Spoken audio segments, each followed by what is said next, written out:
All right. I changed some of my sound settings, which is to say I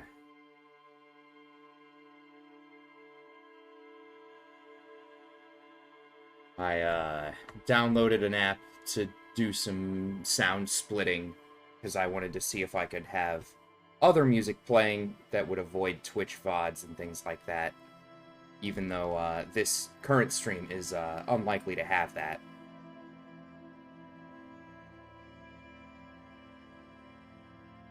So we will be hoping that sound works, although it looks like it currently is on my feed here.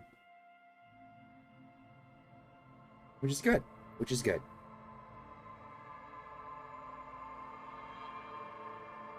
Whoop, that's not what I wanted to click. This, click that. Click the buttons. Click all of the buttons all of the time. Oh. Oh my god, I'm a bad streamer. There we go. Okay. So it looks like that's fine. We need to re-up that because I wasn't planning on playing this right now, but then I decided I was. Okay. Do this right over here. It's like ads have run. We have pre-rolls currently off for a while. Wonderful. All right, cool, great. We're gonna just dive directly back in.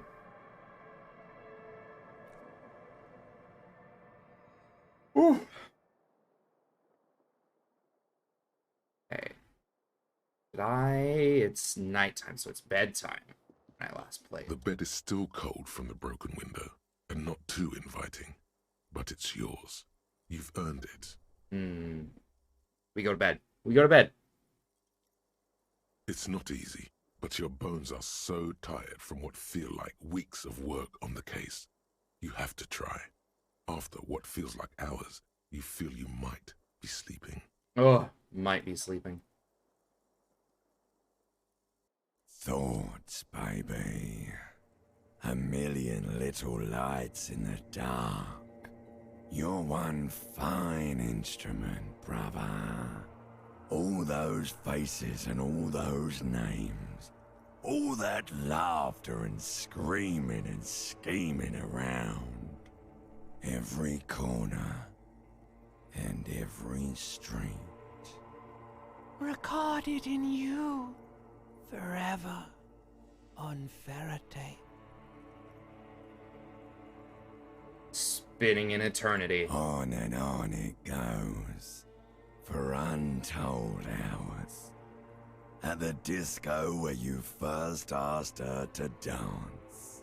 Oh. Rising, rising.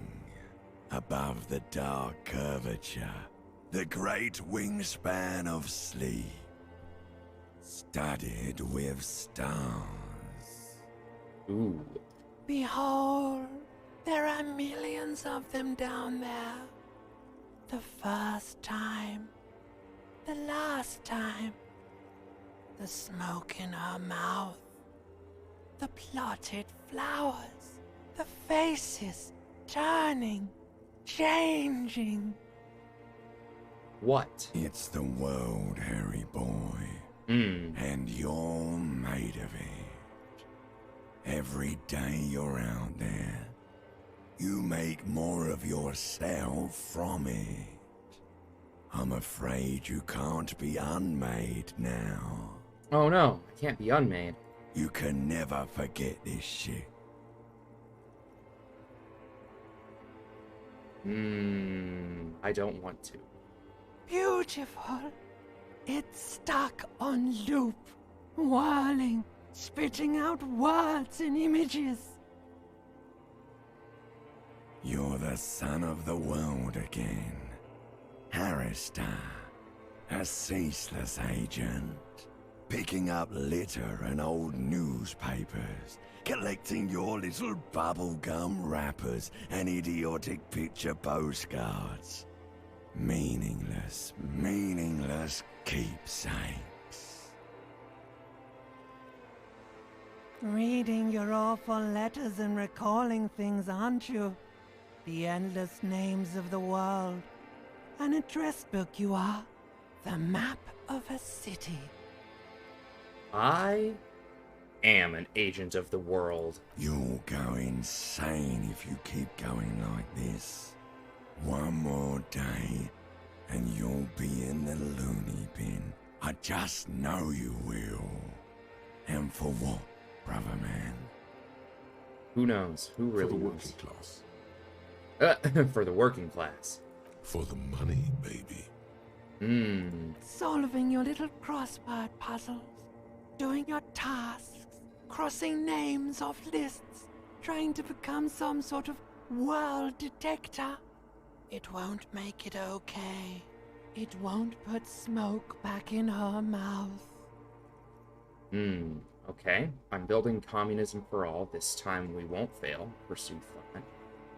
Looking out for my economic self-interest. Politics. Forget politics. I think we had chosen that we were gonna be, the big grinder, so I think we're gonna continue grinding. There he goes again. He's a real political animal, our Harry. He still doesn't see that it's the world changing around him. He's got no idea what he's in for. Oh, why? 'Cause only love can break your heart. Uh-huh. Beep, beep, beep. The alarm is ringing, Harry. The disco circus goes on and on. You barely slept 3 hours last night. Only 3 hours. Big heck. Do it for the picture puzzle. Put it all together. Solve the world. One conversation at a time. Open my eyes.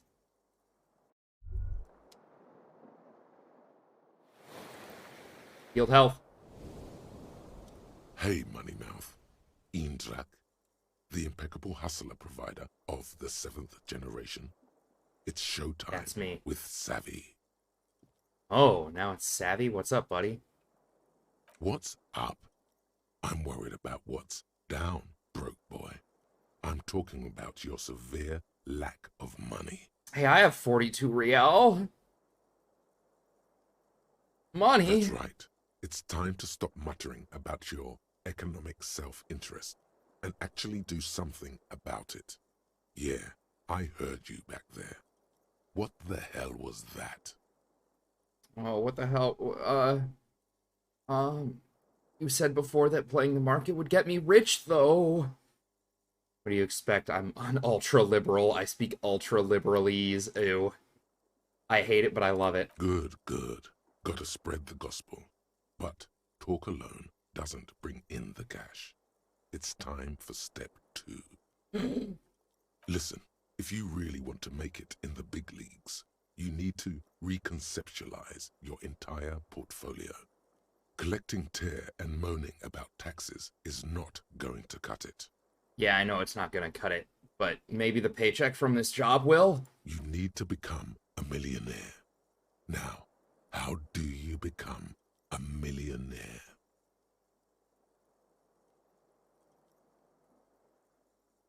Why aren't you guys helping me out?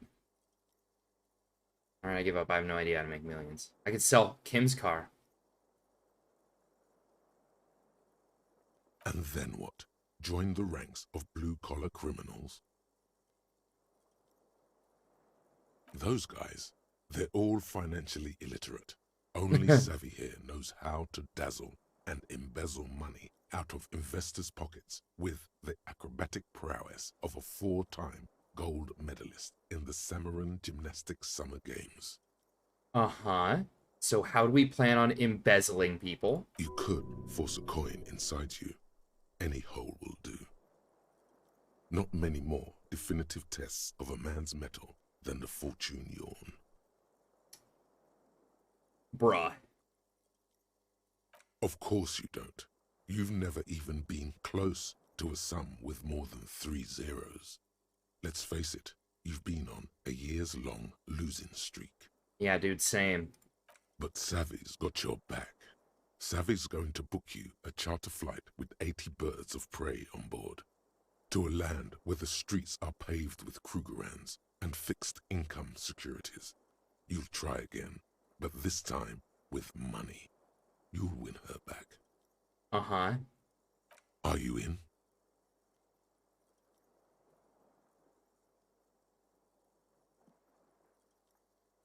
Fuck it. I think we just opt in. I think we just go in immediately. Attaboy.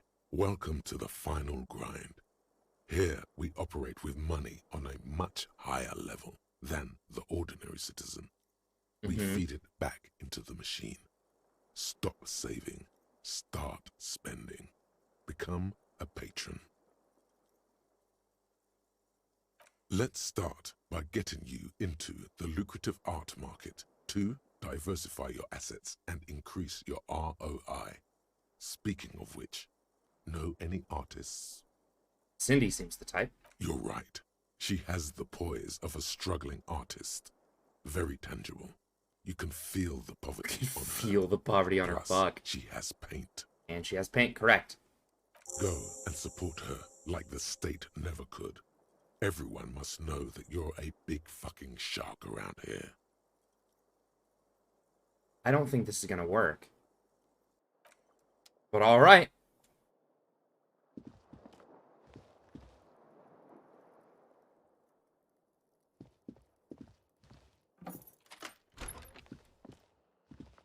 Okay. So we need... We still need to wait a bit of time to become a man of plenty. The library is not open right now, I don't think.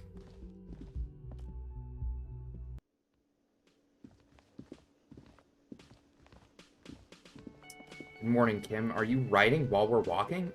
What a legend. What a legend.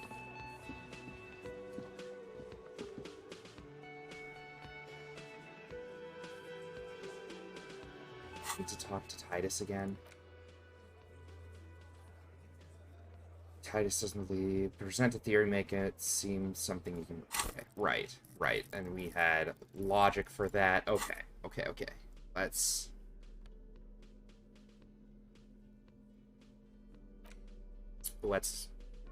maximize our logic, if possible. +1 logic. This is +2 logic. I think I already have the stuff equipped that gave me as much logic as I could get. But we gotta check. Always gotta check. On authority for the lieutenant. Right, yeah. Alright, we're just gonna dive right on in. Alright, Titus. It's you again. What is it? Yeah, I know, bud. Can't seem to get rid of me. It's locked. Ah, I have to level up. Alright, never mind. Whoops. Never mind.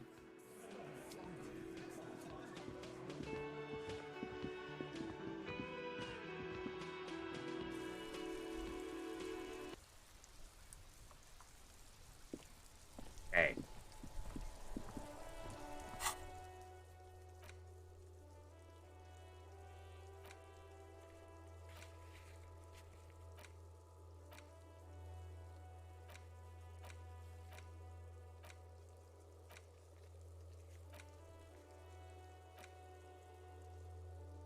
Oh, alright. That one I'm never gonna get done.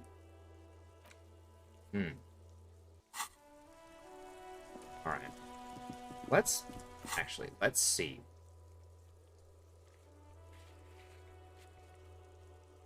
Yeah.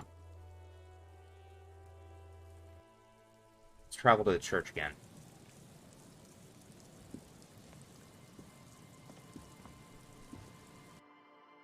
Wow, someone's bumping something outside.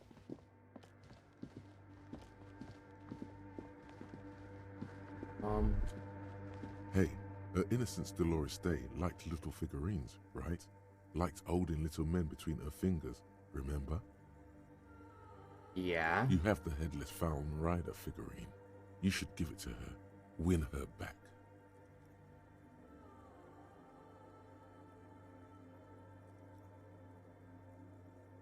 Don't be so pessimistic. Love doesn't die that easily. This isn't funny. You have a bad feeling about this one.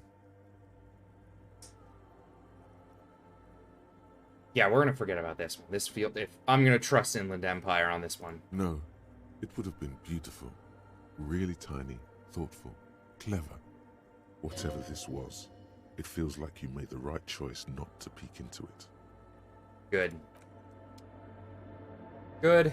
Good. Okay, so I leveled up to be able to check out what the words mother are. of humanism stands above you. Oh, A this is precious visual and complex calculus. wax painting. Okay. That one we can't do. That might be how we get the password, though.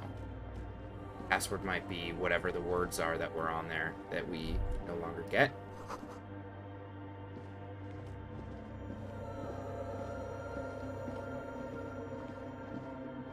There's our swinging up boy. Yoink that bottle for sure. I know Savvy just told me not to, but, you know. Not everything's, quite as easy as just give this random artist money.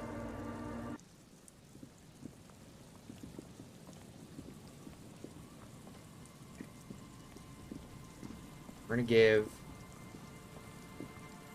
another look.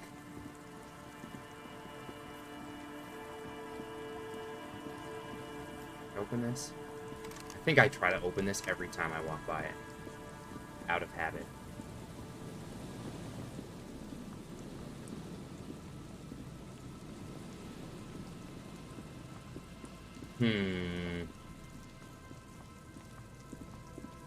Okay, so whatever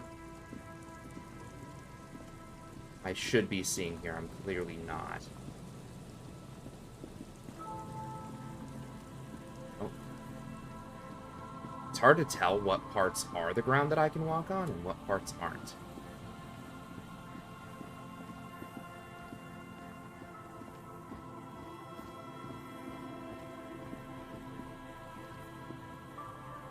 I guess the next thing I have to do is one of the only things I can do at the moment, which is give Cindy money, because that's what Savvy told me to do.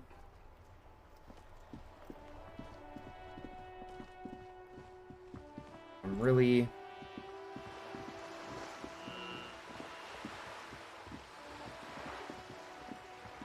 so I gotta be close to the end of something here, but is this? I bet Savvy might have something to say about this art right Just an ordinary wall. Nothing to see here. now. No, I don't want to. There, on that balcony. Do you see it? Yeah, Cindy, that's where I'm headed. Straight into a bull ring with no prep talk. No, no, no. It's your first sales negotiation. Savvy's got to give you the do's and don'ts. All right, all right. Artistos are known to repel wealth. It bounces off their skin like rubber. The moment a reasonable business proposal enters their periphery, they go and get political. Mm-hmm. Nonsense. No one repels wealth. The businessmen just don't know how to entice them. Okay. It's true, some of them are known to turn the entire thing into a happening. What you need to do is lure them in with a strong one-liner. Get them on your side before you've even finished a sentence. Show us what you've got. Pretend you're facing the Skull Girl. Oh my god, rob her. Hand over your art, put it in the bag now. Finger pistols.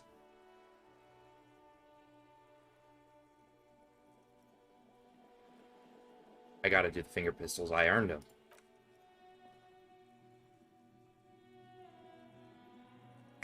Mamma mia. If this isn't the top seller in La Delta, no one expected you to nail this on the first try. Congratulazioni. Thank you, thank you. Okay then, off you go. Let's see what you've got. Oh my god. The fact that this is what I have to do right now. I hope I don't have to give her all of my 42, because I gotta sleep.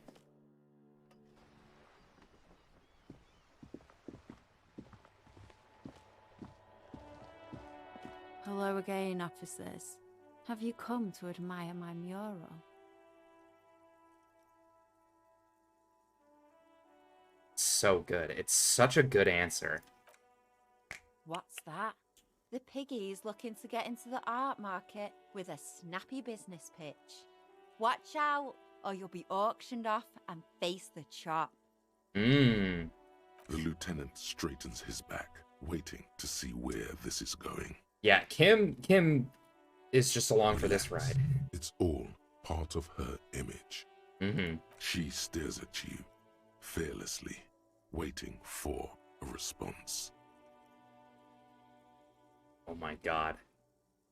Perfect. It's all very on brand for you. I love that little persona you've created. Oh my god. This little persona will grind you into a sausage if you don't stop. I'm not a sellout. The whole point of graffitio being on the street is so everyone can see it. No charge. Expression for all. There has to be a way to convince her. Everyone has a price. Can't I believe don't I have to do a this. price. If I wanted to whore myself out, I'd go to Porto Rosa. Or better yet, I'd take you with me and pimp you out to some friends of mine. F. They'd be delighted to get their hands on a squealing pink thing like you. Cut off your ears. Make some pig soup out of them. Now sod off. You've got nothing to offer that would make me change my mind. Alright, fair enough. Perfect. She isn't interested. All the more reason to move on from this little side task. Your partner here gets it. Anything else I can not do for you, gentlemen?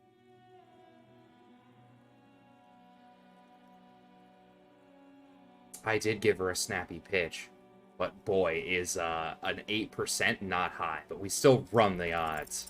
She's locked up tight. What does she want?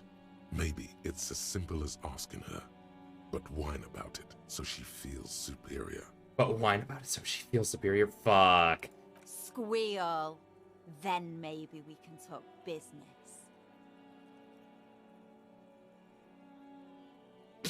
Tell Kim to do it. Alright, no. Aw, come Alright. Okay, it didn't work. Thankfully. That's where she lives. There's no...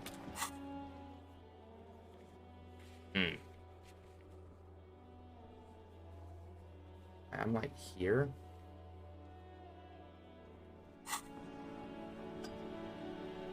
Alright, Kim, do you have any Yes? suggestions? What do you want to know? Good. Alright. I was hoping he might have had a suggestion about where we could go to how to get to the island. give me a moment. Alright. I don't think Joyce has anything to say. You're back. Good. What can I help you with? Tell me more about the strike. Of course. What do you think of Everard? Everard Clare is a man of the utmost integrity. If you can say one thing about him, it's that he always puts the interests of the workers first. Of course not. Everard is fantastically corrupt. I imagine he has a thick, viscous goo where you and I have blood. Oh, If alright, you were yeah. to prick it with something sharp, you could see it oozing out. A knife, maybe? No, a rapier. He is the Severin. most corrupt individual I have ever seen, and I deal with men like him for a living. If there is anyone more venal, more irredeemably nepotistic, then it's his twin brother, Edgar. I remember hearing something about Edgar. Have you seen him? No. Edgar looks exactly like his brother, except for that lazy eye. He also talks exactly like Evrard does, and when one's term as foreman is up, the other takes over. Except for the lazy eye. It's how they circumvent the term limits, you see, with a funny little switcheroo.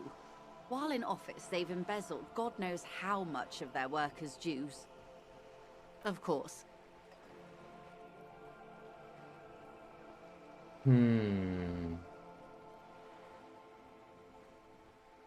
There's nothing here. Of course.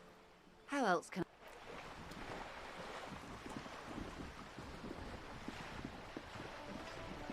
I am desperately running out of checks because I'm simply failing checks left and right.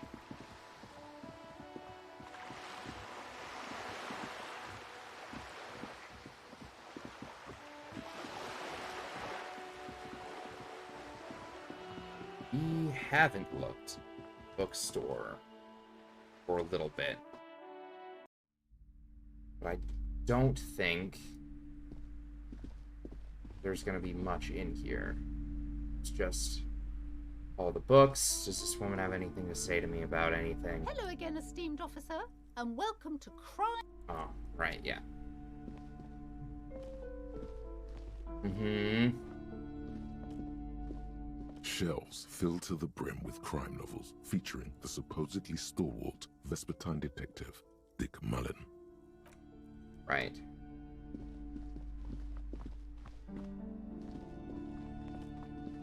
The curtains, tattered with age and covered in dust, hang before you, as if taunting you. Alright, we're gonna do it. We're just gonna open the curtains. Just as you're about to pull apart the curtains, the petrified voice of the shop owner cries out once more. Sir, don't touch that. I told you it's off limits for the customers. Parapsychologically speaking, we're done if you decide to open them. I won't be held responsible for the consequences. It's too dangerous. Parapsychologically speaking, we're done. She looks away, mumbling. Why is everyone always messing with the curtains? Why can't they just buy books like normal people?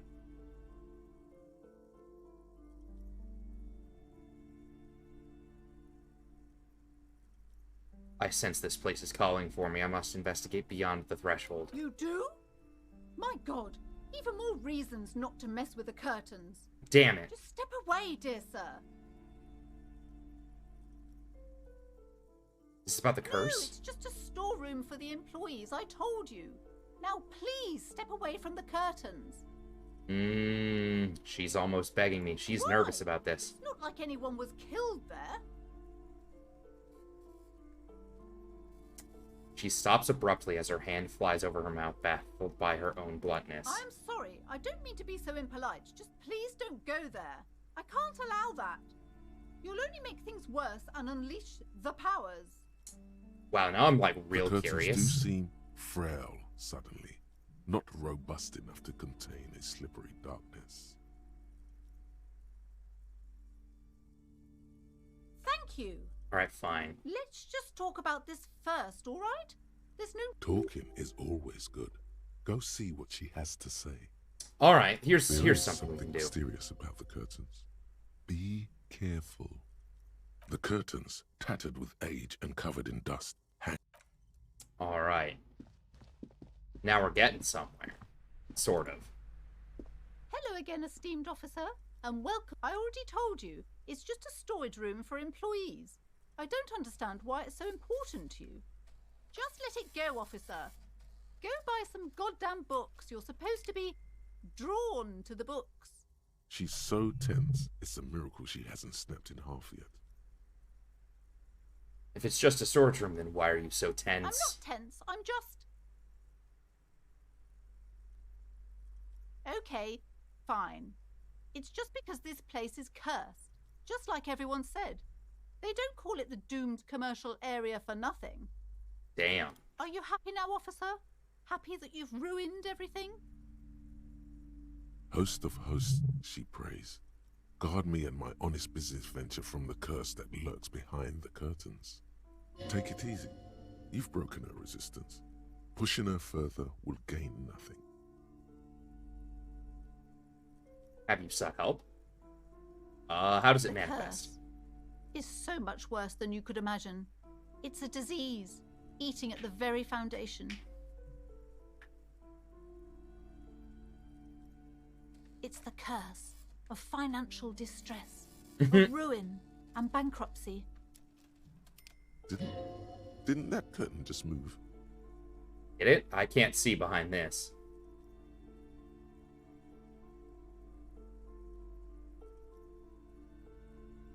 Everyone knows that all the previous companies in this building have sooner or later declared bankruptcy, and their malicious spirits are still here, feeding off bad business practices and disappointing income statements.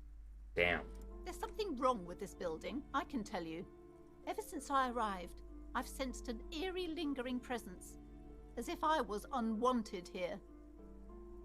Yes, I've contacted numerous parapsychologists, and even a pair of Simonese mediators. They provided me with the wards.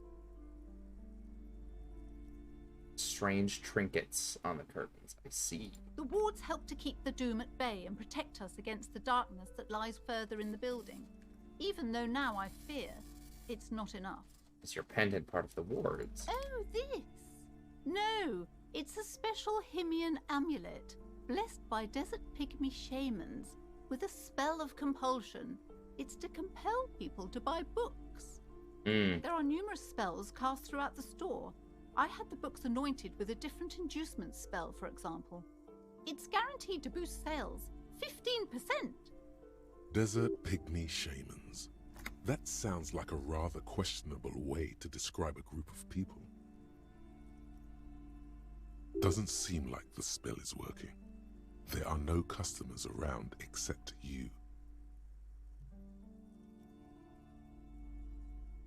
There are hardly any customers. Do you think it's working? Honestly, it seems like it's a scam. You could be doing so much more. Sir, I am well educated in the commercial and esoteric arts. I know what to do and what to avoid. Discount my wares? I can see, sir, that you don't value books very highly. No. Besides, this would only tempt the phantoms of doom. They can sense the desperation, you know. Most certainly not. I don't want anyone who's not familiar with the psychic arts to get involved in this mess. Stay away. Leave the spirits be, so they can return to their slumber. 72%? Those are good odds. We take them. Time to fire up the old lie machine. Ma'am, I'm a renowned private investigator, a paragon of law, and specialist in all things incorrect. I don't want to say all that. Yes, you do. No, it's pretty dumb. Looks aloof. Her features much softer. Occasionally she glances at her daughter's silhouette. Alright. Well, heck. We failed the check. As is pretty common. Big sad on that check. We can't like get in this. That door probably leads into this back area, maybe? This is just like, yeah, that's just a door. An old call box. East Delta Commerce Center. This must be the name of the doomed commercial area. Right, okay. There wasn't anything. Alright, what things can we do? We've tried the boardwalk. Boardwalk doesn't seem to work.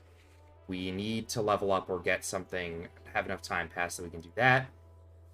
We have to wait a little bit for the body. Can't do anything at the spookers right now because I can't figure out the password. Can't get the boots off the feet. Oh my goodness. Located working 40 firearm that shoots 446. That one doesn't matter. I don't know. That one's probably just going to happen at some point. This one hasn't seemed to come up with anything. Can't figure out a way into the secret passage. Can't break down the door. Not going to do that. Great. Wonderful. Alright, so I guess we just fucking chill for a bit, huh? Oh, there we go. Just sit on the bench. Oh no, we can't, because...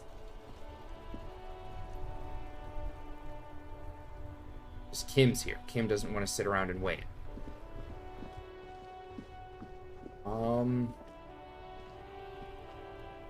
Would Everart have something new to say? I could ask him what he knows about Ruby, maybe.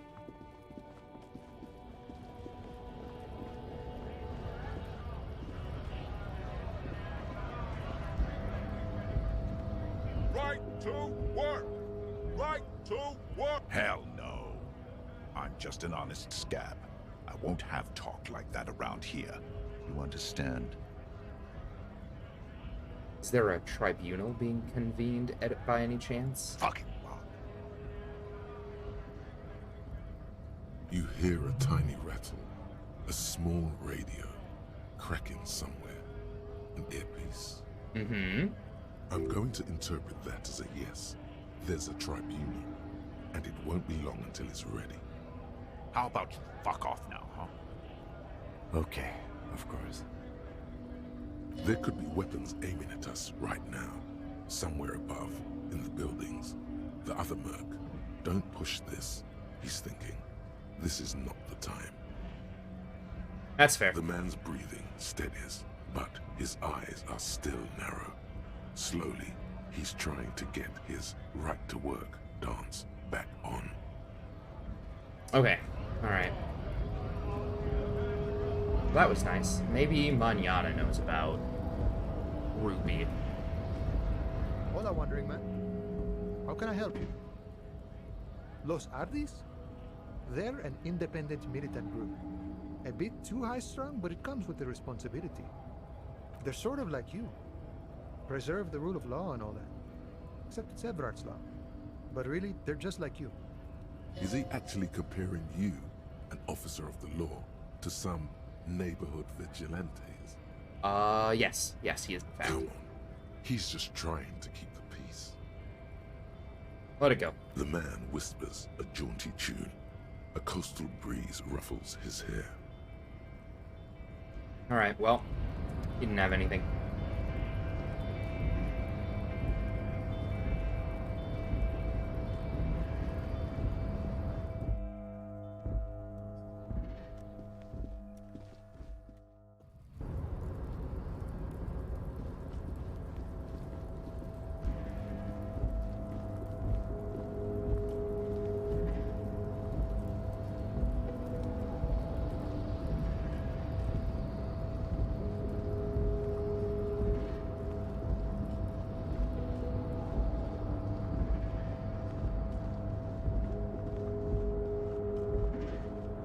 Oh.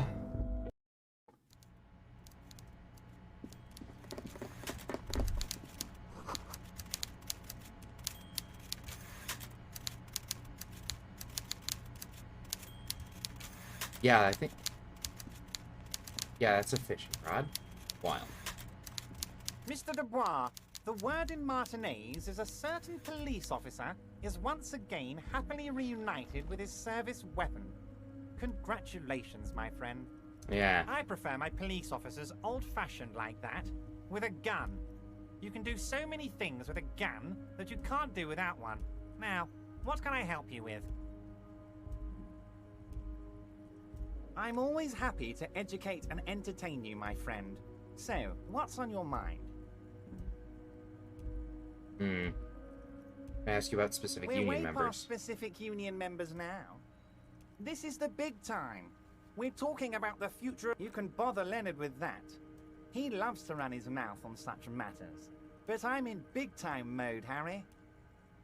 There's something different about him now. He's more vibrant, more alive in his big-time mode. Very nice, Harry. Is there anything else? Most certainly, Harry. Nothing brightens my day like brainstorming these things with you.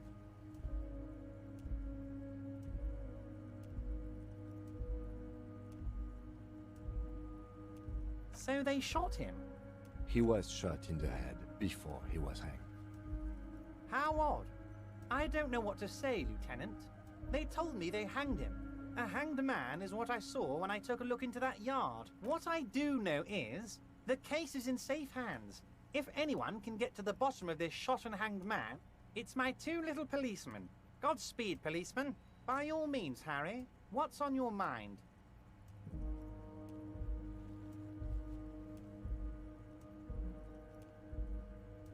Oh, I know everything about you, Harry. I have a big fat folder on you. Very juicy stuff. And the word on the street is your memory is a bit hazy. If that's true, maybe I can help you out. Do you a little favor, so to speak. It might be a good idea to hide your confusion. I mean, see what his game is first.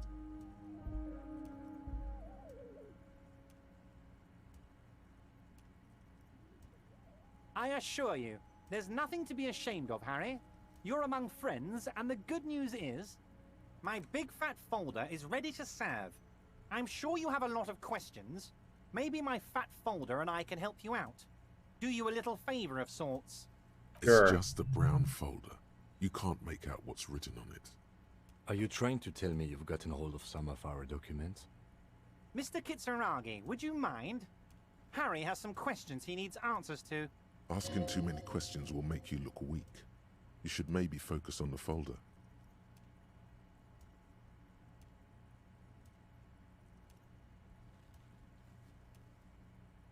Where did you get that folder? Ah, this? My friends in your organization gave it to me, Harry. Oh, shit.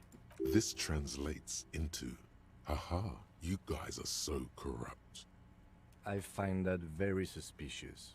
May I have a look? I'm afraid this is meant for Union eyes only, Mr. Kitsuragi. I'm sure you understand. Please continue, Harry.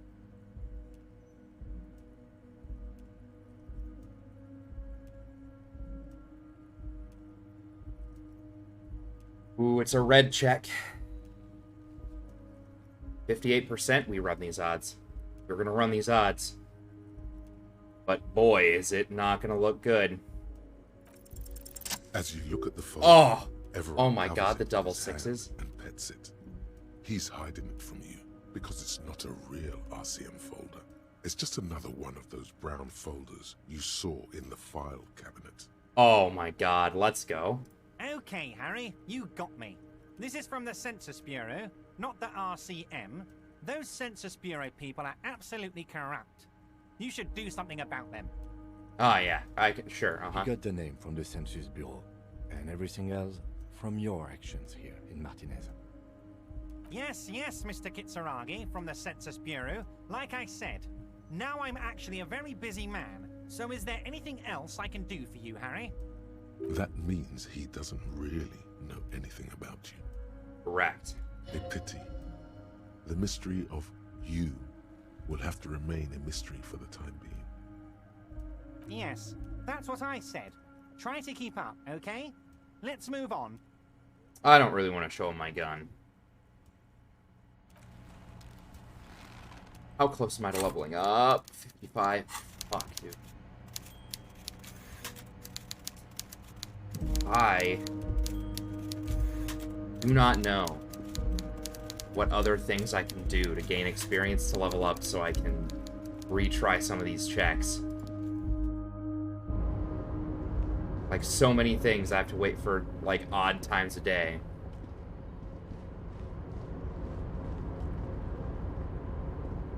Oh, hey, mister. I'm not gonna bother you with a long greeting, just like we talked. Mr. Evrat doesn't really want me to talk to people about Union guys. Sure, mister. What can Leo... I've exhausted his dialogue.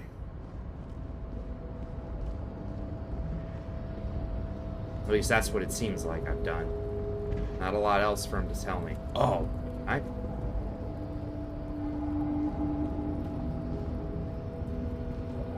A rusting control panel with several knobs. Two but with a loud... Turn it on. The crane shifts overhead, moving a massive metal container through the air.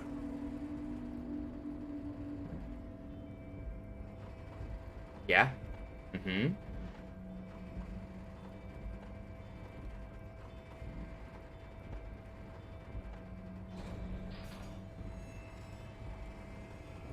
Oh no.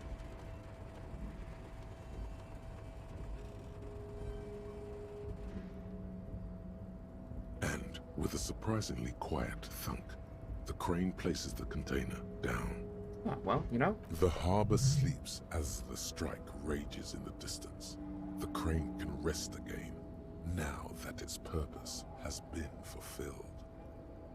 Moving this container, of course. For this purpose it was built. For this purpose it has acted. And now it will rest. Good. I can't see how that was worth the ruckus, except for seeing the crane in action, which I admit was satisfying. The crane does not return to its original position. It does not move at all. I wonder if there's anything in it. Can I open it? Before you stands a cargo container. Just one of many in the yard. Is this like your thing with that wall again? Maybe. You do? Because I don't. There Not. are a million containers here. Why are you fixating on this one? Who's hanging You from the just crane? picked one out because you wanted to interact with a cargo container. Look, Kim, I don't need you calling me out on my curiosity. I thought you were going to back me up on We are this. not here to interact with containers. We are here to talk to the Union, right? Well, I've already talked to the Union. I don't need to talk to them anymore, it fucking seems like. No reply. The knock produces a hollow ring of metal. Doesn't sound like there's anything inside the container. Alright, well, You open it up. attempt to turn the handle, to no avail. Ah, The doors seem to be mechanically locked. yeah, with these crossbars here. To your left, the lieutenant considers your actions with some puzzlement.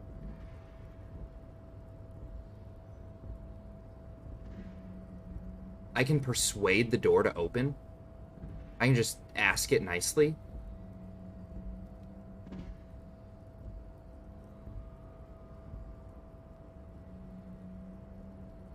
Wild. Wild. I mean, I gotta try it. Like, Why are you even trying to open a door with rhetoric?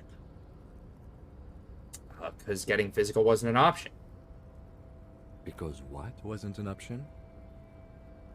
Using my body over my wits. Now is not the time to get philosophical, detective. You can do that after hours. Shit. Kim's on to me. Alright. This way and then down.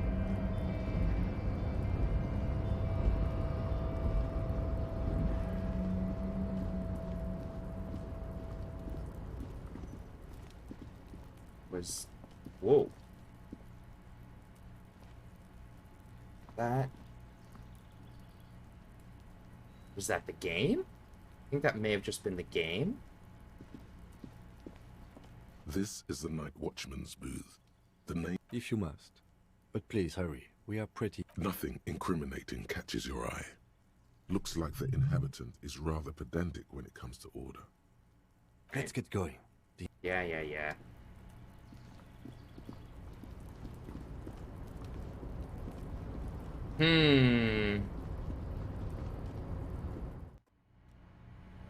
Is it late enough in the day to call? The already familiar code. The machine swallows your coin and seems to be waiting for your next move. Let your muscle memory dial a random number. Your fingers run over the dial pad. Wow. 005. That's the dialing code for Revachol. 4952. And a moment of hesitation before entering the final numbers. 993. Calling. Calling. Still calling. Then. Video Revachol, 24-hour video rental. You rent 8 and 10mm film for home use. This is Lemmy. How may I help you? Lemmy? Huh. The voice of a youngster on the other end sounds as enthusiastic as that of a man walking towards the gallows. Yeah. Video Revachol is a 24-hour video rental. We rent 8 and 10mm film for home use. This is Lemmy.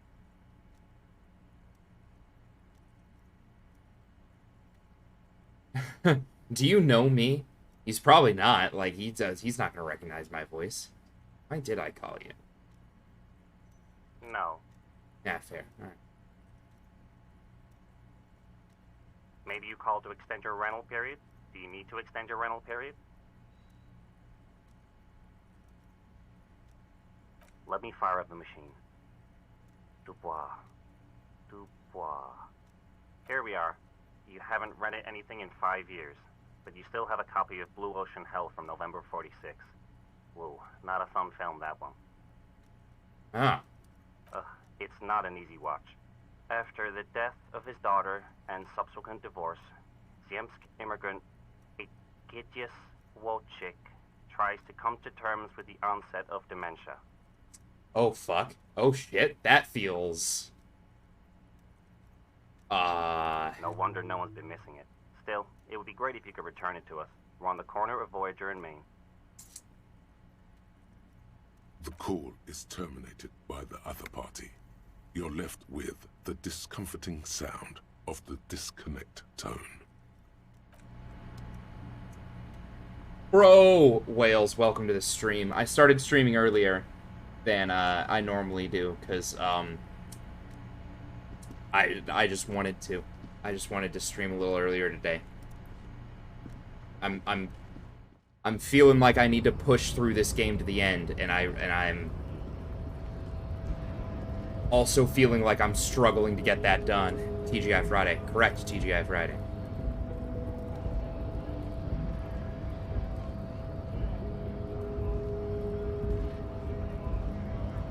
Except you still gotta work tomorrow? Disgusting. Never. I would never.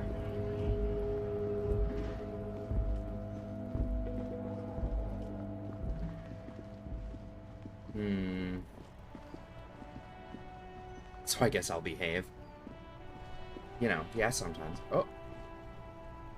What are these boys doing here?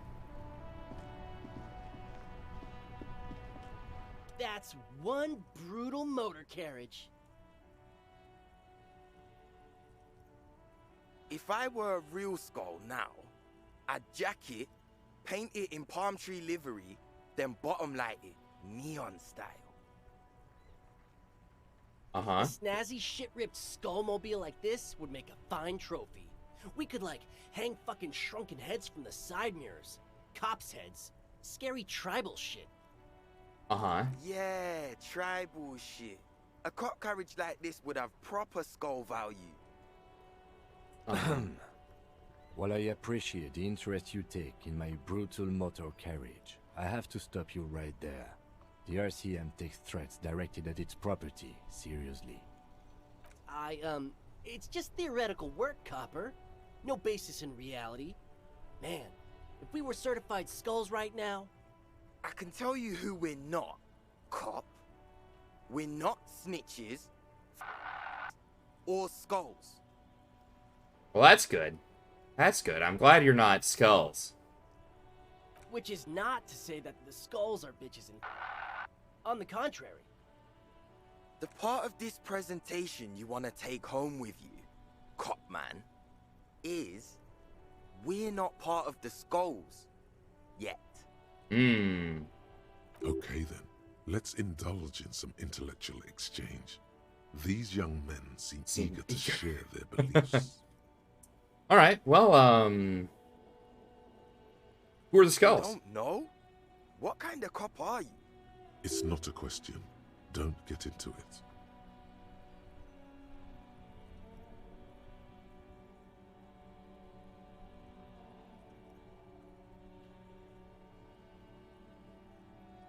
The skulls are the most vicious gang of the Besmertne. The nastiest bunch of psychos ever. Jacking carriages and getting into high-speed chases. Alright, bud. Okay. Possessing an infinite amount of fuck-all swagger, infamous for their non-verbal modus operandi. Non-verbal, huh? I just say nothing. They usually occupy the burnt-out quarter in Jamrock, or you can find them loitering around their brightly painted bottom-lighted vehicles. I can't wait to become a skull. Bottom lights are wretched aggressive. You know anything about the murder that took place over there? Murder? Yeah. Yeah, sure. we'll gladly tell you everything we know about it. It was a man. Also, he was hanged. He was hanged from a tree. Right. These men. Yeah, I mean, duh. These punks don't know anything. Let's just move along. Hey, stop right there. How does one know anything? I'm not gonna get dragged into that one. Sure, sure. Understandable. Fuck and I appreciate your effort, though. Fuck and I. God bless. So, do you guys know Cindy the Skull? Oh, yeah. Cindy's a right proper skull. Yeah, a true artist of the future. Just like Arno van Eyck. Alright. By the way, if you see Cindy, give her our regards. Returning to whatever void he was just For all visiting. Very their good. nihilistic posturing, these young men are not lacking in youthful idealism. That's the what we like. lieutenant on your left is unusually lenient toward them.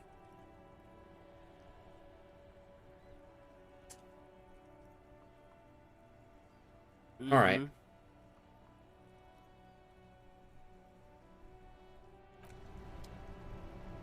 All right. I don't think there's anything we can really glean from them. But it was nice to have additional people just, like, randomly show up. I don't think there's anything from Sealang that I want. Is there... Do I have anything in my inventory to sell?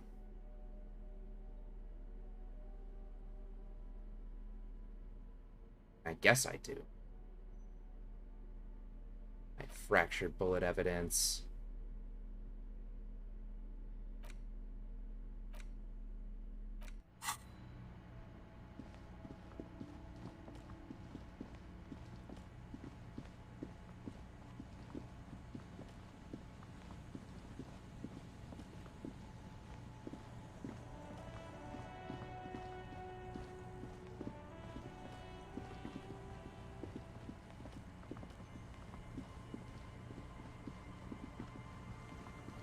Okay.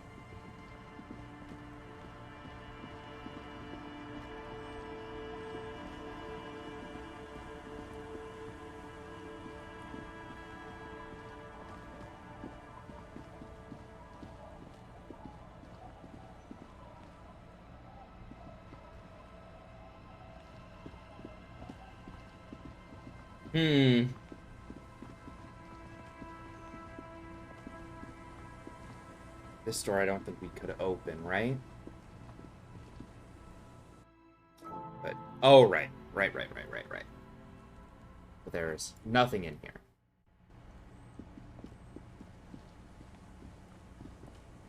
Already done our stint in that building.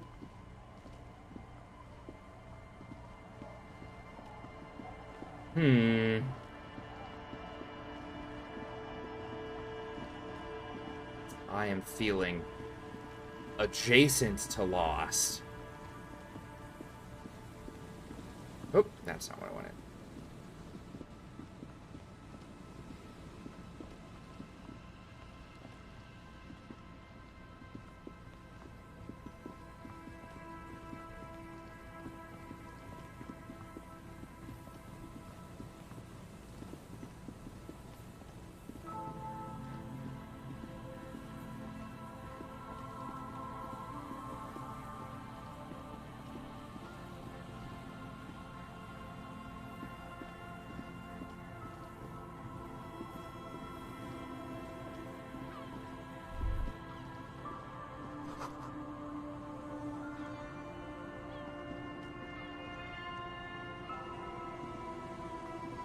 There's the boardwalk.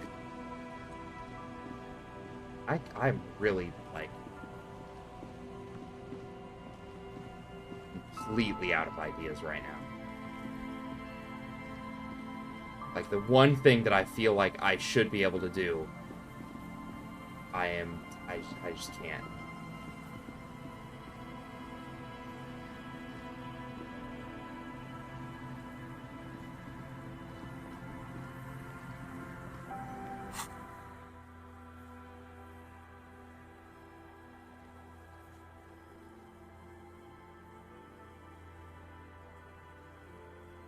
Calculus on the tracks, maybe.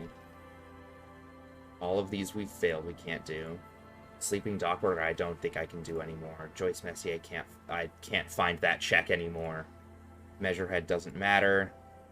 Cafeteria window. Do remember that one. Suggestion. Right. Is Kim's back hurting from carrying this entire investigation? I mean, it should be. His back should be... The man's probably aged like 3 years in the few days that we've been working on this case.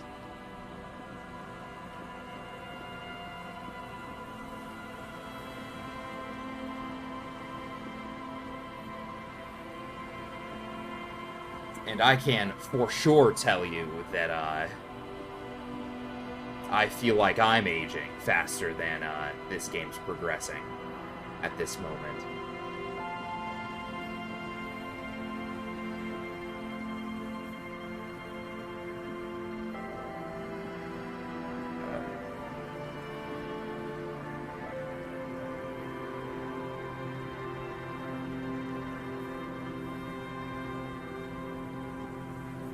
Oh no, this is not what I was looking for. I'm looking for the other bit up here.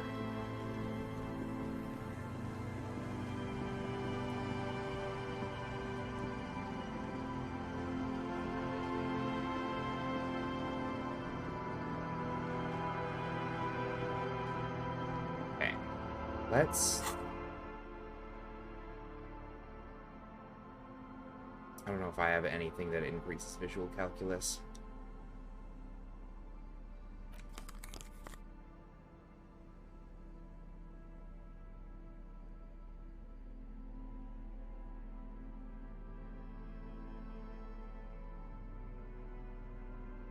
Do I have anything that subtracts? Oh, something else that I have gives it, right?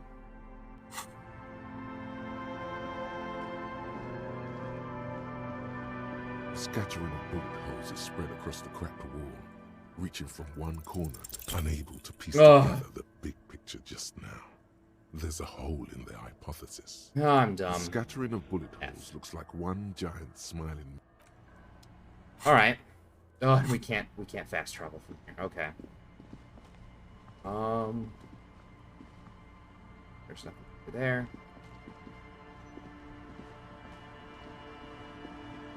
Can't go any further this way, really. No, okay.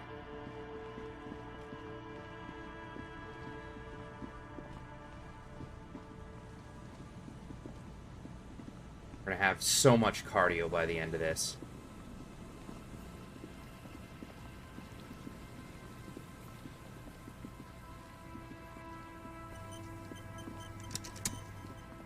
Love an autosave. Alright, from here? Alright, we can. Travel back.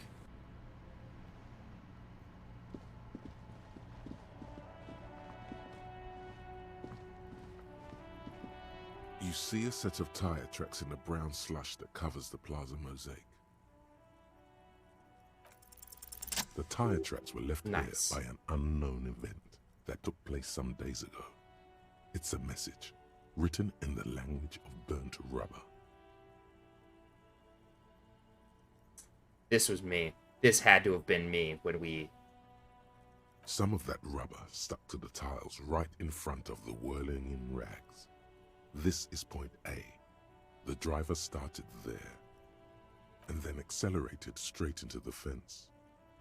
The driver proceeded to back out of the yard, barely stopping before hitting the adjacent building. Before heading south, must have been in a hurry.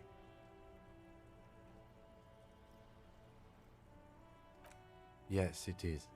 Well, you did provide us with a very convenient access point to the crime scene. Hey, did I gain experience for that? I did. Perfect. That's really what I'm after at this point in time, because I don't know if there's anything else I can do. We have need to talk to Kuno.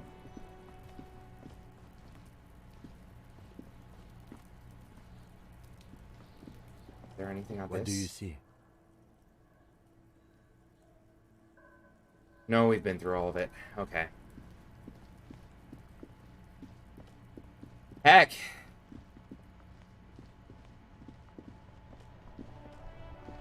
Big heck. Woo. Excuse me.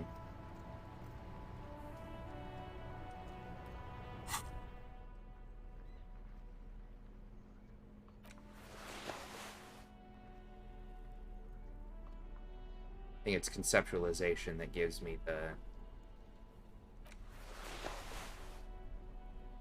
thing I need to talk to him about.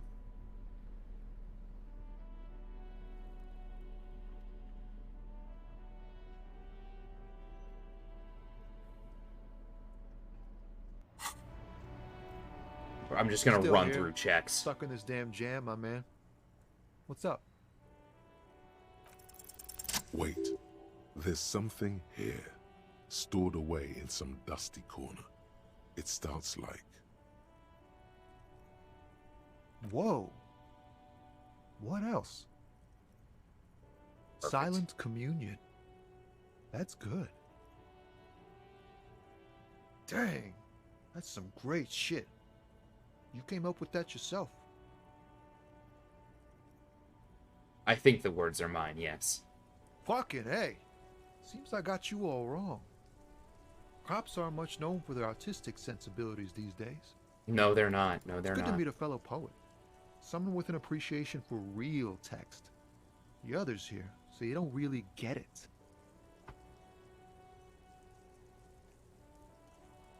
Makes it all easier to bury if the words are pretty. Hey man, cops are human too. Yeah, I guess I owe you an apology for thinking otherwise. And again, great shit. You found some common ground with this man. Even impressed him. The next time you look in the mirror, though, remember those words. Alright. Oh? Why does art inspire you so much? No, artists for arrogant blowhards. Why am I getting this? Excellent question. Art is a diverse range of visual, literary, auditory, and performative creativity. It's an expression of imagination and technical skill. Additionally, it's history, criticism, and pure enjoyment. In short, art is the highest form of human communication, representation, narrative, emotion, and agency intertwined. Would I fit into the art world? Have you looked in the mirror lately? You have the exact features of a savage art critic, with that beard and those clothes, disheveled and prophetic. Perhaps you should try to critique architecture too. Of course not. It's autism, box drawing, masturbation with a ruler and a sextant or whatever they use. Fuck. You should demean and criticize the genteel institution of architecture while extolling the virtues of the pure arts. Oh god. Is music art? Only the most experimental kind. No. Oh god, we're gonna become that guy. Yes, you seek substance. No vapid representations and reproductions of social mores as made manifest in stuffy biennials. We're talking real, living art here. Become the art cop. Half art critic, half cop. Wait, but don't I have to be 100% cop to get the case finished? Quit being so indecisive. What are you going for here? Some kind of indecisive and camp aesthetic now? Strike a bold shape here. Go art or go home. Exactly. It's not only your duty to only catch the criminals off the street, you must also apprehend criminals of the printing press and the gallery. Oh god. The trite and derivative artists and writers of the world. Very good, very good. Just what I'm after. Go ahead and provide savage criticisms, art cop. The world is yours to rip to pieces and reassemble. Date of birth generator. We did it. You were born in the year 07, in the last year of the commune of Revachol, right before it fell, in the old military hospital on the ground floor, where people usually came to die during a snowstorm. The revolution had about 1 year left to go, and the fires were still burning bright. There were explosions in the blizzard. This was 44 years ago. You are 44 years old. Wow, 44. The bloating might never leave your face, but beneath it, you still have some years. You still have some hope. 44, huh? Actual art degree. Yeah, it's another capo type. The worst one. The most savage and brutal. The art cop. Nothing is good enough for him. Everything is shit. You have to employ an armada of adjectives to depict and demean the mediocrity of the works and visual institutions around you. Really flex that critical muscle until the vocabulary for punishing mediocrity becomes second nature. Oh god. Alright, well, right now I can't do that. I think the library opens at 9.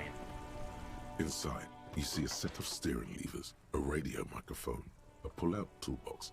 This is Precinct 57. How may I assist you? I'm afraid they're closed. They're open at The 10? library is open from 10 a.m. to 6 p.m. Oh my god. We should try again during business. Anything else, Detective? I don't know, let me talk to the 41st. They're gonna Please have hold. some bullshit to tell me, but I don't care. 10-4, come in. Fireworker, over. I found my badge. 10-4, sir, glad to hear that. I'll write down that there is no need to issue a new one to you then. Over. Feels good to get that off your chest, right? Celebration with beer? Trying to get me drunk. 10-4, sir, roger that, and very Nice. glad to hear it. I will make relevant changes to the report. Cool, great. Roger that, 10-10, over and out. Alright, Kim, what are we looking This at? is the Kupris Kinema, my motor carriage. You can use the toolbox and the radio if you'd like. Motor carriage, motor carriage. Something bad with a motor carriage. A dark lump rises in your throat. I've done this already. We got this part. Nothing. It's probably nothing. Forget That's I brought funny. it up. Please proceed with the carefree lollygagging. Can we turn it on and drive somewhere? No, I'm afraid not. We have a murder case on our hands, remember? Fair enough.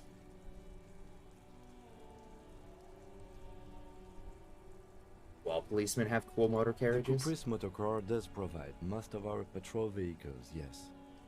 But this is different. This is a sports model.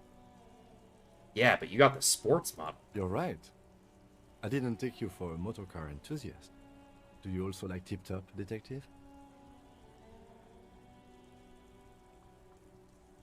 What's An tip-top? interrissolory racing series. Oh, massive You should torque definitely dork. make a go if you like motor carriages. It has fantastic competition.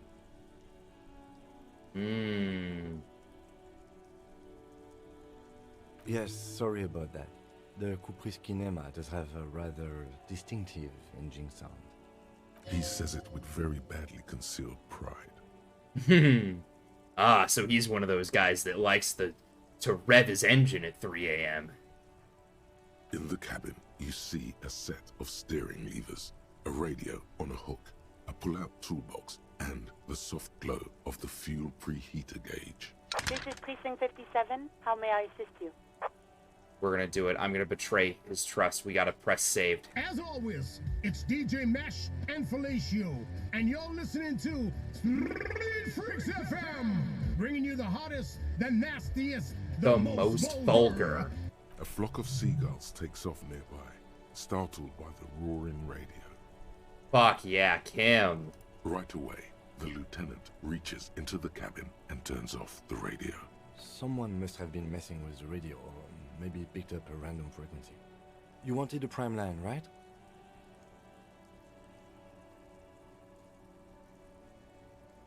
Speed Freaks FM, huh? Aw, Kim's embarrassed. I don't want to embarrass him further. I like his... Like... This right here, the nastiest...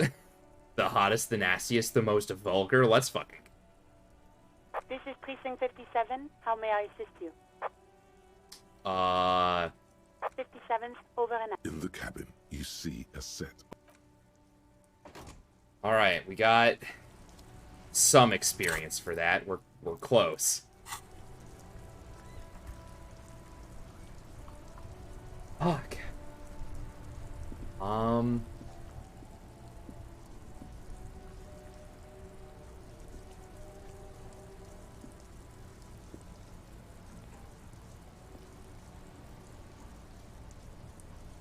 God, I don't want to look it up, but, like, I don't know, like, what else I can do. Like, I don't know how I can pass time for, you know, an hour in-game. Lowman, you caught me at an opportune moment. This awful weather keeps me awake. You can entertain me with your questions. Diamonds. Of course, whatever stupid things they put in the lorry, I imagine. Is that all you wanted to know, Lowman? Read a book to pass time faster? That is true. I did have a primer for small kids that I read. Although... The face of King Fleecell smiles at you. All For some right. reason, the smile now strikes you as more forced than it Thank did you, Wales. before. I did forget about this. This section includes a long, tedious critique of the latest round of free trade negotiations between the EPIS nations and the Free State of Seminine. You also skip over an article about heavy fuel oil smuggling along the Messina border. Whoa, whoa, whoa. Bear wrestling. Flip back to that. Oh yeah, bear wrestling? It Let's seems to fucking be go. part of a new public fitness initiative in the People's Republic of Samara, SRV, devised shit. and promoted by none other than President Kanajinsky himself. Fuck yeah. According to this extremely credulous account, Uncle Sport, as he's affectionately known to his people, has recently decreed bear wrestling the national sport of the SRV. Based on the description in this article, he appears to be an extremely competent and democratically elected president. Fuck yeah. Alright, great. Let's get back to bear wrestling. It's quite straightforward. A standard match features one man, or in some cases, woman, against one bear. 2 competitors, 1 ring, 5 rounds, or until incapacitation. According to the SRV's Ministry of Information, the program has been a tremendous success. Public support stands at 87%, and youth obesity and alcoholism rates are down 12% and 7% respectively. This is the SRV we're talking about. If you think those are the real numbers, there's probably a guy who wants to sell you a bridge in La Chute. Fuck. Guess it's hard to fight a bear if you're out of shape. Guess it's hard to fight a bear if you're drunk. That's very much the idea. President Kaczynski has long maintained that a strong body is the best defense against capitalist aggression. The Samaran People's Republic? No, I should expect not. Why do you ask? I was thinking it might be fun to see a bear fight. They're quite the spectacle, as I understand. I've heard they make the people in the front rows wear plastic sheets. Oh, yeah. My kind of show, then. On account of the blood, you see. Oh, yeah. You flip back to the front of the magazine. It takes Alright, a moment, art and but culture. gradually it dawns on you that Kunst und Kultur must mean arts and culture. Yep, that's German. Why they decided to title this one section in Valda is beyond you. Wald in German means, like forest or woods, the wilds. Fun fact. Obviously, because it's cool to drop random phrases in foreign languages. And because if you're a streamer, you then give the streamer the opportunity to you know, flex some bilingual knowledge. It evokes a sense of recognition and fellowship among those privileged enough to understand. Oh, right. I mean, it's so somebody who knows German and recognizes it's German can lord it over you, in the correct manner. As you leaf through this section, you come across several reviews of recent radio plays, as well as a brief artist spotlight featuring a local artist identified only as CS. The main feature, though, is a long essay titled Tip Top Tourney, a critical Mazovian perspective. See, that's just it. Pedantic German is just one thing. Like that doesn't, like, there are no non-pedantic Germans.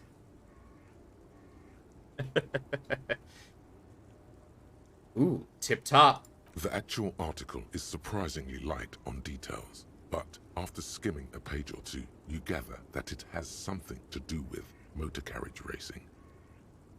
You think you're settling in for a relaxing recap of the most recent season, maybe sprinkled with some nice anecdotes about a few of the more colorful drivers. Instead, you find yourself skimming a 10,000-word feature about all the politically problematic aspects of Tip Top Tourney. No, what's wrong with Tip Top? Where to even start? For one, there's the crass commercialism of its sponsorships, and then there's the practically criminal emphasis on deadly motor crashes. Oh, that's what we do with NASCAR. So, all of it, basically. Makes sense. I do that. Wait, who wrote all this? Oddly enough, this article has 2 bylines. Nasteb Encolada Bernal and Exilus Buka. There's no way those are real names. Alright, why aren't they real names? Have you ever met anyone named Exilus? Come on, they're plainly pseudonyms. More than that, they're likely anagrams.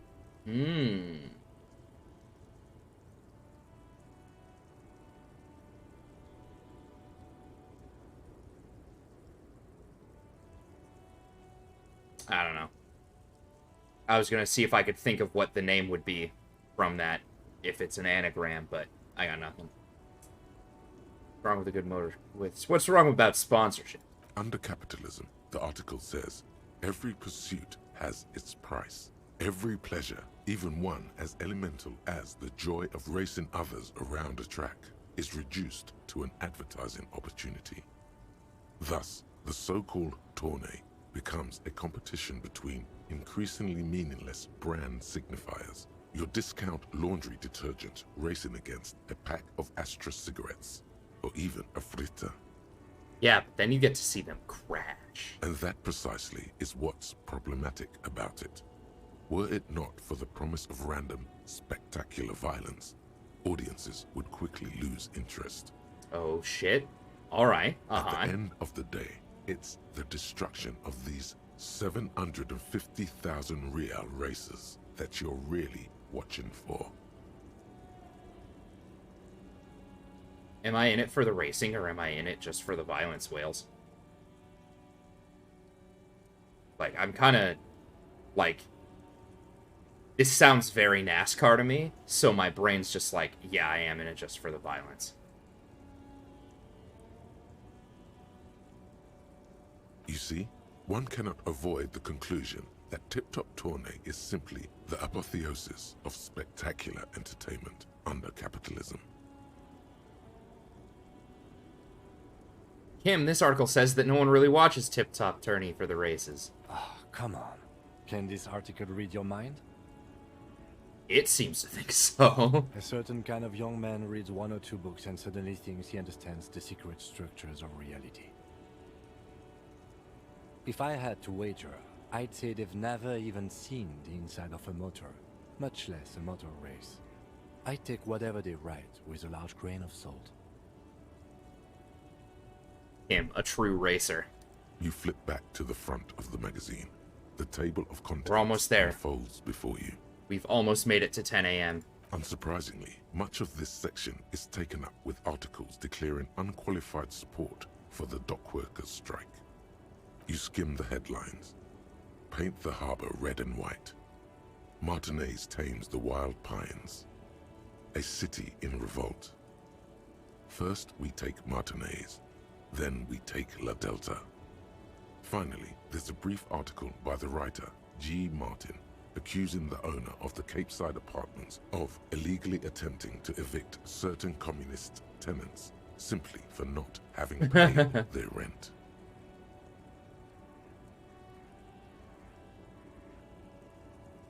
I mean, this is just facts. This is just facts. The writer G. Martin remarks dryly that capitalists love wealth redistribution, so long as it's only redistributed upward. It's true, the rentiers have been bleeding you dry. You really ought to find your own place one of these days. Dude, I'm trying. I mean, if one of these fucking engineering companies would hire me, I wouldn't have this problem. You flip back to the front of the magazine. The table of contents unfolds before you.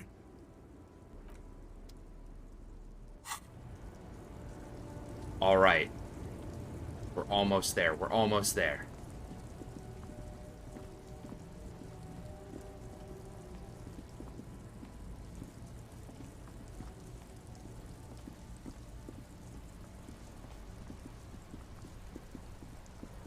Inside, you see a set of steering levers, a radio microphone, a pull-out tool, the white sway. Your fingers waste no time closing around the handle. Clutch disengaged. Release the handle. Clutch drops. Right foot yearns for the familiar touch of the accelerator pedal. You have synced with the machine's mechanical circulation. How are you, my friend? The smell of freshly treated leather, the lack of dirt and dust on the dashboard, and a neat little brush in the cup holder. All seem to be whispering, I'm good, cherished and cared for, in the hands of a tending owner. The handle is pulled back. Somewhere deep inside the drivetrain, the disc is mated to the flywheel again.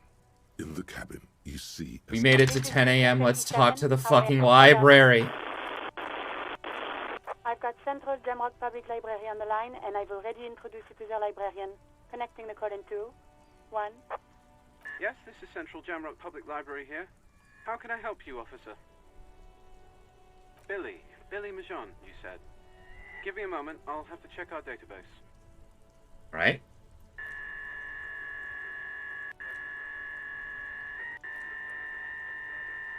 These are good tones. Yes, hello, are you still there? I found Billy Majon's home address, is that alright? No phone number, unfortunately. They're too poor to have a phone line. Yeah, address is fine. Here we go, sir. Rue de Saint-Ghislain, 33B, apartment number 20. It's in Martinez, I believe. Capeside Apartments, it says. That's all. That's here. That's where the smoker on the balcony lives, isn't it? It says here that they returned their last book just a few days ago, but I wasn't at work that day. Do you know who was? Marie, do you remember a reader named Billy Majon? They returned a Tybalt book the other day. Maurice, what? A woman yells. Then, yes, okay. If it was the police, she's... Yes, it was my colleague Marie. She said that it was Billy's husband who returned the book. He also asked for this new sci-fi release, Lowe's Radio City 87, but we don't have it yet. Yes. Sorry, brief stream pause as my mom texts me. Good. You have a name now.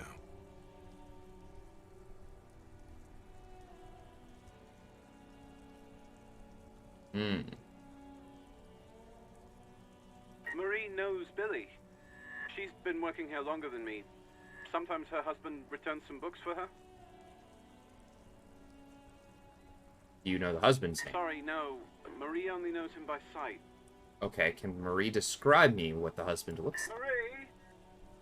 She said it was an older man, and that she's pretty sure he'd had a drink or two the last time she saw him. 1 second. Sorry, Marie wasn't really paying any attention to that. happy we could help. Goodbye, officer. Anything else you need from me? Nope. 57, over and out. In the cabin, Alright. The voice disappears into the void.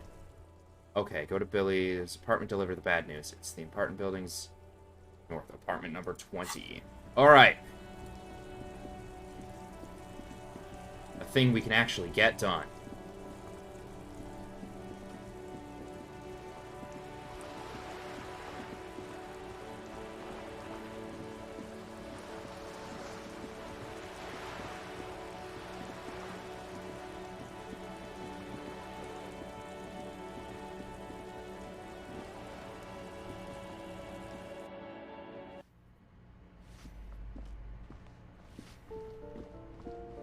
I don't know which one's apartment 20.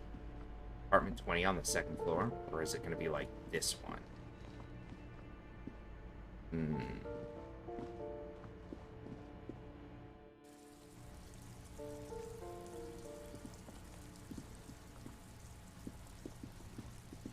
A weathered brown door. The number reads 20.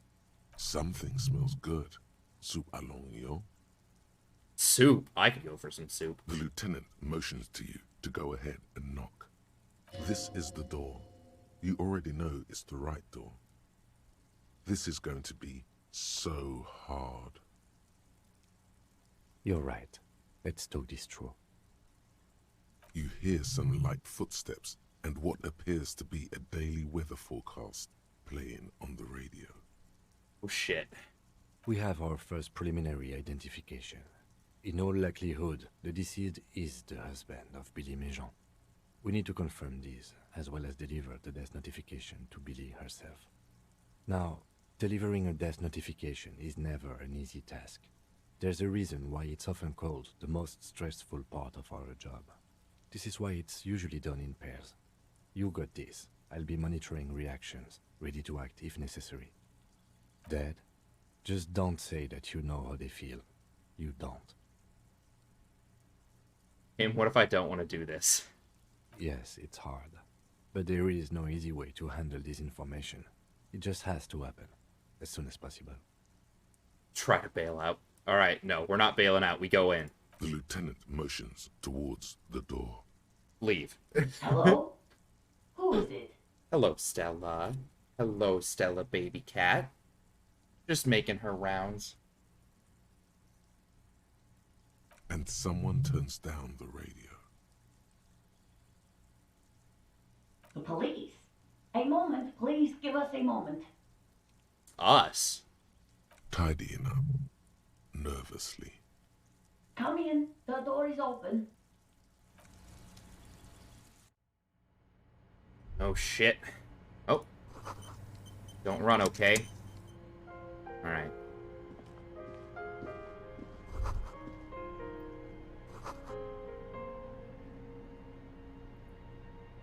It's you from the book stand. I don't think I introduced myself properly. I'm Billy. Would you like something to drink? Tea? Lemonade? We're out of coffee. The lieutenant has taken off his foggy glasses and is busy cleaning them in his handkerchief for now. You're on your own here. Is this about Victor, my husband? Is he in some kind of trouble again? I can come pick him up in the station if that's what. Keep it together. You don't want your body language to tell her the news. Sorry, I'm rambling. It's just that Victor often gets into all kinds of trouble. Oh, shit. How can I help you? How about some small talk before you break the news?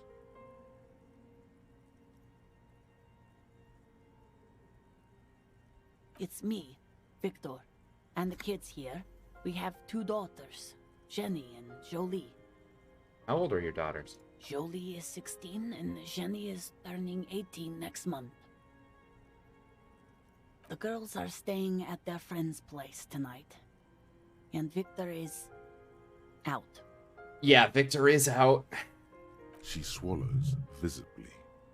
He has a problem with drinking, and so he disappears every now and then. Fuck. He's probably in the box drinking with his friends. I sent him to the library a few days ago, but I guess something came up. What was the name of the library? Oh, it's in Jamrock. The one at Mayro Street. I don't know the official name.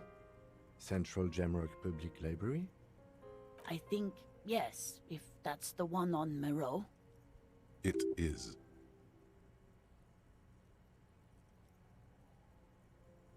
What was he supposed to do at the library? Just to return a book of mine. Oh my god, Why? we're beating around the bush. Why Oh. all those questions, Detective? I think it was, Thibault's The Glinting Curve? It was pretty good. She folds her hands across her chest. Alright. 72%, these are okay odds. We take these. I don't want to. What? There has been enough pain. We have to. I don't want to do this.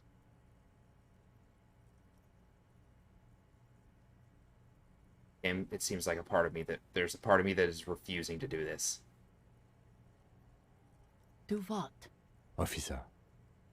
Too late. You ruined it. Just say it now.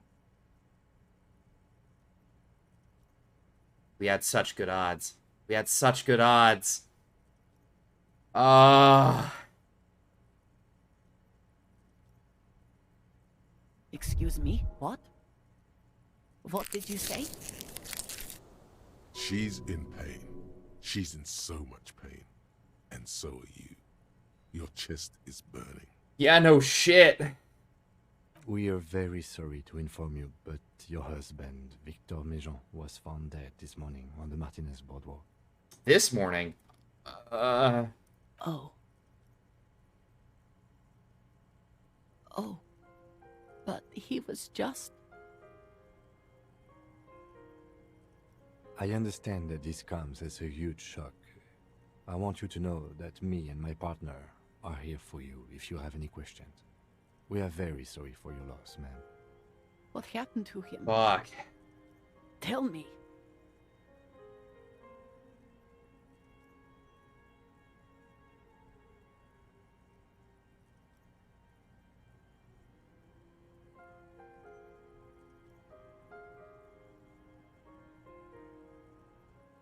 And you just found him there? Lying in the cold? Yeah. How long had he been there?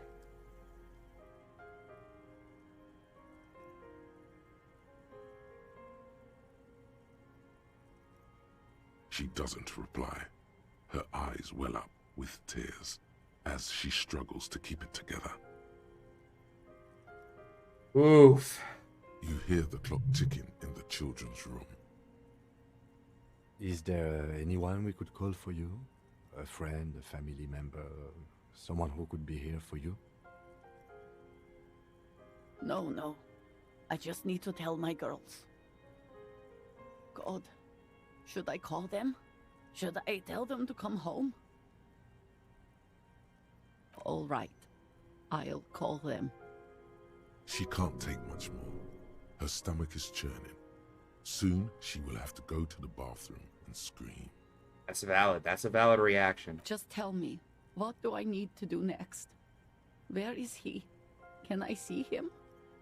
He's in the morgue. And who should I contact? He was taken to the city morgue. The local coroner will be contacting you shortly to arrange the funeral. Here's his number, in case you want to contact him earlier. Is there anything else that the RCM could do for you? No, I'll call you if something comes up. I'm still a bit... Again, if there's anything we could do for you, then don't hesitate to call the RCM, ma'am. She just nods, distant and inconsolable. The bed springs rattle beneath her as she begins to shake. I'll take it from here. Thank you. We should step outside and talk. Unfucking believable. I can't believe we failed that hard. So, the death notification. I know I fucked up. It's alright, don't worry about it. I'll call the station when we're finished with the day, and let them know the name of the deceased.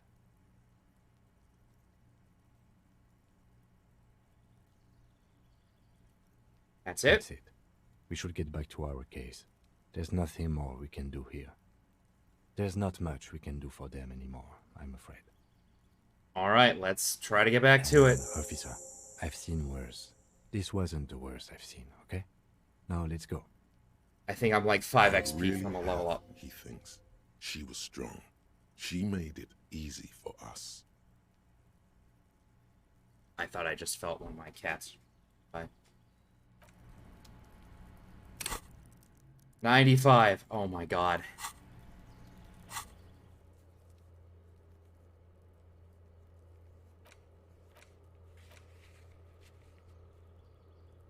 Oh, I can get suggestion back? It's enough time has passed?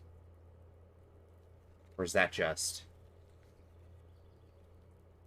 Oh, maybe that was the one I decided not to. Okay.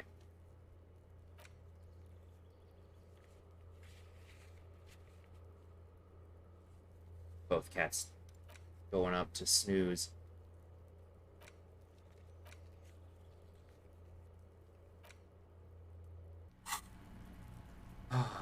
Okay. I have to agree with Kim, though. She definitely made that easier for us. Oh, this store doesn't have anything. There's something over there. Hold up.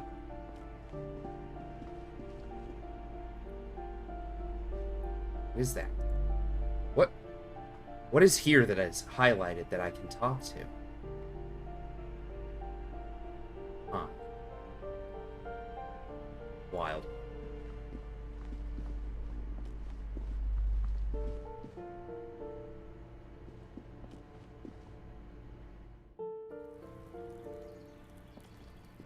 Alright, what's the way I can get 5 XP? See, you got anything for me? Again! Trying to snuff me out! Get away, pig! Alright, well. Nothing there. Just this time. an ordinary wall. Nothing to see here. Hold up, actually. Conceptualization. We're gonna get it. This time. This time I believe.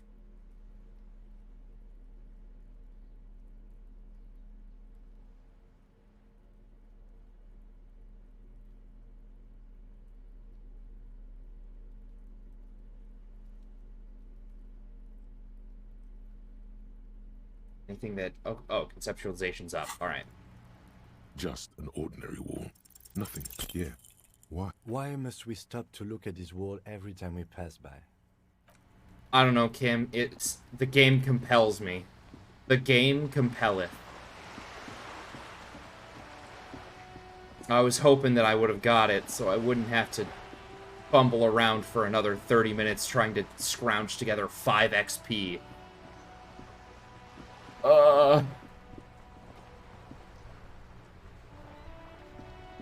Vigilance officer, what can this old carabiner do for you?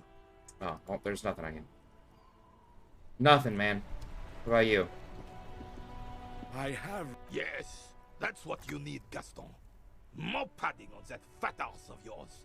Oh, I hope your fuck. heart gives out. Honey, it's a little pleasures. Life doesn't need to be a struggle. Hello, officer. How might I be of assistance on this fine day? Let me think. I heard someone was hanged and left on a tree for a week. But that's all I know, really. Of course, officer. I mean, I hope I can. What? I'm not gonna ask that man for a bite of his sandwich. We have to go around. Fuck, dude.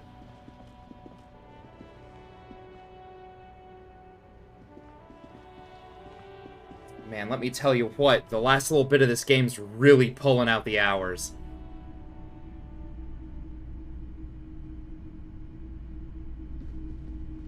Hello, hello.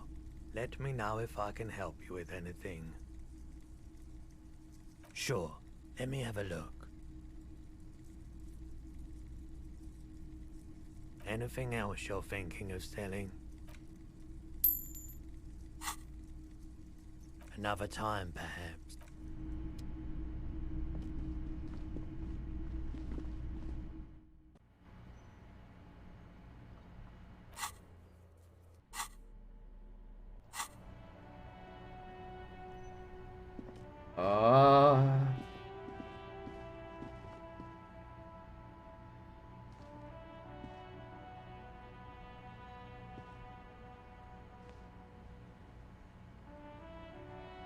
Thanks, Wales.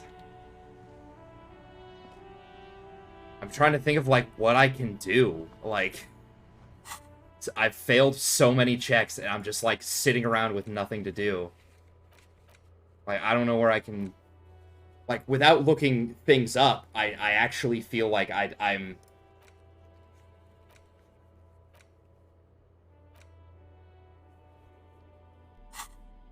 Like, I'm feeling like I'm spinning my tires here.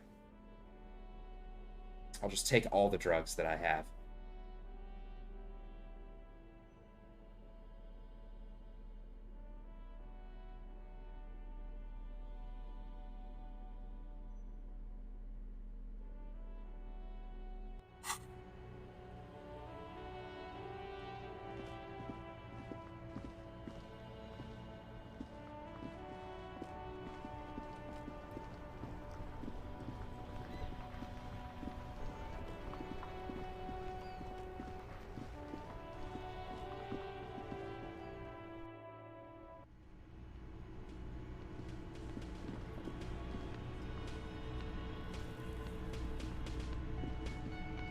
Ah, smallest church in Saint-Saëns, right?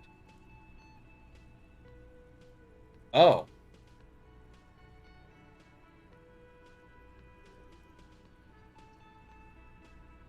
Told you I'd rock that shit. It was alright. Subdued. I might start letting people up there again. Now, what can I do for you? Got the 20 real? Good. You got the room for the night, but remember, you'll need another 20 real. Oh, hello, dear. There you are again. Oh, you don't want to hear about some old woman's ramblings. But I do. I literally need you to give me 5 XP so I can level up logic and hopefully convince Titus to tell me where this woman is so I can potentially solve this case, ma'am. You don't understand. Reflexively, the lieutenant read his familiar notebook. Well, it was summer.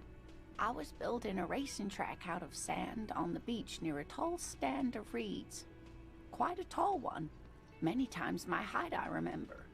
When, all of a sudden... I'm getting ahead of myself. I was 5.5 in Betancourt in the suburbs. My grandmother had a summer home there. What happened? The strangest moment of my life. I looked up and one of the reeds moved. Not like a plant, but like a living thing. It stood up and looked at me. Its body unfolded like some antique toy. I've never seen anything like it. I didn't know this can happen, so I reached my arm and touched the thing. It felt just like a stalk of reed, but it moved, swaying, towering above me. After a while, 20 seconds, a minute maybe, it left, went into the reeds. Did you follow it? I tried, but I was only a child. There was mud and high water. I couldn't see it anymore. I was just standing there, knee-deep in mud, looking around me. Where did you go? Don't go. I ran back home to my grandmother and asked her if reeds could walk, and told her they were looking at me. Of course, she just laughed at me, but I knew what I'd seen. For years, it was a story I told at parties when I wanted to impress boys. That sort of thing. Of course, That's the story most I would people tell just someone took if I it was as a looking to impress strange, them. amusing anecdote. So did I, honestly. But then I met Morel. Oh no. We were on our first date when I told him my story. You should have seen his face. He said my descriptions matched the phasmid down to a T. Its white marble limbs, the way it moved. So that's how they met. This is beyond significant for them. Ah. We're on a Our date? first, yes. Not all of them, as far as I remember. Some of them on the inside like stalks of marble, if that makes sense. It's hard to say how big things are when you're quite small yourself. To me, it seemed to be taller than I was then, but that's probably not the case. Tim, what do you think? I thought it was a wonderful story, man. But I don't believe it. A child left unattended on a warm day. Children make up stories and then end up believing them. That's fair, Kim. That's valid. You're welcome, sweetie. I do Oh. appreciate the chance to relive it. We did it. Whenever I get one. It was just such an impossibly sunshiny day. So warm. Thank you so much. Give me that fucking logic point. Oh my god. Accept and close. Go over here. Click this. Where's my logic close? This is my logic shirt. This is actually not my logic hat. This is my logic hat. My logic glasses.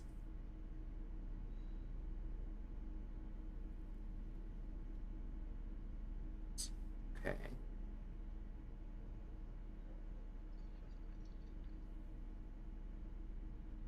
Alright, logic's at +4. Oh my god.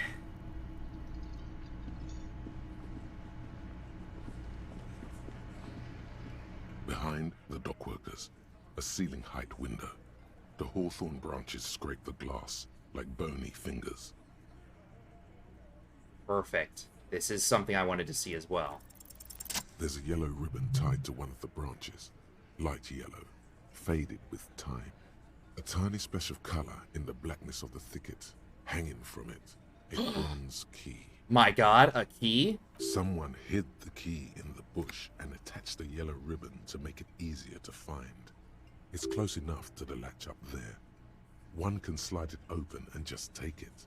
Surely not a coincidence. Huh?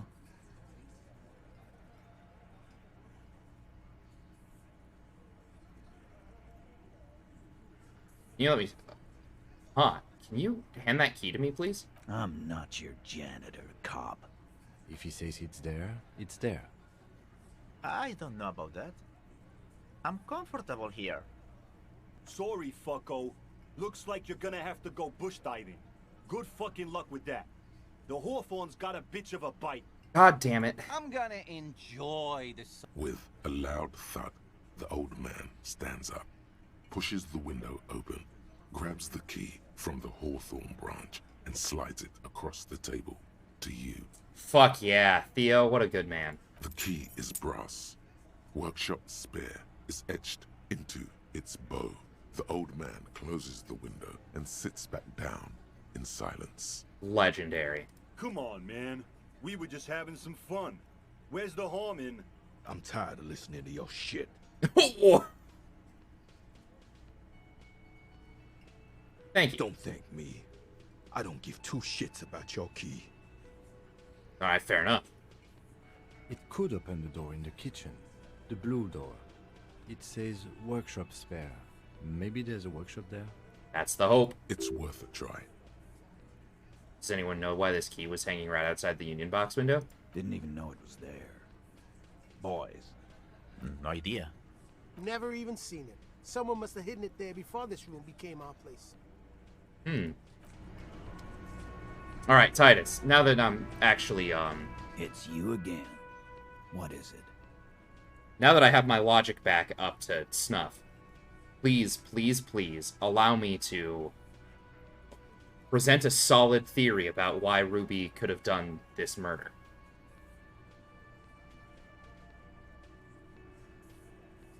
Please. One time. A sudden One flash time. of lightning in your neocortex.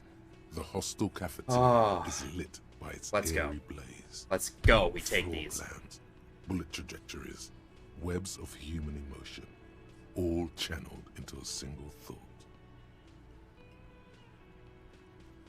So that's what you were squinting at. You were trying to come up with a theory, weren't you?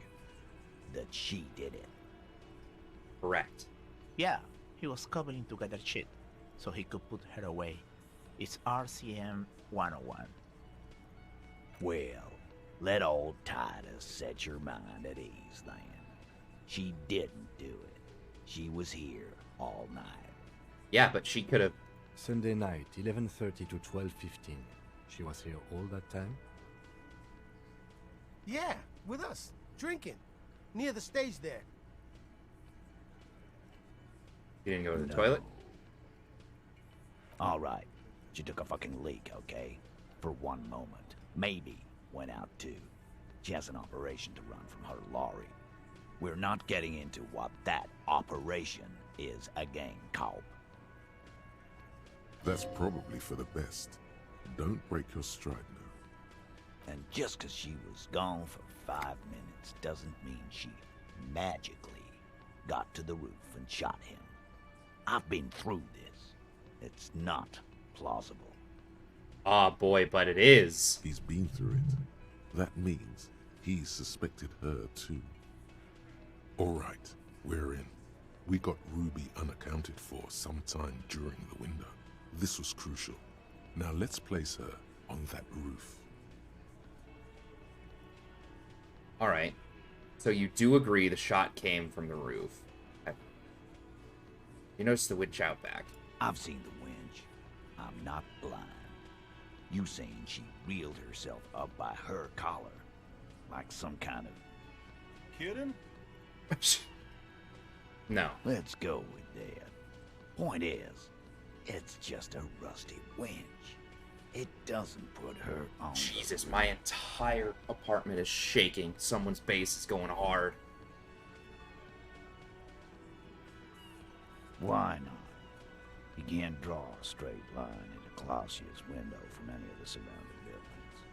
Not from what I know about Martinez. Maybe from the coast. But like I said, I've been too busy dealing with you idiots. So no, I don't think it was a sniper.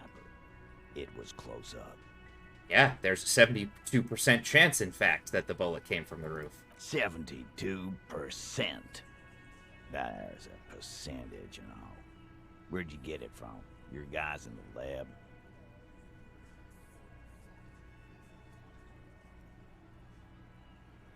No, you can't. I know what you did here on the weekend. People talk. And what they say doesn't sound like a science call. You're a madman. Yeah, but I also know my statistics pretty well. Those numbers were an ass pull, man. Yeah, and they don't put her on the roof either. It's just mambo jumbo. He hasn't got shit. Nah, the only way up there is through Clausia's room. They just gave me the key. I bet this key is connected to the two rooms. How much do you guys know about this place? We've only been drinking here for what? 6 years? How much do we know? Been thinking of getting wilding in racks. That is on my ass, boss. I bet you were. There you go. Tatted on his ass. We know the place.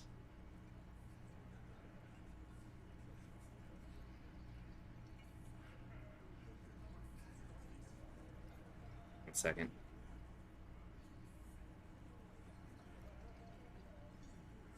Okay. No, but that doesn't prove anything. It's just 2 dolls. We're not giving you Ruby for that. She's one of us. What if they're connected by the winch, Eugene? That is your name, right, Eugene? If they are connected, she could have gone to the kitchen, gone up, shot him on the roof, then come down. All in 5 minutes. How about that? Yes, she could have. This is one long shot. Tell you one thing, I liked how that goddamn winch came up again. That was nifty.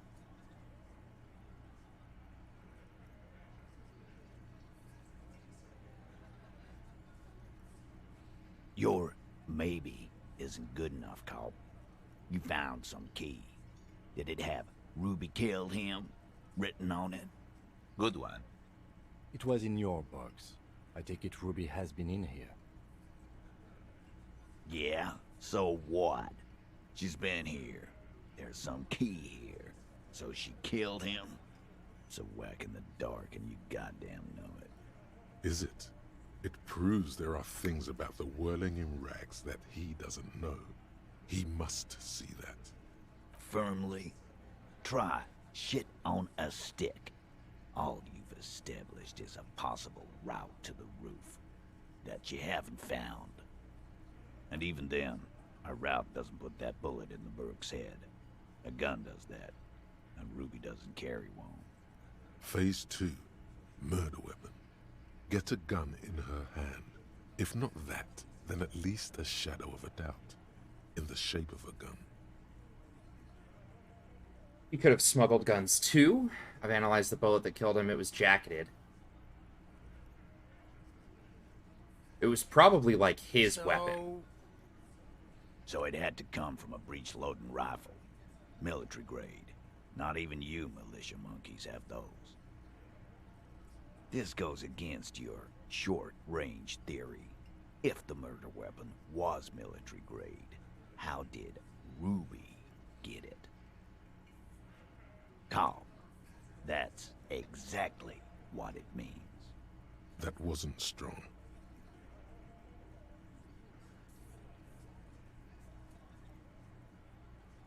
Yes, goddammit, I know what a 72% chance means. It means there's a 28% chance it isn't that.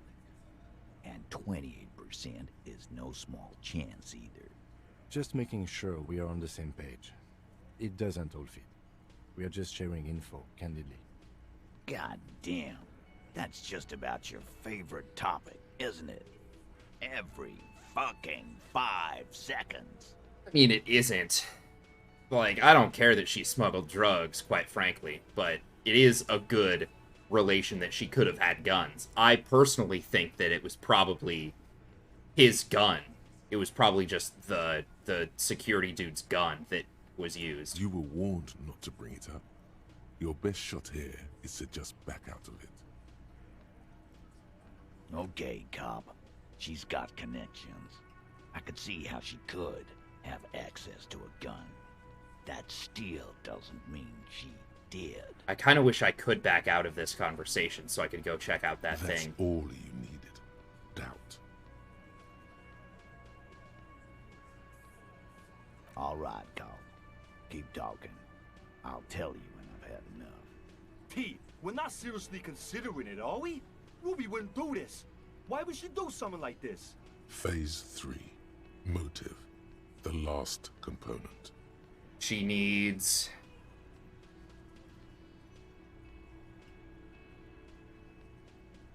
The big one.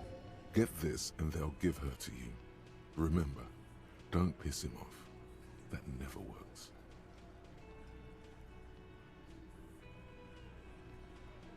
It's not why did she kill him, it's why did she organize the cover-up.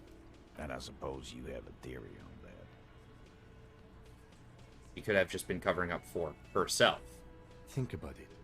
Why go through all that effort? It was her idea, wasn't it? The hanging. You went along, but she suggested it. She had, like, a fully formed plan and shit. Right when she came back downstairs. Really, Shanks?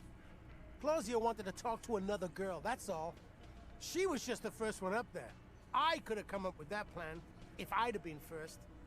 But you didn't come up with that plan, Eugene. Time for a logics demonstration.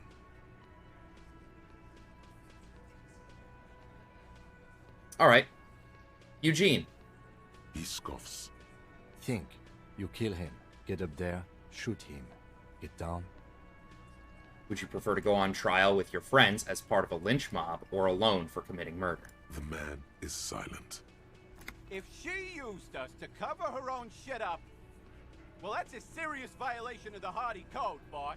Oh, fuck. Which is why she didn't. She would never do that. Why aren't more of you defending her? This is fucking stupid, Titus.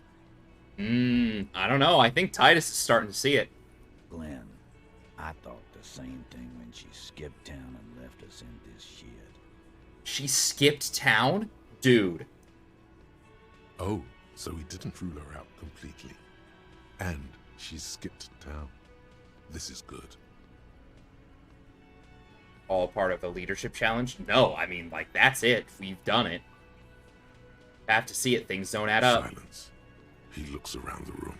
We are getting there. We're doing it. The old man in the corner nods. A very small nod. And a trickle of tobacco spit on his lip. Gross. This is the only option he cares for. Opinion. Opinion, not option. But thanks. Yeah, I see it. There's one more thing I've been wondering about. Ever since you asked me where she is. Add it to your list of suspicions, if you want. I don't know. I don't know where she went. She just got up and left. Got real scared, too. Wouldn't tell me where. However, hard I asked. Wanna know why? She was afraid I would tell you. Maybe she was right. By now, I probably would. She knew there's evidence on her, and she knew we'd find it. This is typical suspect behavior, why fleeing is always incriminatory. Perhaps. Ask her if you find her. It won't be easy, though. She made sure of that. Alright. Do you have any clues? She's not far. We know that much. She didn't take her lorry, so she's on foot. Good fucking luck, man. She knows this place like the back of her hand. You'll never find her. Yeah, Al. And we won't either. She's not really a Hardy candidate anymore, is she? She's not, Glenn. You know what she's doing with Ulan frequencies? No, that's for the smuggling thing. Have you looked for her? A little. On the coast. Where have you looked for her? More precisely. More precisely? On the coast. Past the waterlog. She's not here. So, I'm thinking she's there. Who's doing this looking? They're all here. You're all here. Who's out looking? Lizzie needed some air. So she didn't go tell Evrard. No one goes to tell Evrard anything. He knows what he has to know. Fast. It's called a radio, you believe. The gardener may have played you a game when she stormed out. She has her own plan.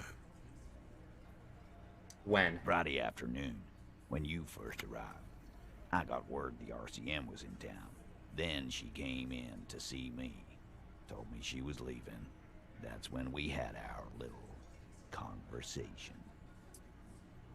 I told you. You. No, you. As in the cop with the sideburns and the disco clothes. Oh, shit. Oh, shit. We have a connection to her. Oh, no. I'm sorry, God. Why does everything flee at the sight of my shadow? I have no idea why she'd be scared. I'm just a normal cop with regular thoughts in his head. That's obviously false. No wonder she's afraid. I've come to declare the ending of the human experiment. So there's a relationship to us specifically.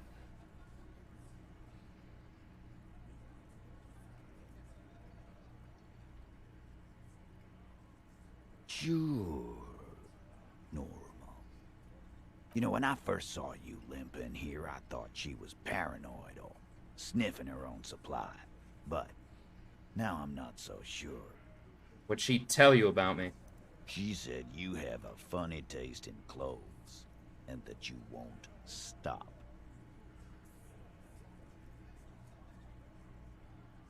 Until you have something on her.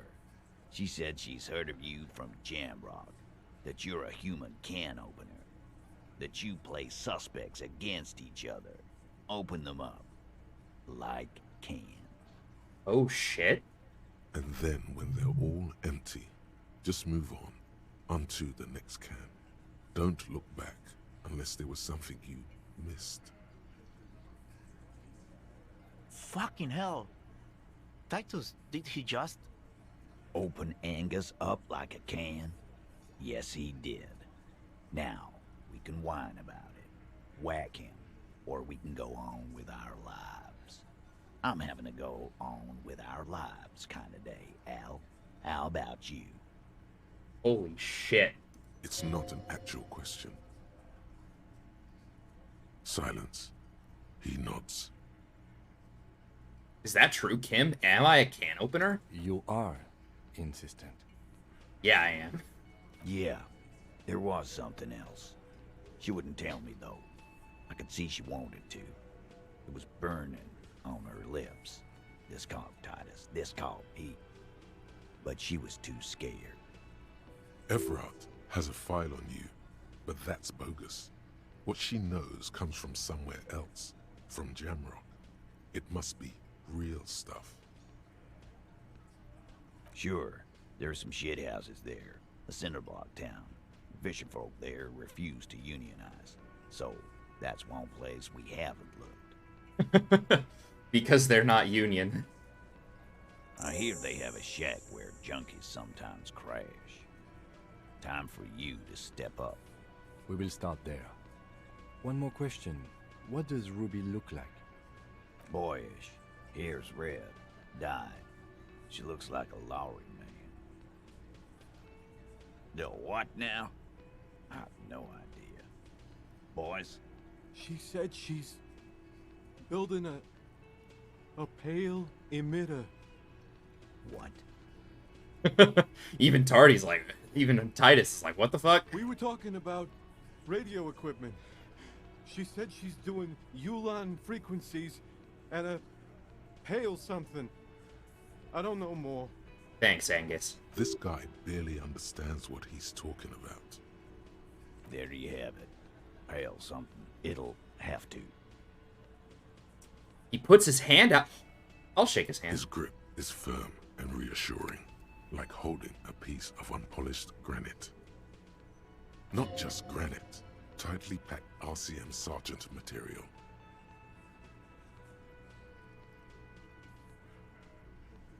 What if he's not a cop and wants to be a cop because he couldn't have been a cop? I'm not going to tell him he should be a cop. I'll just think it. No. But he already is a sergeant. That's what you're feeling.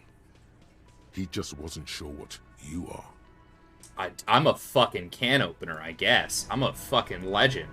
Holy shit. Alright, we gotta check out this, we gotta check out this bad boy over here.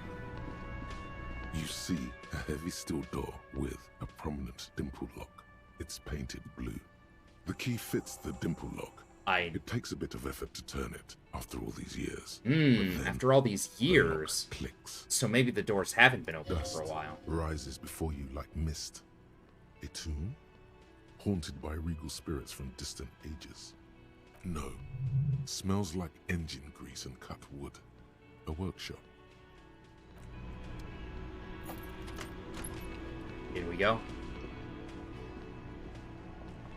Oh my god. Pinball machines? Pinball says Franco-Nigerian. White Diora. NB. The spare key is tied to the bush outside the corner room window. 5 real. We take it. Over there, in the corner. The pinball machine? Not just any pinball machine. This is the pinnacle of pinball. The pinnacle of Cornelius pinball? Gordy and the Mountain Goats. It's lit. You can't wait to get your hands on it. Kim, are you seeing what I'm seeing? The pinball machine.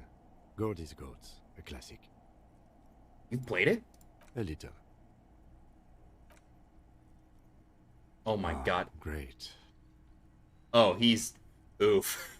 Kim? Not about it. Cornelius Gordy and the Mountain Goats reads the golden lettering on top of the Oh no. backboards.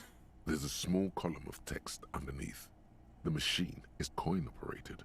Get the game on, Finger Boy. Those flippers are ready.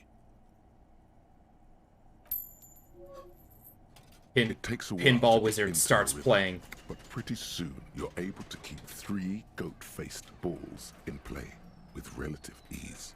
Go, go, Finger Boy. I feel sorry for the gods. If they only knew the kind of guy old Cornelius really was. The kind of a guy who uses the word savages a lot when recounting his travels. A masked nationalist. Ah, a racist mountaineer. An avid huntsman too. He was often photographed in his dining hall, surrounded by a wall-mounted hunting trophy from every continent.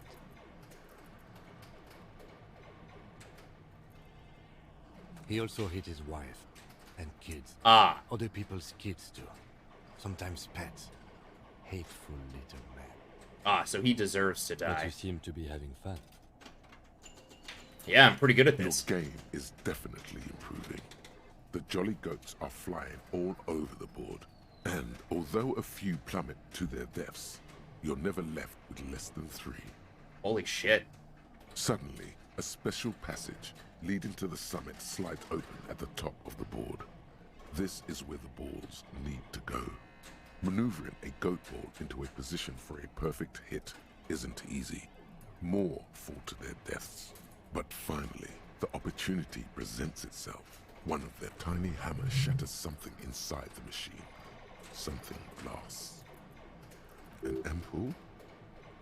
The words "pale rupture" light up on the speaker panel, and the machine starts filling with a thick, milky fog. Something's happening. Oh shit. Oh no, is this a horror game now? Congratulations. This is where the game ends. It's a cheap way of getting more money out of the players. A stupid nihilistic finale. There's so much fog, you can barely see anything. Some is actually leaking out of the machine, and one by one, your goats start slipping, disappearing into the milky nothingness. No, my goats! My goats! This can be navigated. The balls leave almost imperceptible disruptions in the fog. Use them to calculate where they hit next. Fuck yeah. You're down to your last goat, going mostly by sound. Eyes are useless at this point, but that goat is something special. 5 times you snatch him back from the jaws of death. Alright. I am. I've seen it before. Played it too. You will eventually make a mistake and then it's all over. Why do they even make these if it's impossible to win? Oh, both? What?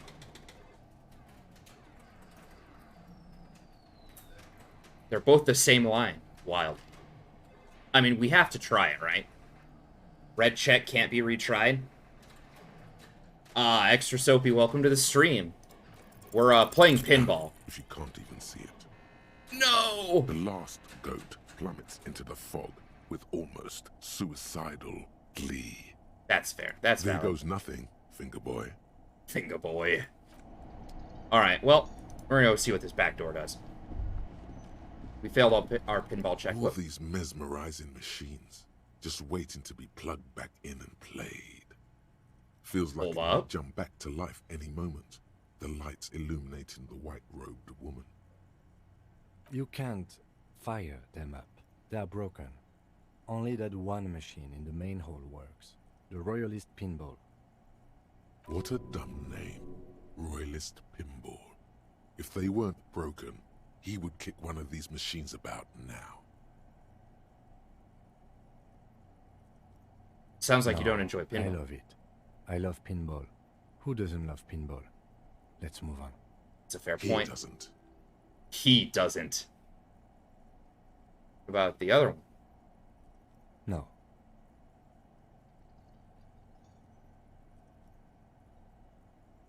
It's gonna be a bad check. I gotta try, right? Oh, hold up, wait. Give me some brain, some intelligence. Chat, I require a bit of intelligence, please. Pretty please. Please, please. Damn it. It's strange that he doesn't like pinball. Kim here is a Seolite. His people are incredibly dexterous, and they all love It didn't let you. pinball. Heck. Matter of fact. Us? Guys? Ah, fuck. Uh-oh. Oh no. Oh no. Seoul is an extremely protectionist isola, inaccessible to the rest of mankind, as it has been for over 1,000 years. I have no special knowledge of them, despite my heritage. Kim's probably a burnt-out pinball grandmaster. I bet he is, actually. Maybe I was too low, but it felt like I clicked through the stream. Heck. But even I know that they don't play pinball. They have a rigid class society and a punitive justice system. We should continue with our exploration of this place. It doesn't matter. Alright, fine. Okay. I don't like pinball because I had to learn to play it for an undercover job at a pinball ring. And it's a lame, boring, and unchallenging game. There. We can move on now. He is a burnt-out pinball grandmaster, Extra Soapy. Good call. He learned it for an undercover job, got too good, and now he's just like, this game sucks. Unchallenging. He's a god. What is pinball to a god? You still feel he's holding out on Seolite pinball tricks, but fine. Explore on them. Alright. Okay, there was nothing else in here. What's this back door? This small elevator is dimly lit by a bulb that's been glowing for ages. The latticed cage is open, inviting you to step inside. Step Smells inside, of step nougat inside. and sweat. Your head brushes up against the ceiling. There is a control panel to your right, and just enough room for 2 people to fit in. The maintenance card under the control panel reads, Last maintenance, 10th July, 88. It says last maintenance was in 88. That it does. I say, let's brave it. This elevator was last maintained in the future? No, it was maintained in 88 of the previous century. Ah, that's disappointing. If some form of time travel becomes possible in the future, I doubt its inventors will use it to repair elevators in Martinez. Ah, damn. Alright. There are large rectangular buttons, monter, descend, and an international call for emergency assistance. That third one appears to be broken. You cannot call for emergency assistance. Up we go. Oh, shit. Wow. Okay. Small windows taped shut with black plastic. Can't see outside. Okay. Alright.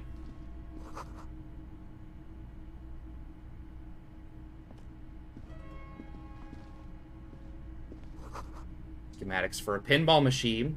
Futurism themed. Pinball maker's coat. Empathy and hand-eye coordination. Oh, yeah. Oh, yeah.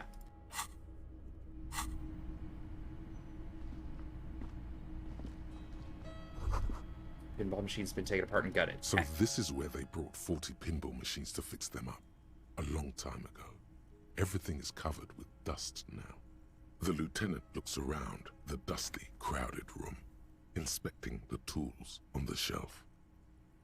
It's like they gave up on fixing them. At some point, 20 years ago, 15 maybe, before pinball went out of vogue. Looks like it. I'm guessing Martinez North 22 used to be a pinball arcade before it became a hostel. Become a pinball-themed detective just to your partner.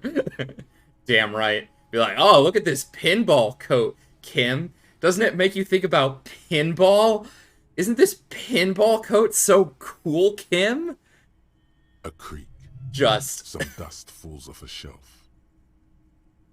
Downstairs in the hall, next to the main door. One of them even works. I've seen one of the Hardys bang away at it. But then, it went bankrupt. Your skin crawls from making the connection. Wait, hold up. Use pinball arcade before it became a hostel. Oh, yeah. Could this mean the Whirling in Rags really is part of the duped commercial area? If that's true, then our cafeteria manager is not going to like it. We should tell him what we found up here, omitting that suspicion. He does not appear to be the kind of man who likes his establishment to be part of a neighborhood ghost story about bankruptcy. Yeah. Stupid superstition. But still, it would be interesting to see what the cafeteria manager thinks of this. It's not a ghost story. It's a curse, and Gart ought to be made knowledgeable so he can perform counterspells. Ah, shit. Do we give him do we give him the opportunity to perform counterspells, or do we just, like, let him have it? You clearly see footprints in the downy carpet of dust covering the workshop floor. Jackpot. These, unlike everything else here, are new. 3 weeks maximum from the dust coverage. It could easily have been 1 week too. You know, officer. This is good. He likes it. There's a little smile there, in the dark of the workshop. Counterspell's a mid-tier spell for small brain characters. This isn't bad at all. It was a good idea to see where that door leads. Commendable work bringing us to this place. Alright, let's have a closer look at these large prints, most likely made by boots. The size is hard to determine. Sole could be bigger than vamp. The soles have left a pattern, uniform, horizontal lines. One person has been here. They've gone back and forth. The tips point both ways. This doesn't look like the workers' boots from the hanging, does it? No. These little horizontal lines are different. They look custom-made to me. Or some kind of foreign print. Hard to say. Still a boot, though. The print does not look like the odd-soled print we found at the hanging, Kim. The size looks about the same, actually. They're not the same shoe, but they could be the same person. Between that and that. Alright. Everything around you is quiet. The prints crisscross the workshop floor. It means someone snuck through what seems like a secret route, leading to the roof, from where you can shoot our victim. This is significant. Let's go. These prints, officer, could be the prints of our killer. They sure could be. Tiny hole in the wall. You could see a bedroom on the other. We could peep? You can almost see the shape of a man and a woman writhing inside, bathed in drug sweat and dirty linens. Bottles lie around everywhere. Oof. So you could see into it. You can barely see through. Better not to jump to sensationalist conclusions here. The footprints on the floor, however, definitely suspicious. Boring footprints. I want to jump to sensationalist conclusions. Me too, Electrochem, me too. You lean closer to the peephole instinctively. I bet they're doing something quite unnatural. They're sensationally unnatural. Sensationalism. We always jump to the sensational conclusions. Alright, alright. Door? What's blocking the door? This is the barred door you tried to kick in before.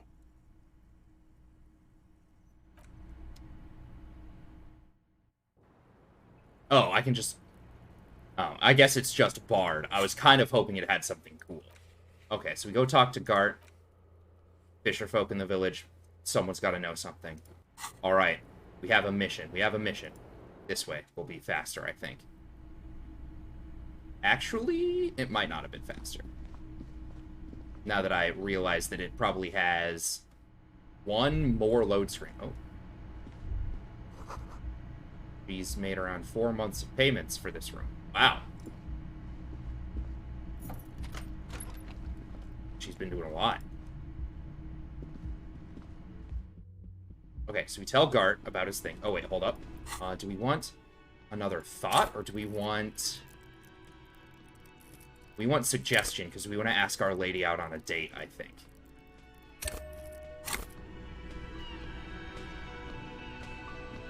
Maybe when Kim's not here. Unless we solve the case today. Is there something you needed? Yes. Well, well. Bringing him that new bird sure made a difference in his attitude. Another thing. Great. I love those. Oh, okay. Well, I did hear you make noise back there, so good for you. He's really, really holding himself back here. Okay, what is back there? Skeletons. The black gaping maw at the end of time. Oh my god. No, it's just pinball machines. I knew it. I've always wondered where those machines by the door came from. And they told me there was some kind of pinball thing here too. I knew it. Were there any back there? In working order, I mean. Why? Is it because you play? Because Kim here is a renowned pinball grandmaster, actually. No, I was just wondering if you found pinball machines there. If you're thinking of selling those pinball machines, I want a fat cut C-suite shit. Those machines are whirling property. But if it makes you feel any better, I'm not planning to sell them. Alright, fair enough. It wouldn't hurt to get a little life in here. Other than the hellish karaoke machine. That one's always causing trouble. Good. Yeah, those numbers he's adding up must be making good sense to him right now. Sounds like he cares about the place. He's not going to be overjoyed to hear that it's part of the doomed commercial area. Yeah, but I'm not going to tell him that part suggestion. He doesn't need to know. He should still know. You have to be forewarned about these things. No. Yes? Nope, that's it. I don't need to tell him about the other stuff.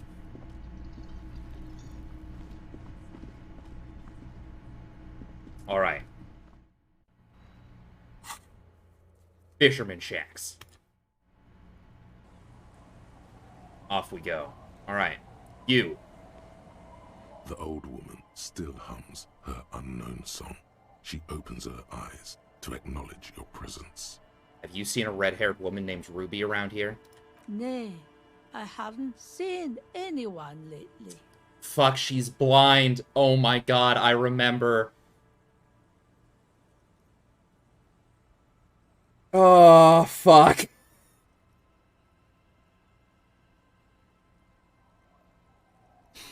God damn it. I'm a She's blind, which you seem to have forgotten. God damn it. All right, you're blind, right? Yeah. Okay. This is my little cinder block town. I know what goes on around here. Oh, good. She's being evasive. She knows something. There was a murder in Martinez. She might be a suspect. We would appreciate your help. Would you now? I know how this world works, and it doesn't work when people tell on each other.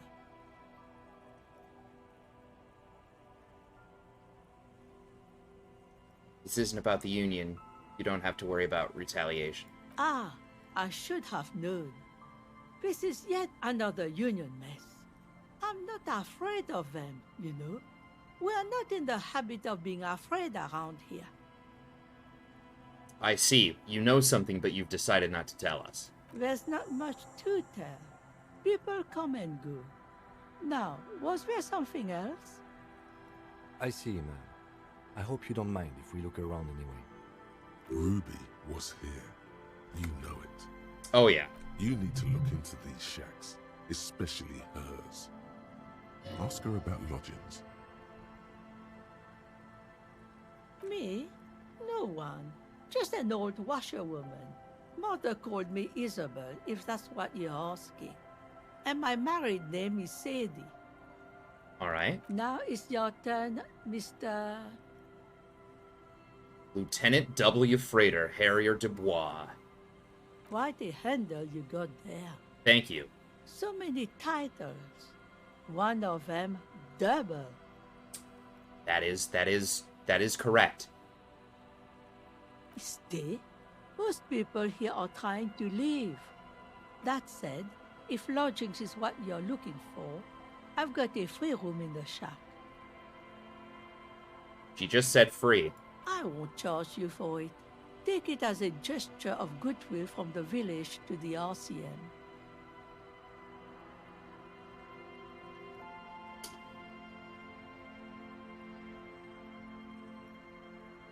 No one is using it, and God knows it's not much anyway. You can stay there. I'm not sure it's appropriate for me to accept free accommodations. Oh, don't. It's your choice. No skin off my teeth. Don't make an old woman regret opening her house to the place. Well, if you are not in the hostel in the morning, I'll know where to find you. Here, in a shack. In a shack. He's a little relieved you're no longer in that room. Alright. Alright. So that's probably right here. Time to snoop her house immediately. The door has seen better days. The layer of paint has started to peel off due to the salt and wind from the sea. Even the lock looks slightly rusted. I'll wait outside to give you some time and privacy to check out your new living arrangements and look for any signs of Ruby. But just so you know, after we are done with the day, I'll still be staying in the whirling in rags for the night. We'll meet in front of the shack in the morning. The key turns with a satisfying click. You can enter the shack now. I don't actually plan on staying here, but mostly, I mean, especially because I've already paid the, As you look at the 20 real for in it. This corner of the shack, it's clear one of them isn't quite level with the others. The edge of a floorboard next to it looks scratched. Ah, your boy came home with a bottle of whiskey? Well done, Aeon. Welcome to the stream. Welcome home. Hollow space underneath the floorboards is dark and damp. You can barely make out the mixture of sand and sawdust below. You stick your hand in and start combing through the sand. Dry, not like outside. Fine dust. And then, something hard wrapped in paper. A small cylindrical object. You pull it out. A bullet. The floorboard doesn't care. But maybe the washerwoman does. You have enough to confront her with. It's extra ammunition. She's locked and loaded, ready to fight some cops. Oh man, both of you got whiskey? Shit, makes me wish that I had bought something today. On the table, you see a bowl of water, a rough soap, and next to it, a small hand mirror. No, A straight we razor keep the sits mutton inside stash. the wash It basin. stays. Is shaving the right The call? water reflects back a vague image of your face. Nose bulbous and red, hair unkempt, wrinkles lining the eyes and forehead. The stash is gigantic. The stash is grand. A fresh start looms ahead. Clean yourself up and be born anew.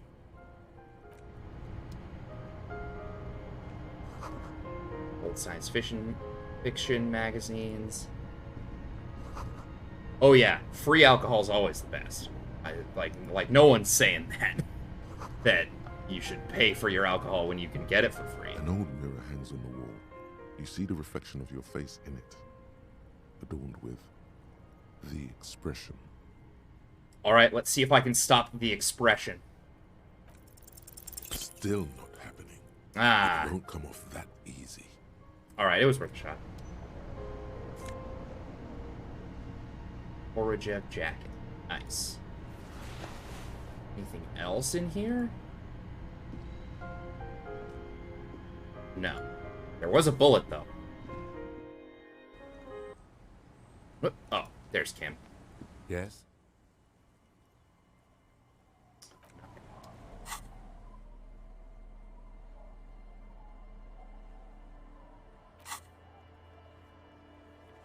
Okay. Found a bullet in the washerwoman's shack. Right, okay. Our tenant, the policeman. I hope the waves don't keep you up at night. What can I help you with? I haven't slept here yet, ma'am. It's been like 5 minutes. Damn that girl. And without anger, a long and harsh life has taught her not to buckle under pressure. I'm behaving tonight. No whiskey for me till tomorrow night. Yeah, I might have to join you on that, Wales. I might make a a morning excursion to my favorite liquor store and buy myself my bourbon, then tomorrow night we all go ham. But you didn't put it there, did you? She did. Gone and hid things in there? She's usually a good tenant, and not a stupid one either. Yes, I let my room to that Ruby girl. As I've done before when she's been in trouble or just looking for solitude. I've made it clear, we welcome all kinds of people here. She came last Friday, left on Monday in a hurry. What has she gotten herself into, that girl? That's for the police to find out.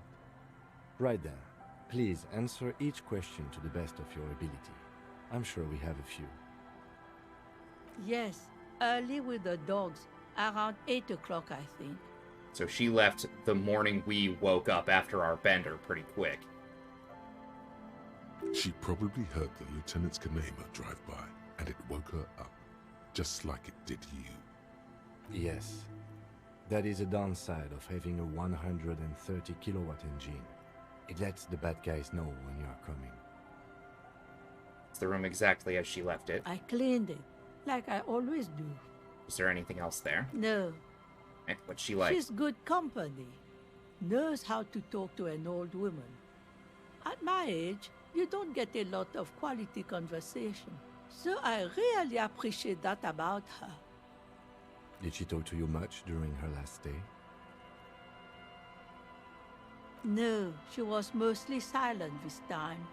Kept to herself. She tried not to let it show, but I could tell she hadn't come to fish. Usually she likes to cast a few lines, but this time she mostly stayed in her room. How do you think she left the bullet there? How would I know? She's a gruff one, but not violent. She doesn't go around toting a gun. Not that I know of, though she was into nice music. She once showed me a few mixtape milieux she'd made. Although I guess she was pretty handy with the mechanical and technical stuff. Even fixed the heater in the shack. You should be thankful for that. She may simply have kept the equipment elsewhere. I don't know. Further up the coast, she tried to leave quietly, but the hinges on that door screeched like a cat in heat. Woke me up. I heard her rushing in those heavy boots, heading up north. Do I know if our boy has any intention of being on tonight? I think it depends on which one, because one has been texted. I can text the other, actually, now that I think about it.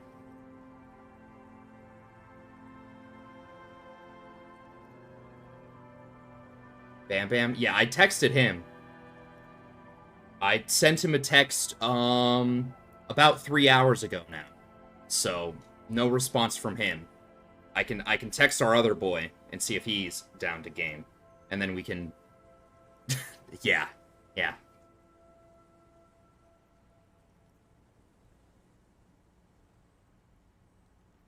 But I'll text our other boy and see if he has time. It's a peninsula. She might be trapped. You'll never find her, you know. She knows the coast like the back of her hand. You only just arrived. I had so much fun of Risk of Rain that I'm solo running it right now. Fuck yeah, dude. I wouldn't worry about that, man. We are persistent. I'm planning on finishing this game tonight because it's very much feeling like... It needs a cool thing to be said. Unfucking believable. Especially with let's rock with our cock. Unfucking believable statement. But I am planning on streaming this until I finish it tonight, provided it's not ungodly long. 4 odd-shaped opals in the first level. Fuck, dude. Good defense. Because this is really feeling like we're close. Rock the cock. Do we rock the cock? Further up the coast we go. That place is huge. Jeez. We are persistent. We were just given a huge compliment that we're like a can opener. Man, I was really hoping she'd be hiding in this village. Do we rock the cock? That's what I figured. That's about what I expected. Yeah. What? I meant the follow-up. I mean, we gotta double down. We have to double down. You're still not saying it right.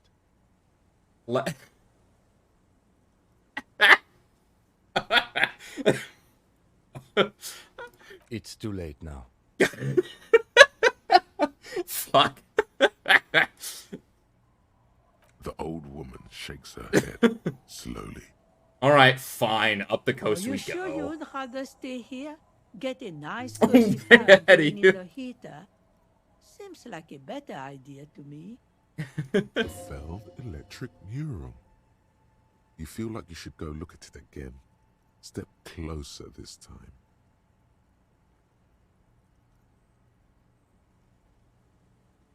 Huh. One thing, Wait. officer. Thank you, If Wales. do find her, Unfortunately, I please cannot. Go easy on her. She really means it. It's an honest plea. She's a good girl. Whatever she's gotten herself mixed up in. All right.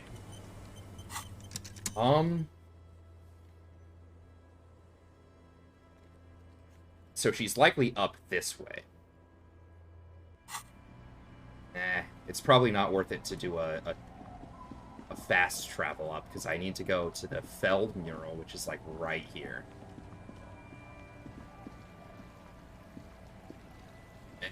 Hello? Thank you.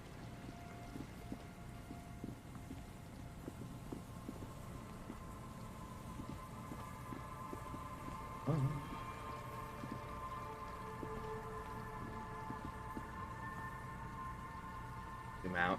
Oh, there's a thing over there. We gotta investigate. We gotta investigate.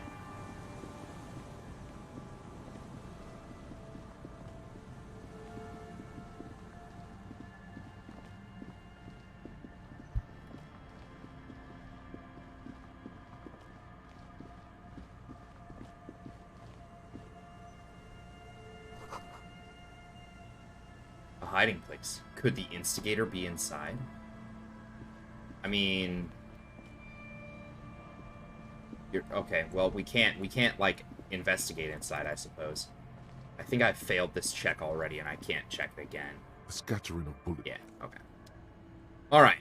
Well, that was not what I was hoping. Oh. I hate that tab is the view the things around you. Or was this the Feld mirror? No. Because this is the printing company.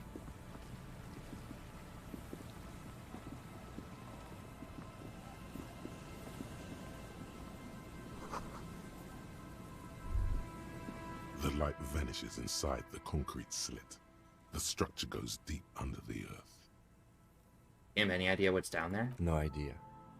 Could be connected to one of the buildings around here. We might find her down somewhere. There's an old storm drain system beneath Martinez that's mostly collapsed. Revachol sewage system has been built and rebuilt 4 or 5 times now.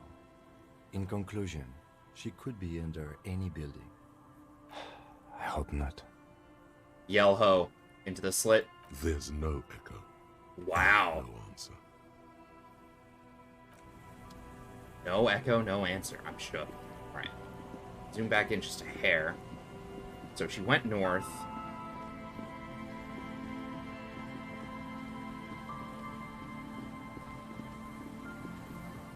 We're gonna check all the way up here at the tippity-tip top. An old door, worn by elements, guards the depot. The wind has blown a sand dune in front of it. Oh shit. From here to the whirling, I can't see how. The church is in the way. I bet that specific dialogue option was what was stopping me from having other checks over here.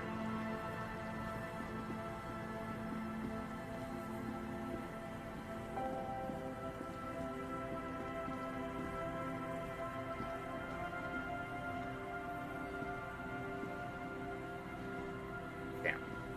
Okay, okay.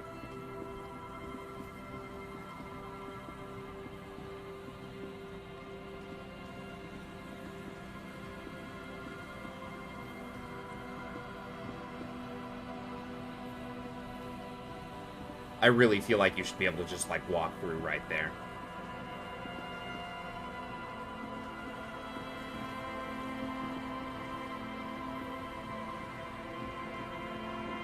Okay.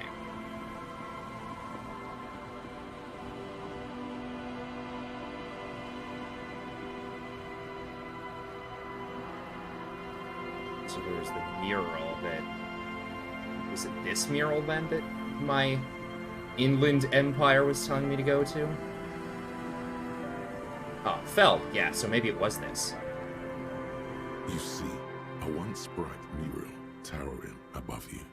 A slogan used to intertwine with the loops a long time ago. Now, only a shadow of peeled letters remains. It says, "Tomorrow is just a whisper away." Above the mural, a collapsed roof, broken windows set in walls that are cracking and will soon also fall, and the coastal breeze rustling and sighing in the remains of the edifice. There's something in the wind. Sometimes the only way to go forward is to fail first. In there? She could. Or she could be in the identical room over there, or in that boat shack, in that church tower, maybe. Why single out this one building?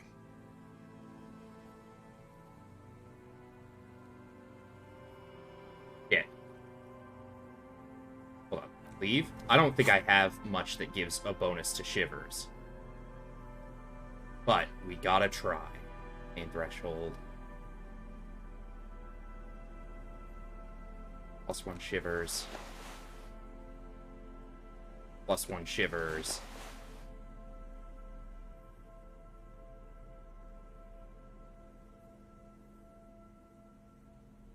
Alright. The once bright mural. Oh my god, even with those. Oh, I mean, I guess it's at 20. So I think... Tomorrow is just a whisper away. What is my shivers currently at? Shivers is 2, 4 from items. So you could get me at 5, which I actually don't think... Yeah, even with 5, I still don't think that adds up to even increasing this check's odds. So I'm just gonna do it. Death notification. That's wild. We're just gonna try it. Suddenly, no. All is quiet. There is no cold hand brushing against your forehead. No rustle in the reeds. The wind has died down or gone behind a corner. You only hear distant waves washing the coast. The ruin in front of you is silent as a tomb. What was I trying to do here? Trying to talk to the wind. The city, whatever you thought would happen, did not. And now you're just standing there with your hands fallen to your side. That's fair. Is trying to talk to the city something you've done before? Is it in your secret repertoire? A trick for when you're out of ideas? How do we? I was really hoping she'd be in the village. Okay. She's probably north of the village, and this place is a peninsula. We've already talked to the cryptozoologists. Working with them might give us a good excuse to run around, give us some structure. And then there's the church. If I were a murder suspect, I would not hide in the most prominent building here, but who knows? Maybe she's reckless. Anyway, we do it the old-fashioned way, sector by sector. Go over the whole peninsula, ask the locals, enter the places where we can enter first, like we did in the village. And if that then, fails? If we're desperate, we can look where we can't enter. Bunkers, storm drainage, displays. I'm sure it won't come to that. Walk the coast, the old boardwalk, the reeds. You can always come back here and talk to the wind again. Look where it already got you. That's fair. An adventure awaits. An adventure on the windswept urban coast. Buckle up and raise your collar. This search is going to be wet and cold. Hey, hello, welcome to the stream. Now can we check these? Or maybe they were empty because I've looked at them previously. Alright.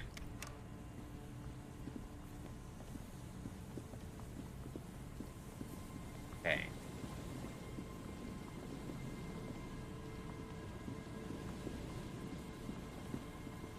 Walk up and down the coast. We gotta search for this.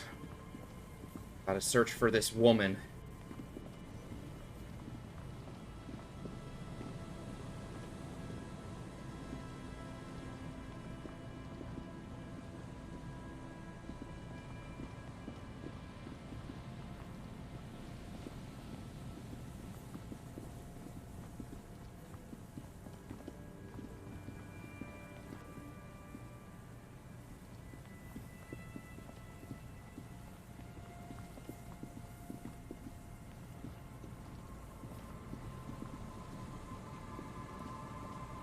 Okay, so maybe we talk to the cryptozoologists, because they may have seen her recently, because they've been over this way, digging through the reeds. We can hope.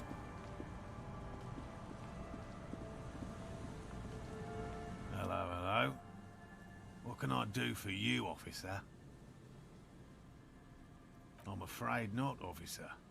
I've been busy digging around in the reeds for days, looking for signs of insect activity. I'm less interested in mammalian concerns, to be perfectly honest.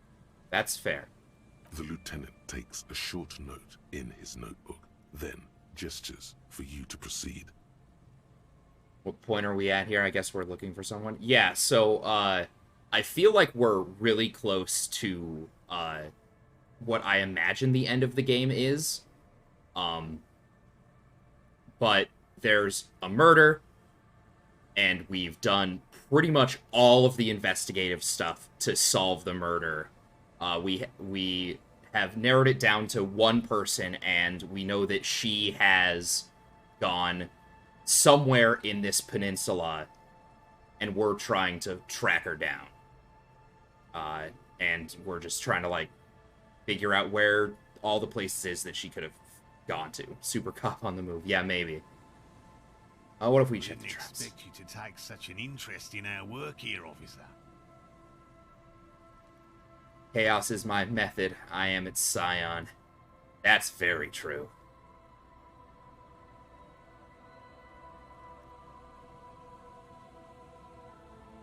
Yes, indeed. Both require a great deal of research, attention to detail, and, above all, persistence. Damn right. We are persistent. Where are the traps? There are 4 in total. One is to the south, on this little peninsula, by the boathouses there. It's very near. Another we set in Land's End, to the northeast. It's behind a small sand dune there, on your way to the old radio tower, after the church. Yup. The third is set near the canal, where you crossed, by a concrete slab. A big thicket of reeds going up the slope, and among them, you should check at least one of those before returning to this one, since I just said it. This one's more of a technicality, but still, better safe and stupid than sorry. That seems like a lot. Do we really have time for this extracurricular venture? I have a feeling the only people foolish enough to spend their time skulking among the reeds are these poor fools. But fine. It's not like we are drowning in leads. Alright. What do I do if Bring there's it to one me here? at once. Just make sure the trap is closed tight. Alright, and what if there's a phasmid in the Highly wild? unlikely, officer. But in the event you do, I'll spray you with a pheromone mixture I developed. It's made of musk and research chemicals. The pheromone should attract the insect to you, or at least prevent it from bolting at the sight of you. It's quite potent. Will last you about a week. Oh god. Lay it on me. Wise choice.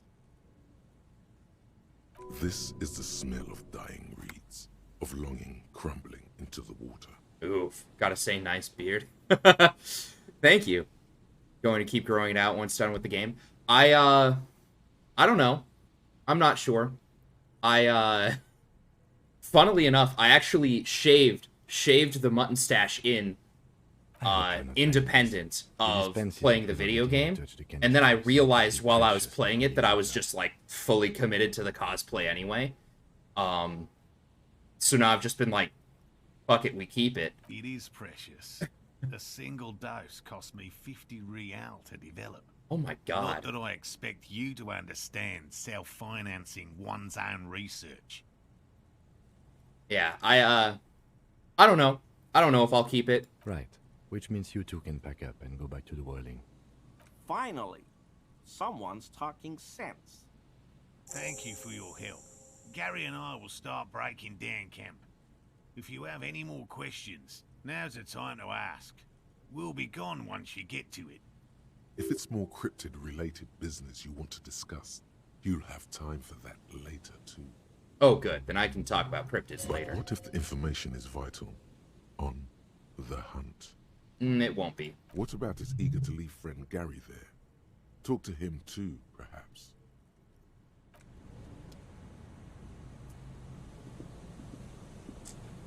Alright, what's Gary up to? Hello, I'm Gary. Very generous of you to help us out, officer. Yellow man. I mean, officer. Get my gun, we're gonna kill this racist. The lieutenant raises his eyebrows slightly and takes out his notebook. Jesus. I'm just waiting for my friend Morel to finish up with his insect traps so we can return to civilization. Not a lover of the great outdoors, eh? I like nature, just not this bloody coast. It's mostly drunks and degenerates that come here.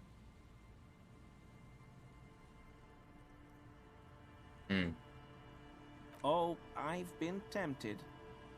But someone has to stay strong for Revocol. Uh-huh. He pronounces Revocol with a hard K, unlike other people. Oh, God. Serious question time. This man is no innocent. No one is. You said Revocol?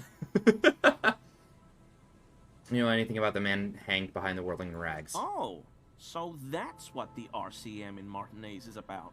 Great. Great to hear someone's finally taking care of that. Returned cats are very happy with food, so that's good to hear, Aeon.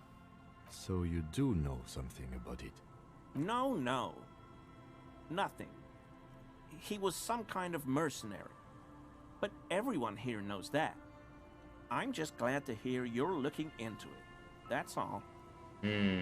He's not feeling very comfy in his clothes, is he? Strange.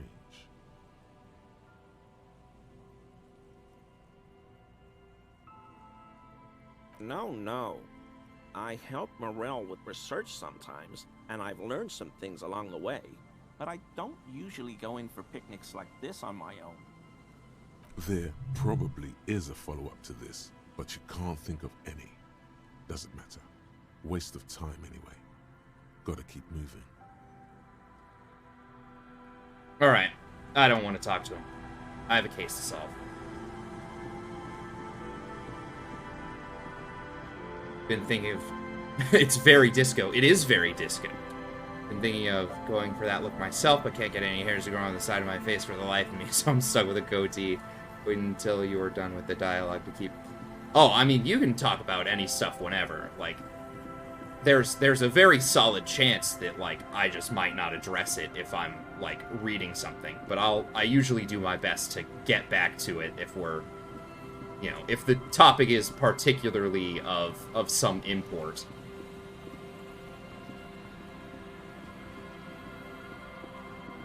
Okay, where is this trap? Oh. There it is. There's a trap in the reeds at your feet. Looks like the Oh same shit! one you saw Morel set. Thanks for the bits, extra Soapy. Same wiring. Don't want to miss out on any of the writing. Oh yeah, I usually like I do my best to not interrupt the narration for sure. You're being challenged, Aeon. I know, this is like 2 streams in a row that someone's brought up trying to outbid and out cheer 961 bits. Thank you, Aeon, for the bits. The reeds sway in the coastal breeze. They seem to be waiting for something. The wind picks up here, near the cape's end, surrounding the narrow strip of land from 3 cardinal directions. It's cold for this time of year. Locusts are crawling around in the track, confused but uneaten. You see no carnivorous reed phasmid gorging on them. Big surprise. Anyway, 1 down, 3 to go. Yeah, the current name is pending. I'm not sure what I want to call them yet because I haven't given like too much thought as to whether or not I want to keep the Mutton Stash branding. So yeah, redacted coins is what I'm leaving them with right now until I come up with either a better name or maybe just never. Who knows? Maybe they're just going to be redacted coins forever.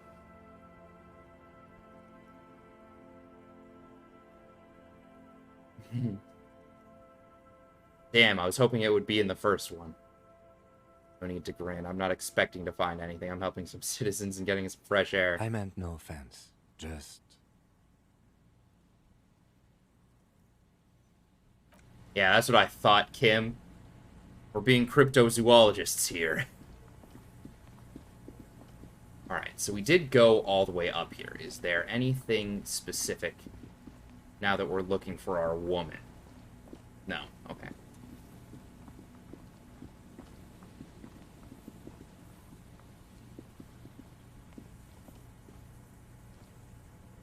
Easy 8. Keep it redacted. Keep the mystery rolling. Maybe. Oh, shit. Oh, 1069 bits. Thank you, Extra Soapy, for the bits.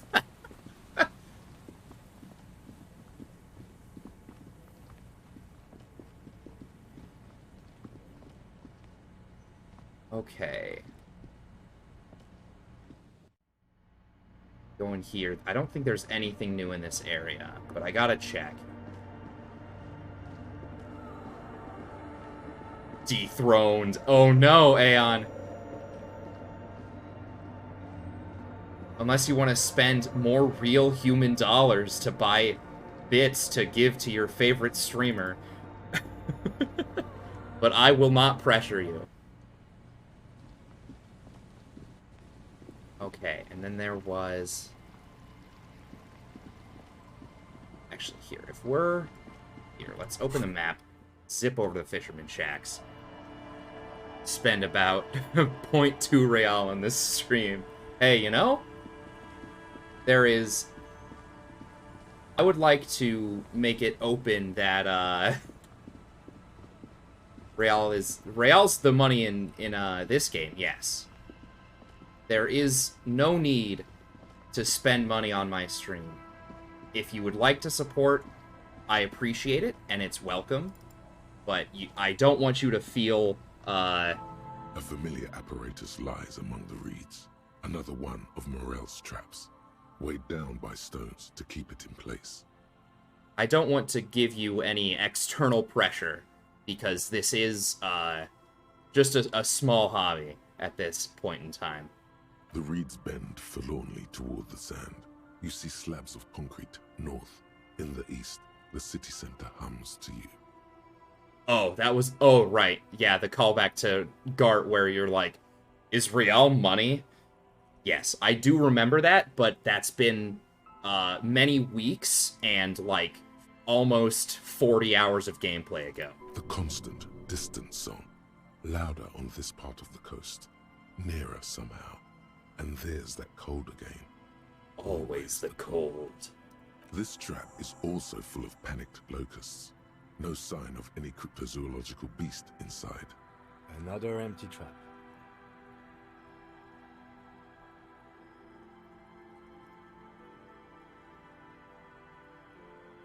Again, I want to make it absolutely clear that I don't really believe the Phasmid exists, okay? Oh no, I put time into the thought of the Koldamadakwa. So I'm going to... Yeah. The next one has a crab trapped in it. These are just crab traps, you do realize? If it's a Phasmid, how do you know the trap's actually empty, huh? I don't. You know, there's a chance. Fuck. Thank you for the 1500 bits, Aeon. Where's the other one? I think he said it was near the shacks. Near the boats. There were 4... I don't remember. I'll find it eventually, probably.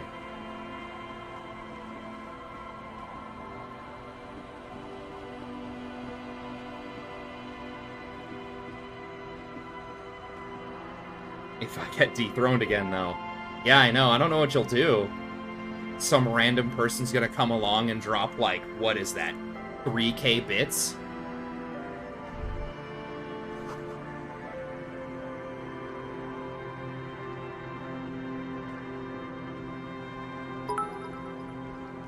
$69.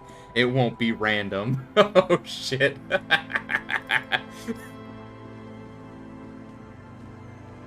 Aeon in chat shivering like, oh man, is that a threat? Is that a credible threat? 69. Oh shit.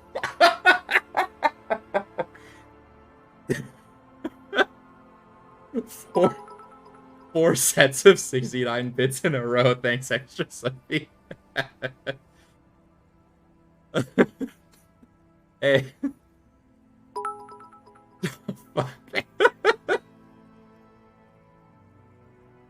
I'm sorry, Aeon. It's just gonna happen, I guess.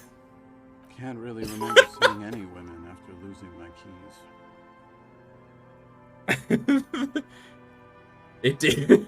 It did exactly in 420. Aeon, it still says you're number 1 though at the moment. Oh, it is. Holy shit. I don't even know how many bits that is.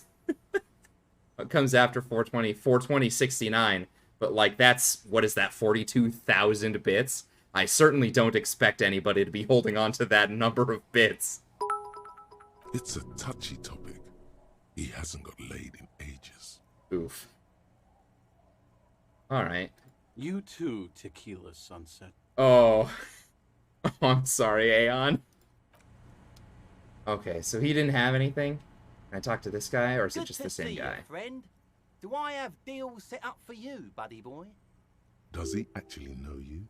Or is he just shopkeep friendly? Good to see you too, friend. So what do you want? I got smokes. Oh, shit. They're cheap. Very cheap. I'm done. I got Pilsner. Great deal. You won't get a better deal on that piss. Spirits I can let go for 300 real. I also have speed. And by speed, I mean amphetamine. Got by saved up bits, can't buy anymore. That's true. Jesus, 300 real for blue medicinal spirit that I don't know. Sell me some speed. For a Pilsner, pack of smokes. I don't need any of these. In the civilized world, it's a custom to tip the shopkeep, friend. But come back anyway. I didn't buy anything from you, my guy. I think Abby is in chat because they have just sent me a text with a bunch of with a bunch of money emojis.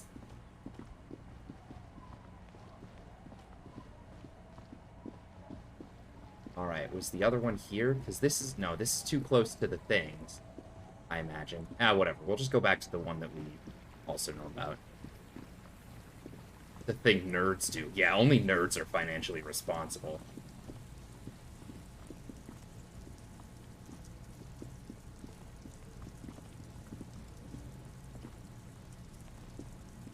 This is the trap Morel just set. Checking it over, he said, is just a technicality. But look the around. reeds by the abandoned campsite hiss and shake in the lazily falling rain. Yes, I'm no nerd. I spend all the money the day I get it. Correct. People leave. It's good the cryptozoologists left. This isn't a very cozy place to stay night after night. No, it is not. The later it gets, the colder. Remnants of the camp can still be seen in the sand. The fire that's gone out. You feel strange, somehow. Nothing but locusts in this trap as well. Definitely no cryptozoological monstrosity. Empty as all of them. One more of these and we're done. His face is red from the cold sea air. Oh, you getting tired? Rest of the month's gonna be hard though, truth be told. Yeah, I know the feeling. No, I'm fine. I didn't mean to complain. It's just... We're running out of energy. Alright, where's the last trap? Near the boathouses west of the Feld building. Isn't that, like, right where I'm at? Or maybe it's, like, further south. No, because the Feld building's right here. Okay.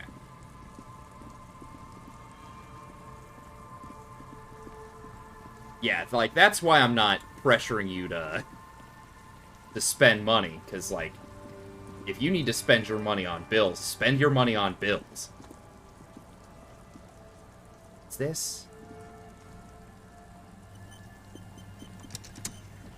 Oh, it's gonna run me all the way around. Really should get a better paying job. Yeah, I just need any of the engineering companies that I've been talking to hire me. Having no job isn't paying too well. Yeah, let me... Agreed. It takes you a moment, but finally, you spot the last of Morel's traps. This one's partially obscured by the reeds. Behind you, a ruined residential building looms over the reeds, shielding them from the wind. They rustle confidentially, in tune with the pitter-patter of the rain. When this district was booming, the reeds were kept at bay. Nothing obscured the freshly painted facades. Nowhere for drunks and adventurous teenagers to hide. Now only the wind blows. The trap feels light and silent as you pick it up. Something is different here. No locusts. No phasmid either, but still. Immediately yell it's empty. Your voice echoes on the coast, carried by a gust of cold wind. Well, the bait worked on something. This doesn't mean it was a reed monster, though. Unless you see one in there. I just see an empty trap. Kim. The netting is a little untidy, messier than the others. Like someone or something picked up the trap and shook it before dropping it back down on the ground. Oh. I get the feeling that someone or something may have messed with this trap. Perhaps our cryptozoologists have competition in the form of an actual entomologist, or someone else is sabotaging them. I could present more theories, but then I would be taking this on as a case, which I'm not.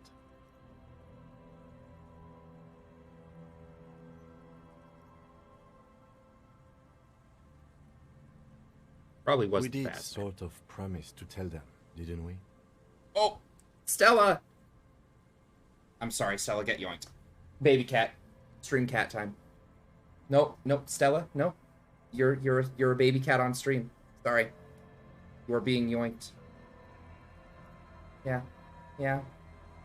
Oh! Oh! She angry. She angry baby cat. Alright. A cold gust of air dries your sweaty face, and you look to the dark shadow of the Feld building in the distance, drawing you to it. What a strange sensation. Once this is done, should you ask the wind again? Alright, I guess I gotta go ask the wind again. after I go tell Morel that his traps are mostly empty and one of them's been meddled with.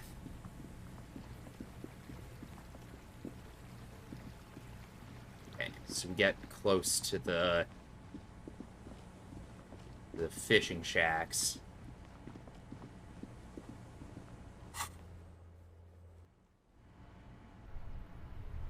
Yeah, reading you guys talking about gas prices makes me actually kind of really happy that I have really good public transit out here in DC.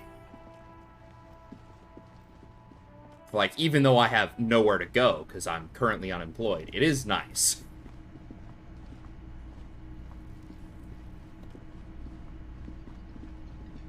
It's great to see you again, officer. My wife can't wait to thank you. Go on, talk to her. Okay. Oh, sweetie, I don't even know how to thank you for finding my husband and helping him out. I hope we haven't been too much trouble for you. Oh, I'm just doing my job, ma'am. Here, I want to give you a small token of my gratitude. It's a tie, Mexican origin. The pin is an antique, quite special. The little silvery knob holding the tie together feels warm in your hand. It's in the shape of an avian skull with 8 eyes. Oh, well, thank you. That's not what I was here to do. Nothing like the gratitude of a good woman. Now then, what can I do for you? Yeah, and I know where you live, and I know I know that public transit just doesn't exist over there. The closest thing you have is a school bus. He tries to play it cool, remain professorial, but inside, this man is itching for some news on those traps. Got like a bottle of whiskey over there.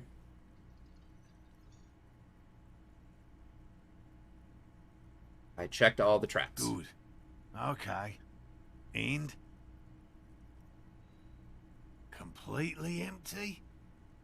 Yeah, there's nothing in the trap. No locusts, no phasmid. No locusts? No phasmid either? That's not ideal, but... It just means the Insulindian phasmid is even more clever than we thought. God bless. Of course, more clever. Thank you, Kim. You're dealing with a subject near and dear to their hearts. It might behove you to tread lightly. Yes, the Phantasmadeia picked off the locusts and escaped. This is good news, though we'll have to reconsider the design of the traps. Make them more secure. Another trip to the Reeds. Are you sure you've exhausted all the alternative explanations? Do people buy something other than an Irish whiskey? I personally buy a bourbon that, that's Kentucky. But, you know, like, you can buy all sorts of, like, there's a restaurant in DC that actually has, I believe, the 3rd largest whiskey collection. So you could go ask them if there's more than just Irish whiskey. Of course we have. Wait, Morel. He may have a point. We have an obligation to rule out other hypotheses. Your go-to bottle's like $80 now? Shit, dude. My go-to bottle is like 60. You're right, dear. It's a fair point. But what other explanation could there be? Pardon me. This is a big deal for us. You've helped us twice now, and brought some great news too. My gratitude, and the gratitude of the Société Cryptozoologique de Ravachol, is yours. Heartfelt gratitude. But does it feel like closure? What really happened? It does not feel like closure, but it's what we got. Some kind of foul play might be afoot. Theft? Jesus, y'all got an expensive taste. I mean, it's an expensive bottle, and I don't buy it all the time. But, like, if it was a bottle that I could buy all the time, I absolutely would. Thank you, it's an honor. We should probably return to our main investigation here. This has been refreshing, but... Helping cryptozoologists isn't really a priority for our organization, is it? The lieutenant looks out the window, impatiently. I'm good at interfacing. Consider the way the empty trap was disturbed, as though shaken. Most likely the hands of a young person. Hands small enough to fit inside the trap, too. You should ask the red-headed boy, Kuno. A little hooligan. But what would a child want with bags? Oh, my dear Morel. You've been an old man for too long. Kids love to torment insects almost as much as they love to torment old folks. Man, Lena's just so pure. I like her a lot. Delinquents. My favorite. It doesn't actually sound like it's his favorite. Oh, you've been such a dear to us. Please, let us know whatever you turn up. I have a feeling we're getting so close. Well, I see you've got all the help you need. I'll see you tonight at my place. Let's play suzerainty, but no more field trips for me. This is a slippery one. He may respect the law, but mostly wants to pass under the radar. You won't get a chance to talk after you walk out of here. Oh, shit. He hasn't been particularly forthcoming before. He may well still be hiding something. After he's left, it's too late. Fucking Finland. Really, Gary?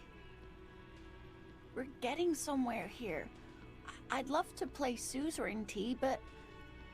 Lena, I'm sorry, but you're not getting anywhere. It was some kids. I know the little mutants around here.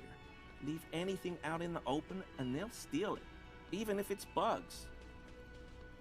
Morel, it's been fun, really, but I need a bath and I have deliveries to handle.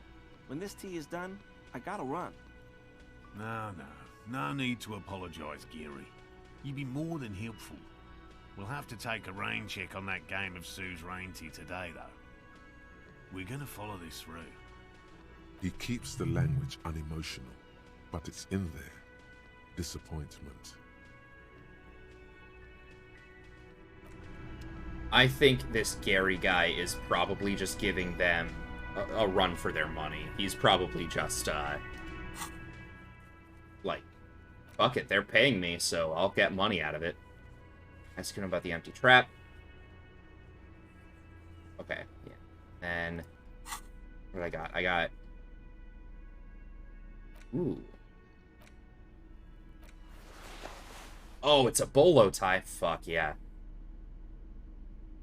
But I need to re-equip my Shivers tie, because I know where I'm going next. After I talk to Kuno. Oh. All around you, rain falls on the great city of Revachol.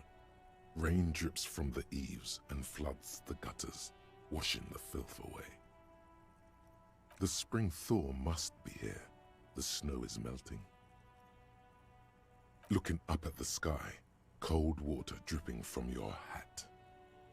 I see. Grey sky like great battleships, clouds colliding with one another. Rain falls down on the world. Humid, your coat shields you from the rain while the city shivers around you. Sheets of rain over the water, a flight of stairs leading into the ocean. Wave after wave washing the coast of Martinaise, with its motorboats and gently swaying reeds. The ruins of a half-sunken sea fort crumble on an inlet beyond the Bay of Revachol. Ghosts rise into the sky.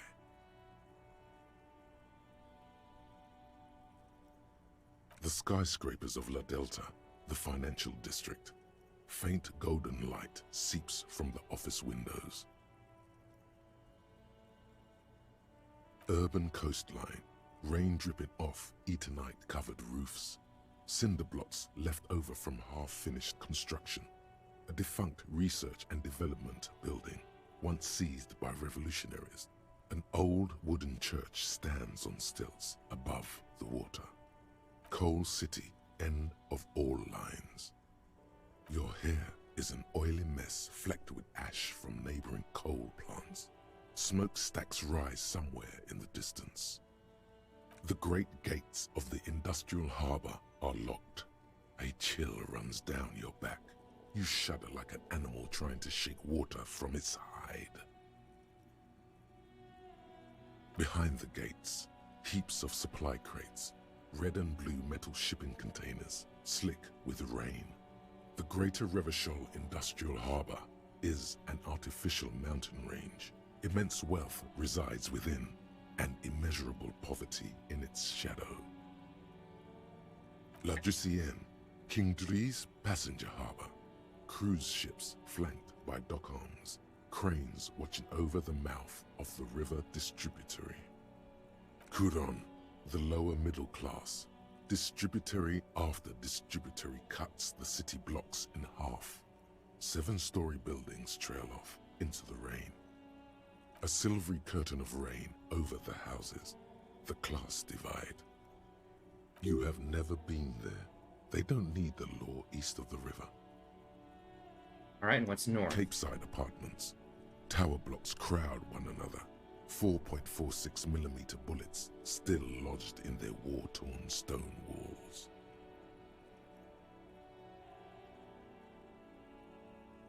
Hallways collapse from the mortar hits of a war that was lost long ago. Clotheslines go to waste in the rain. Radios play. The news at noon. A yard. Rain falls onto the roof of a woodshed. The lingering odor of decomposition mixes with that of damp soil. A traffic jam. Rain thrumming on the roofs of motor vehicles. Inside, drivers watch water streaming down their windshields. The statue of a king shudders. He too is cold. The canal bridge has been raised. The road ascends. A raised motorway loops above the ghetto. Beneath its concrete columns, a sea of rooftops, woodwork, and tar stretches northward. 4-story buildings as far as the rain can fall. The snows melt in Jamrock. I cannot believe that this is where they stick a where the hood at reference. Holy shit. Have a brother in the cut. Where the hood at? Oh. Alrighty then.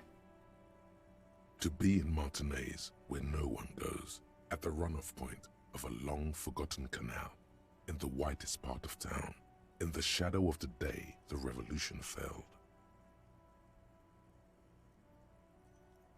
Standing in the rain, looking north, where Jamrock Rock City stretches inland.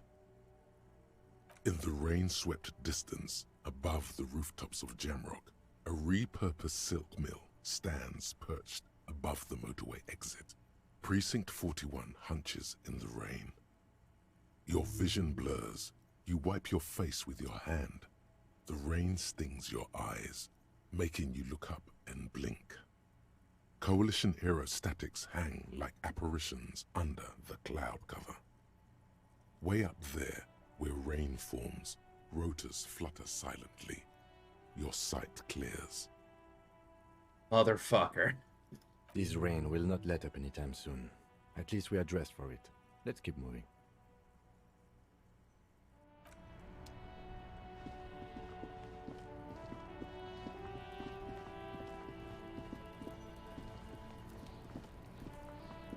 Alright, Kuno, did you tamper with the traps? Does Kuno care? I know Kuno doesn't care. No, Kuno doesn't give a fuck about books. So he knows locusts are bugs. Oh my god, I told you that shit is lame! Shut up, C. Now they're gonna take you to lame prison! Oh no, Kuno, you're gonna get taken to lame prison. Deny everything, Kuno. You need to lawyer up. Kuno's not gonna say anything without his lawyer present. There's definitely something going on here. Remember his pig's head shack? You should check it out. Alright. Kuno doesn't fucking care.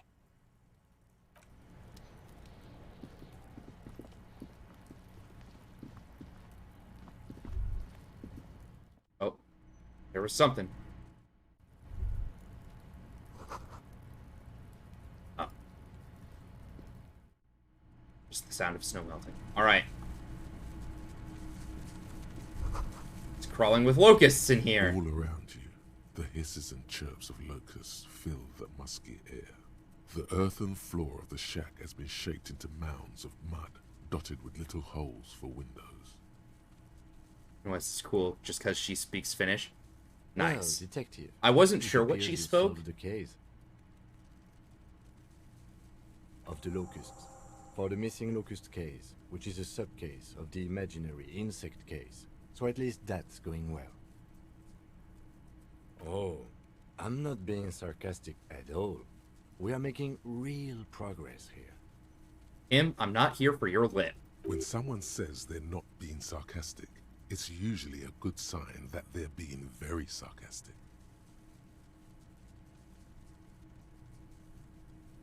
I gotta ask him if he thinks the Elysium Phasmid's nearby. If anything, the presence of the locust points to the opposite. The Phasmid did not take the bait from the traps. It was Kuno. The Phasmid doesn't exist. Ah, shame. But what do I know? Yeah, I'd prefer not to go too deep into politics here. For a previous discussion, the bot/Genshin votes were for a Player's Voice Awards. Yeah, like, Use I knew your it was... powers of deduction.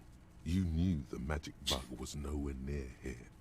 The Phasmid is impairing your judgment. I'll let you handle the Kuno side of things. You are doing just fine.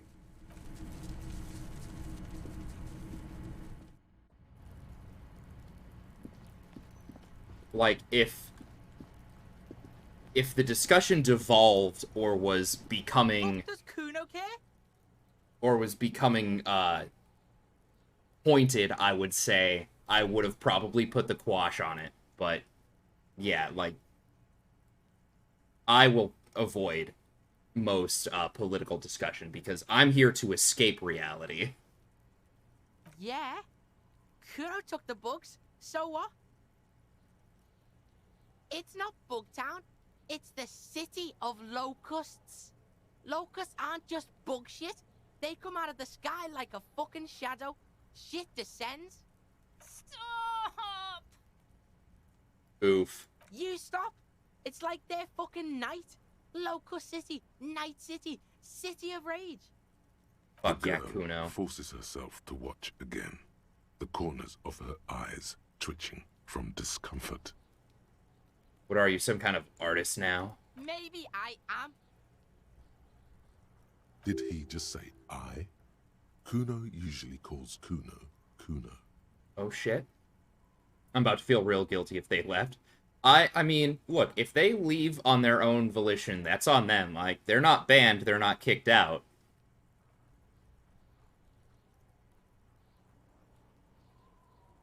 Kuno made Kuno. Kuno says whatever the fuck he wants. There are no rules here, pig. I fucking say I when I wanna, and Kuno when I wanna. Kuno's free. Kuno's free to fucking die, bitch. Wow, Kuno, alright.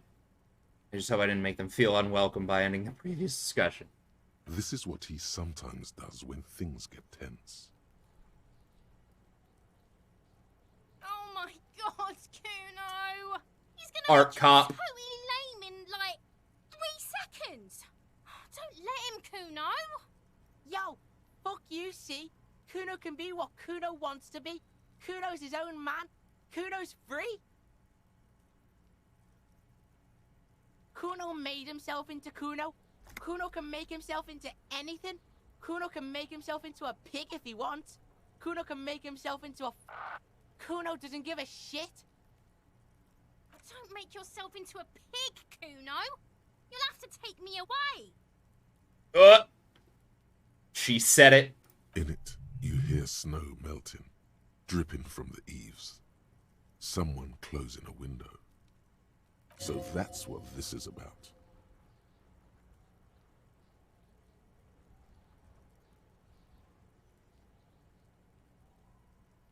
Without a word, she disappears entirely behind the fence. For once, the boy is lost for words. He turns completely red now, with splotches of white beginning to appear across his face. Use this momentary confusion to take control of the situation.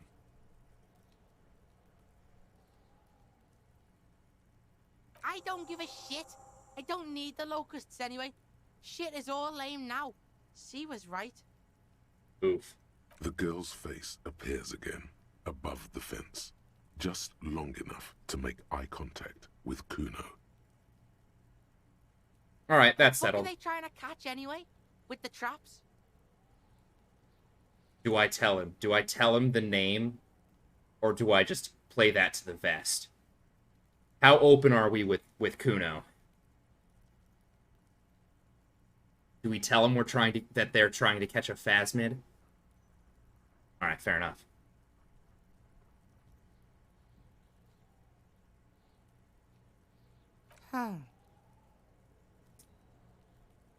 I was not ready for him to think. He recognizes the name. Oh, shit.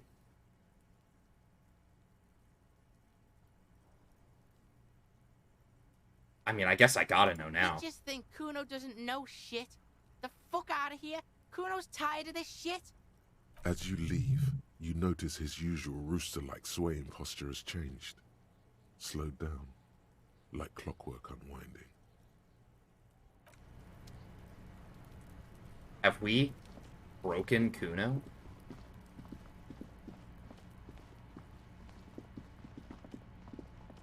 Alright.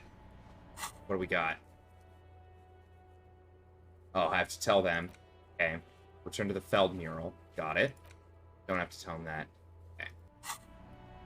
Kuno's buffering. Yeah. Kuno has that slow internet speed.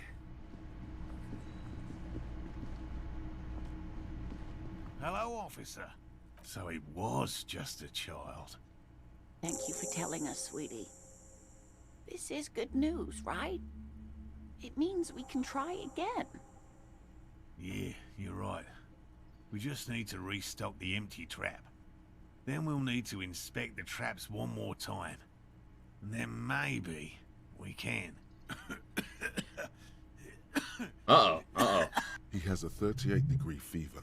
His resilience has given way. Darling, I told you to take it easy. You're getting sick. Maybe it's time to go home. Yeah, dude, go home. You're right, you're right. We can come back next season, when it's warmer.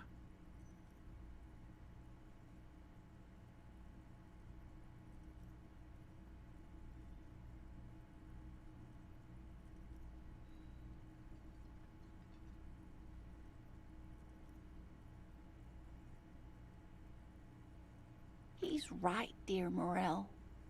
Come now, we've waited so long. What's one more season? You're right, dear. We'll get our shot yet. I'm sure of it. The slouch in his shoulders tells you otherwise. He doesn't know how many more field expeditions he has left in him. Yeah, that's fair. This place is much better for fieldwork in the summer, believe me. Thank you, dear. And you, Detective Fox? You've been great company to an old lady and her stubborn husband. You're right, Lena. The RCM is worth their salt. More so than they say on the radio.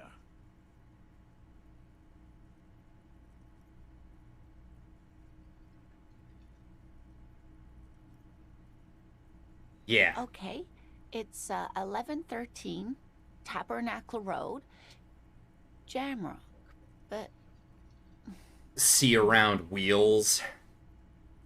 goodbye.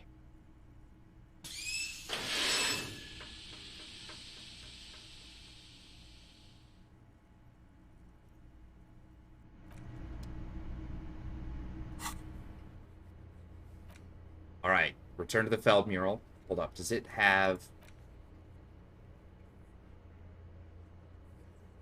Oh, it still's listed as impossible. So if that's the case, I'm going to go ahead and give myself +1 shivers. Now, can we travel there from here? No. Outside. I would have accepted the job, but I was I'm still trying to commit myself to completing this game tonight. So, there's that. And I feel like I'm right there. But I also am unsure of how much longer, or like how much more there is. So return to the fell murals up this way.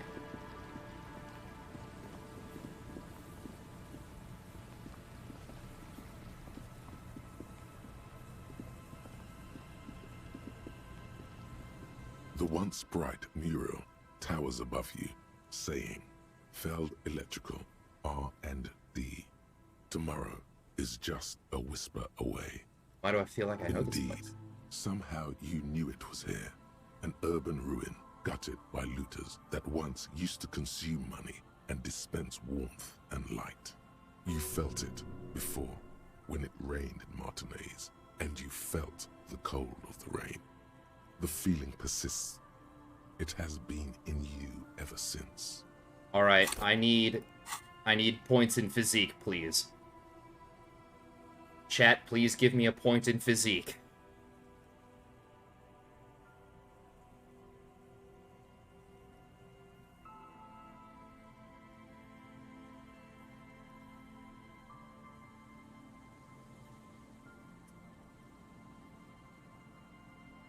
%, let's go. A breeze, Ugh. like a quiet sigh, moves over you. The cool air breaks across your body. It brings the salt of the sea into your lungs. Go to the children of the big sea. The wind rushes away, leaving you where you were, on the rotting boards of the felled building. Go to the children of Officer, the big are you sea. okay? It looked like we lost you for a second.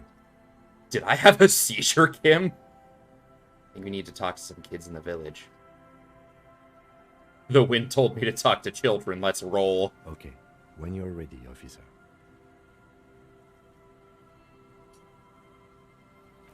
He just doesn't... I mean, I guess after, you know, however many days this investigation's gone on, like, he's come to understand that I am just gonna say the weirdest shit, and that he's just gotta accept it.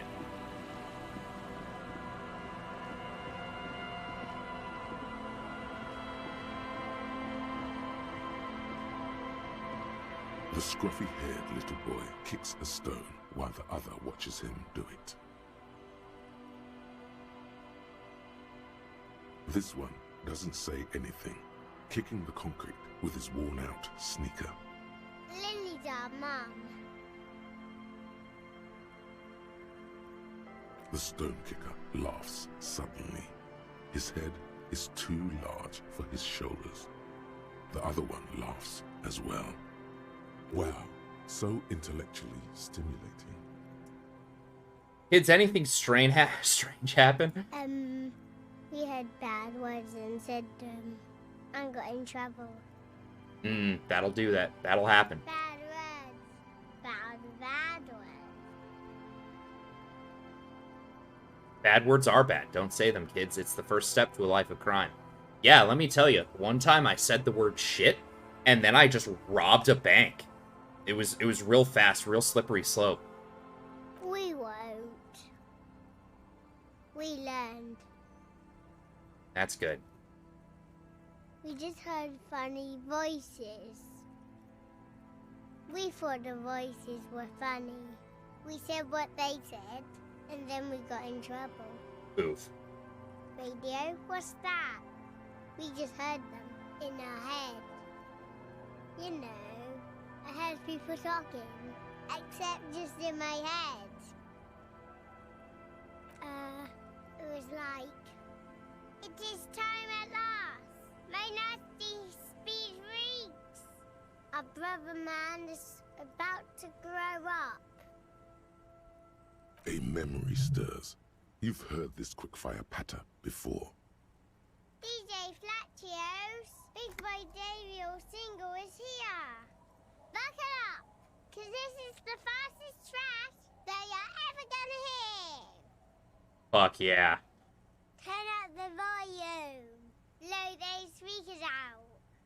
know his. No. Don't say bad words, stupid. A word when you're done. His eyes are wider than usual. The boy draws a jagged rock across the ground. It leaves a white scratch. Alright, seen any bad people? What bad people? I don't Well. think questioning 4-year-olds without their parents present is gonna crack the case. Then we're definitely doing it. Alright, fine. What did you want to talk about, Kim? Detective, about what the twins had to say. So, those voices they heard. Yes, of course, earlier, when you turned the radio on in his Kanema.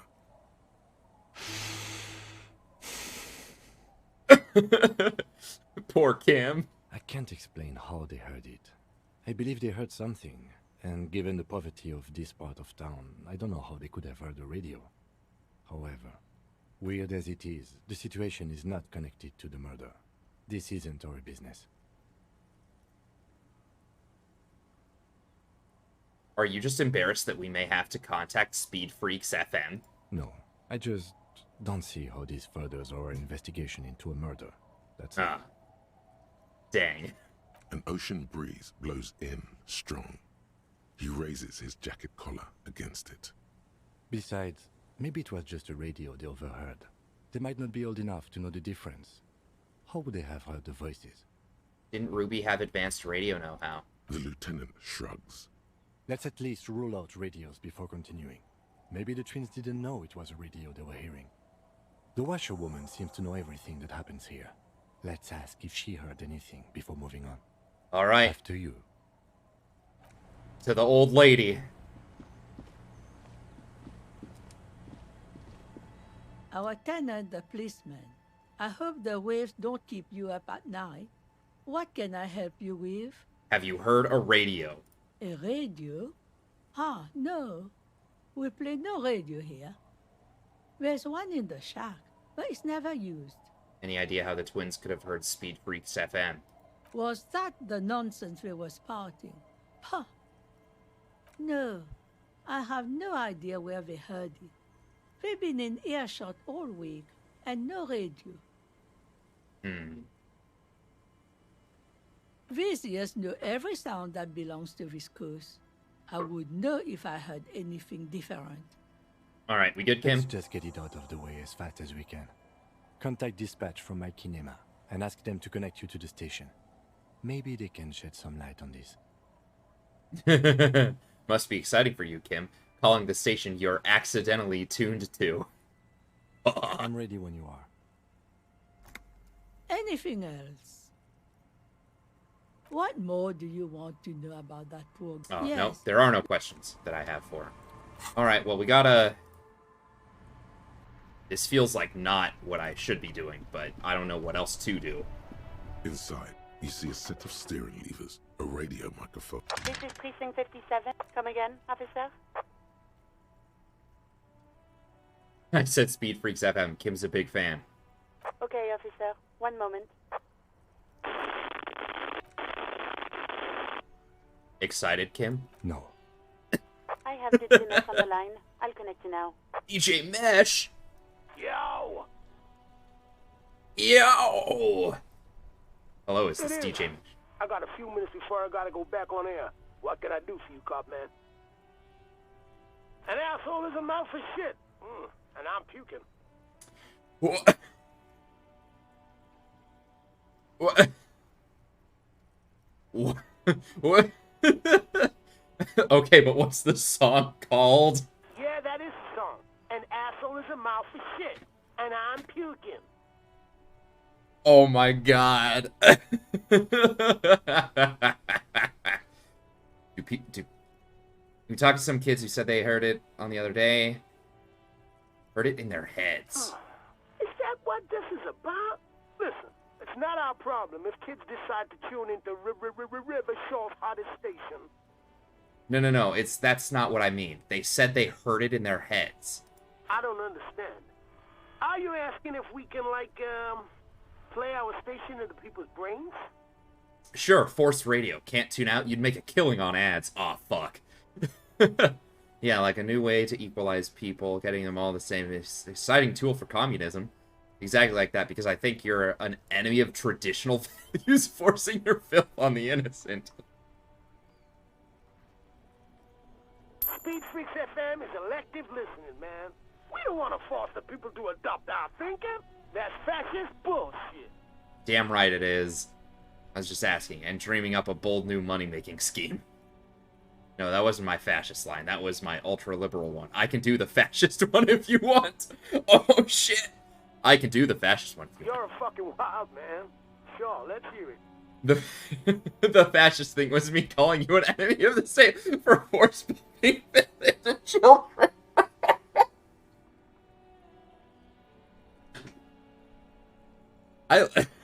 I love the fact that DJ Mesh is just like, fucking tell me, dude. Oh, man, I love it. You're great. No, we didn't do anything like that. We know how to. We just played it on air like normal people. Oh, fuck yeah. Now, was there anything else you wanted to ask?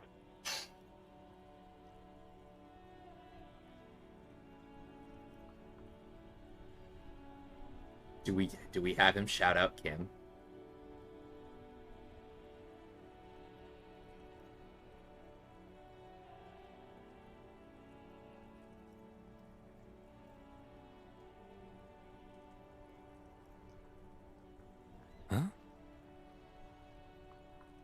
Look at that. His eyes dilate. That's joy, my man. You wouldn't be able to tell. We're but here for our his boy. glasses just magnify it. Okay, cop man. Can do, will do. DJ Mesh, out. The party has terminated the call. Is there anything else I can do for you, officer? You should check the radio again.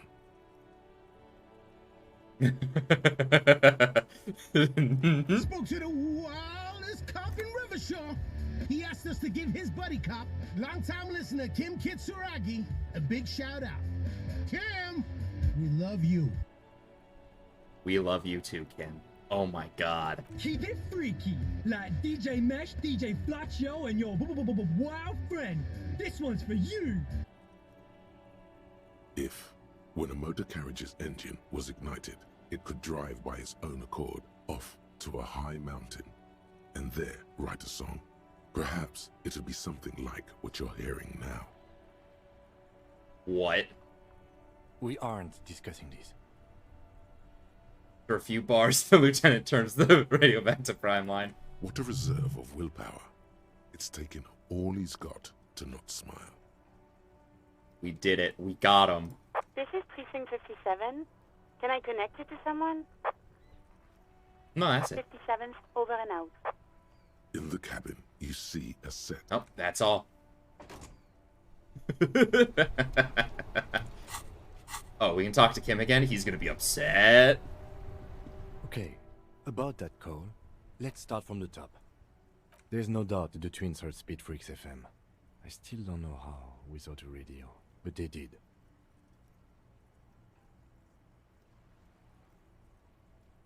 No, we are not. I mean, a weird voice in my head said to talk to the kids. Maybe it's related? I don't think the voices in your head are related to this, no. But it didn't sound like one of my thoughts. It sounded like a lady. The lieutenant gives you a long look. Kim has just put up with the most incessant deluge of bullshit. I don't know what to say to that, or what you want me to say. I'm sorry. Did we ask where the kids were when they heard the voice? No. No need to apologize. I was just going to say it'd be a good idea to ask them. And, Detective, thanks for this. It's been interesting. He smiles. Our boy. Our boy smiled. Alright, we need to yeet on back to the fisherman village.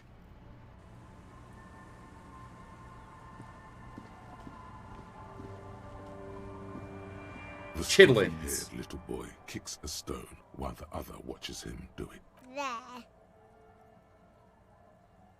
We were there.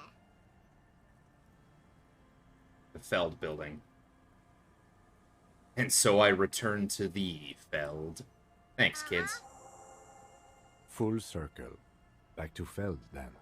The boy turns the rock over in his... Alright, back to the Feld building.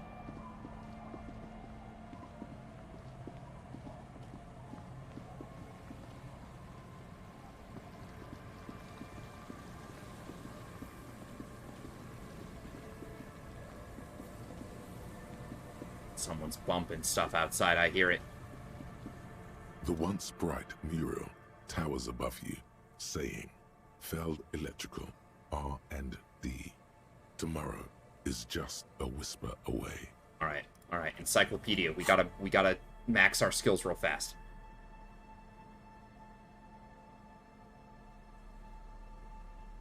To encyclopedia, love to see it.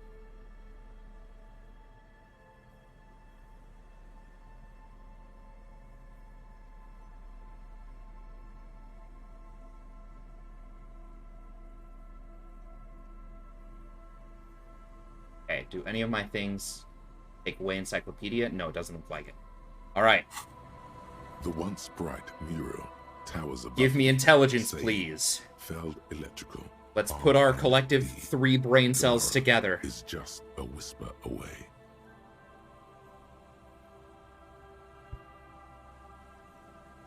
Please.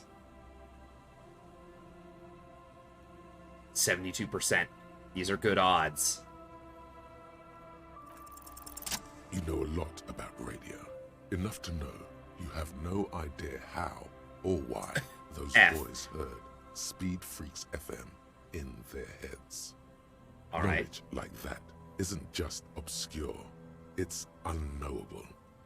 Dangerous theoretical facts like that are probably protected under the coalition government's Articles of Dominion, Title 14, Article 7C. While an expert might be able to suss it out on their own, a layman like you has no hope. I don't know, seems pretty sus. You don't know how it happened, but the stores of your knowledge are vast, and there is something crucial in them. And that is? You know where Ruby isn't. In the Feld building. She isn't in the fishing village. She's not with her bullet under the floorboards in the shack. So where could she be? You've searched the whole coast for Morel's traps. Just as you didn't find the Insulindian Phasmid, you did not find her. Are we gonna get to the point where like she's in this building? Nor is Ruby in the church. The crabman Tiago is, but not Ruby. Some criminals seek sanctuary from sacred buildings, though the sanctuary laws were abolished decades ago. But Ruby wasn't such a one. And you do know one thing about radios, Ulan. Ruby dabbles in advanced radio theories. Ulan, the Speed Freaks mystery. It might just be related. Does it mean she's here? If she's here on the coast, she'll be here. And besides, something weird happened to the twins around here. It'd be nice to know what caused that. Another fact for your collection. Suddenly, there's a sigh, carried on the molecules around you, moving, flowing from high pressure to low pressure, like that of a woman emptying her lungs. She wraps the collapsing stone box in front of you, in her breath, flowing through it. What? In through the collapsed roof, flowing down a concrete staircase to the basement, sweeping away footprints in the dust on the stairs, and then the beach below the boardwalk, its winding tunnels, a whisper away. She's down there. Okay, why? The wind told me? The twins did hear radio from here, so something is happening.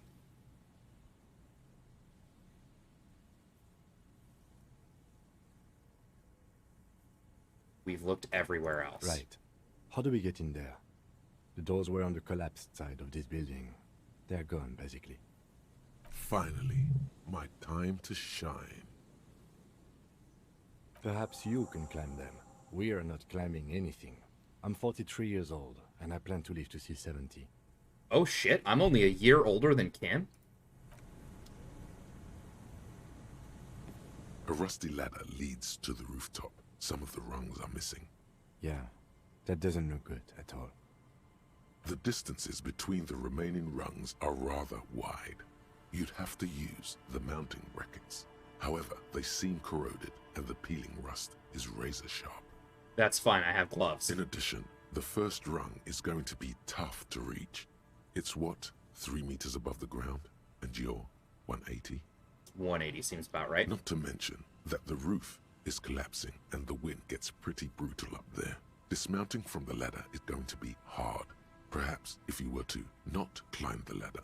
Instead, what if you were to do something more subtle? Teleportation is not a thing. Come on, Kim, where's your adventurous spirit? This really has nothing to do with adventure. We are dealing with basic physics here. That won't hurt to try. It's bedtime for Bonza. Have a good one. Yeah, Wales, you have a great night. Get some rest. Have, you know, as much fun as you can at work tomorrow. You know, don't work too hard and all that. Oh yes, it could hurt a lot. He is restraining himself from using a parental tone with you right now. Teleport to the roof. Boys. I need motorics really fast. It's time to teleport, gentlemen. Bring me to the roof.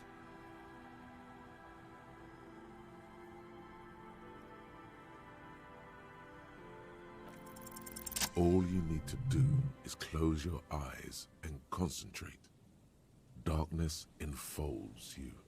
You can feel the distance between the bench and the first rung of the ladder. This is gonna go All bad. you need to is... This is gonna go so bad right now. Do it. Zoot, zap, pow, crinkle. It's like magic. You feel yourself disappear. Your atoms fading out of existence. Oh my god, I can't believe it. Oh fuck, I like jumped and just like ran into the wall or some shit. Bam! You find yourself on the roof, having mastered the art of physical displacement. No fucking way. I just saw you climb the ladder. You just climbed it like a regular person. No, I didn't. I teleported. No, not like a regular person. Like a phase spider. Like a phase spider. The wind at the top of the building starts howling loudly. Holy blowing shit. away the lieutenant's voice. Faintly you hear. Never mind. Find a way to let me in when you get inside. Don't go adventuring with a backup, especially if we think the suspect may be hiding here. I can't just fucking believe we were like climbed the ladder and pretend that it's fucking teleportation. Fucking legendary. Holy shit. Oh, fuck. Alright, we gotta find a way to let Kim inside. Postcard.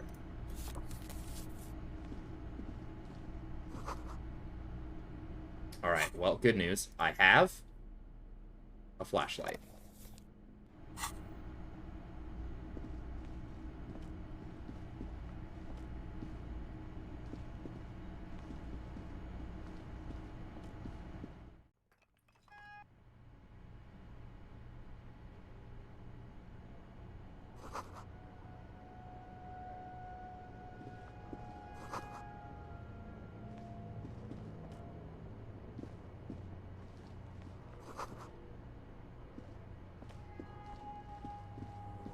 Ah, Kim!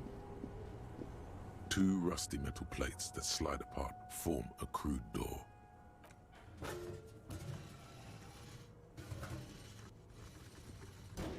The doors seem to be on rails, but they've gotten jammed. You grab a side and put some strength into prying it open. With the help of your partner, the two metal panels slide open with a creak. Huh. I hope no one dangerous heard that. After you climbed up to the roof, you mean? There's a maintenance entrance under the boardwalk. It's next to a drain pipe, possibly a storm drain. It was easy to miss before. Pedestrian. Yes, we have an exit, so let's get going. Time to investigate these passages. The police.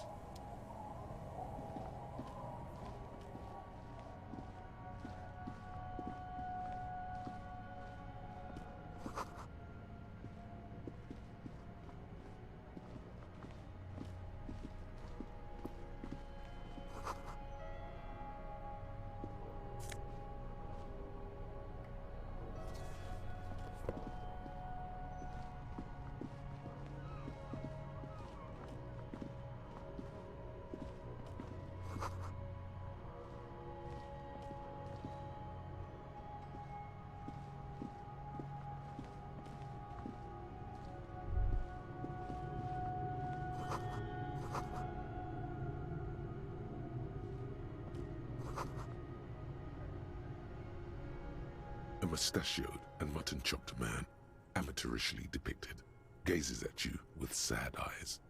The plaque reads, K. Mazov.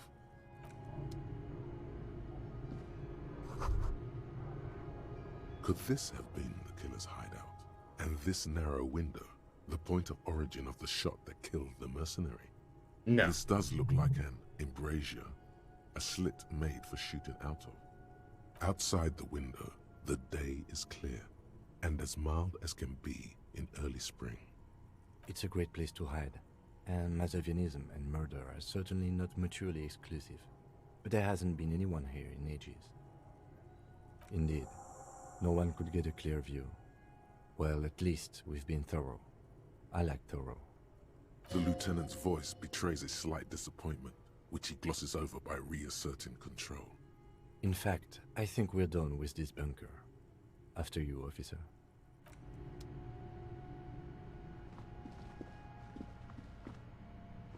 Wait, what's the meds?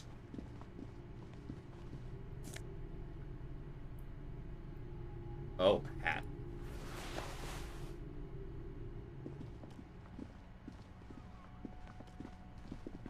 Phone? Whatever. Footprints. Those seem recent looking. One of the souls appears more worn than the other. Something in the air, an unnatural buzzing. It's fine, we already have another way out.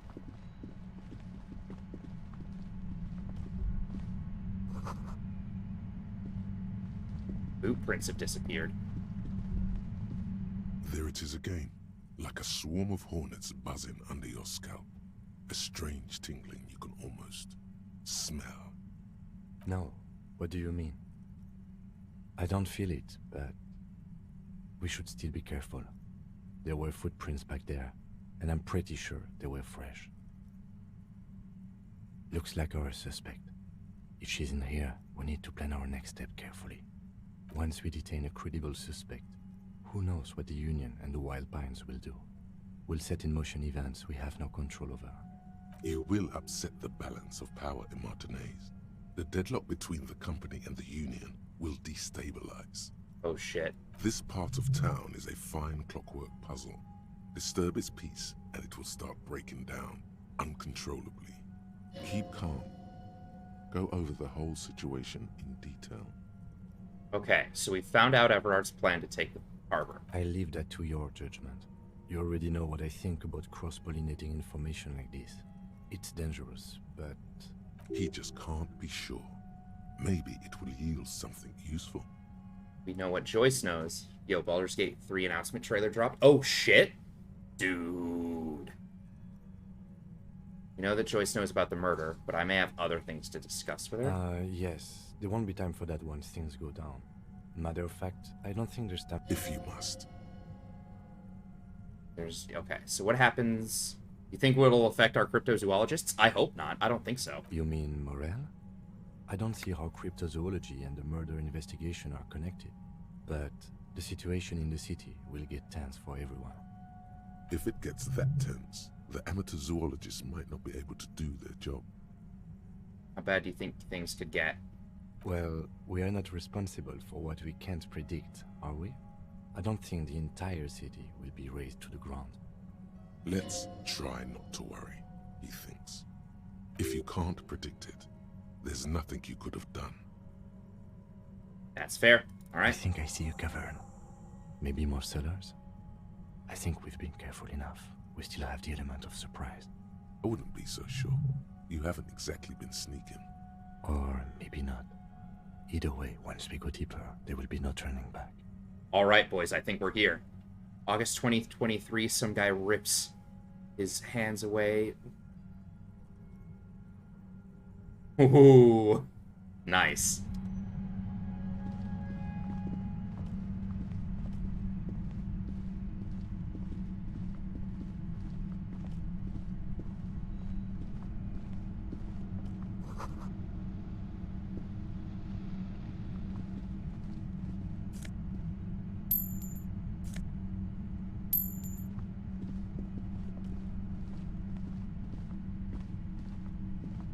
Yeah, I did see Armored Core 6. I am extremely excited. Your entire body is paralyzed.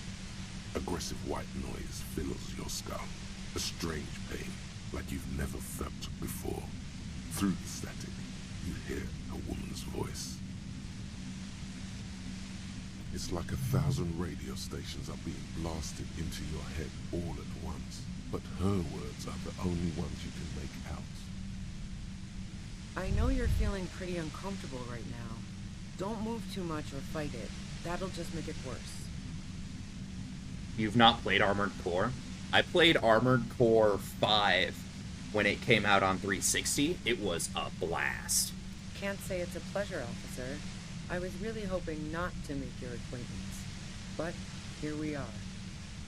The voice coming through the whirlwind of pain is not malicious. She doesn't want to hurt you, but she has to. Doesn't wish to hurt you, not according to your ear canals. Wait, no, not even your ear canals. This is going directly into your neural pathways. Don't cover my ears? That's an awful decision. Why would you not want to shield yourself from it? It's an entirely new type of experience. Way worse than all the previous ones. Fuck. I'm using a pale latitude compressor. You and your partner have been caught in its field. The explosion of static you're hearing is the ULAN frequency. Uh-huh. Blasted from that pale emitter that Angus mentioned. Saw my equations? You've been sniffing through my lorry, right? I expected as much. I am a bit surprised you knew what you were looking at. I'm good at my job, ma'am.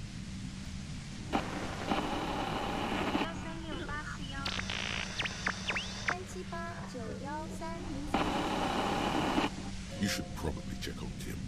That's what good partners do. Right behind you, officer. A pale latitude compressor is used to sort of make the pale more manageable. With a lot of these, you can force a radio signal grid on the pale, literally crunch the distance across it. Signals are relayed across a series of repeater stations fixed to buoys. Not a fun job manning those stations. All alone out there in the pale, people lose their minds in just a few years. So, what we are experiencing is a concentration of radio waves. Precisely. This is an industrial strength paraboloid. It's meant for forcing dimensions on something that doesn't have them. Needless to say, the frequencies used are out of this world. All right. At the upper limit is the large prime number generator station. It's used specifically for pale latitude compression. That's why you may be hearing some numbers. But you might also hear, or think you're hearing, local radio chatter. This must be how the twins heard the radio in their heads. They must have been standing by when she tested it. She's been holed up in here for a while with no one to talk to. Keep her talking, and you just might get an opportunity to break loose. Alright, okay. Have you experienced the compressor yourself? I stuck my head in there before using it on you. It seemed like the ethical thing to do. Can't say that I enjoyed it. The field was weaker, but I can imagine what you're going through. Alright, so what is this pail anyway? The pail? It's the end of the world. Okay, how'd you get your hands on it? Myself. And she's proud of it too, as she ought to be. This is way beyond your abilities. That's illegal. I'm guessing it's patented. But we are beyond that, aren't we? Oh yeah. Way beyond. Yeah, let's not talk about that shit. You were hunting me and fell into my trap instead. That's all there is to say about it. Shoot her, Kim. So she thinks of you as hunters, not cops, and of herself merely as prey. No. Once I shut down the compressor, the pain will end. It may take a few minutes for you to steady yourself, though. It's a bit like waking out of a very confusing dream. If you've got something really important to say, you can do it through the white noise.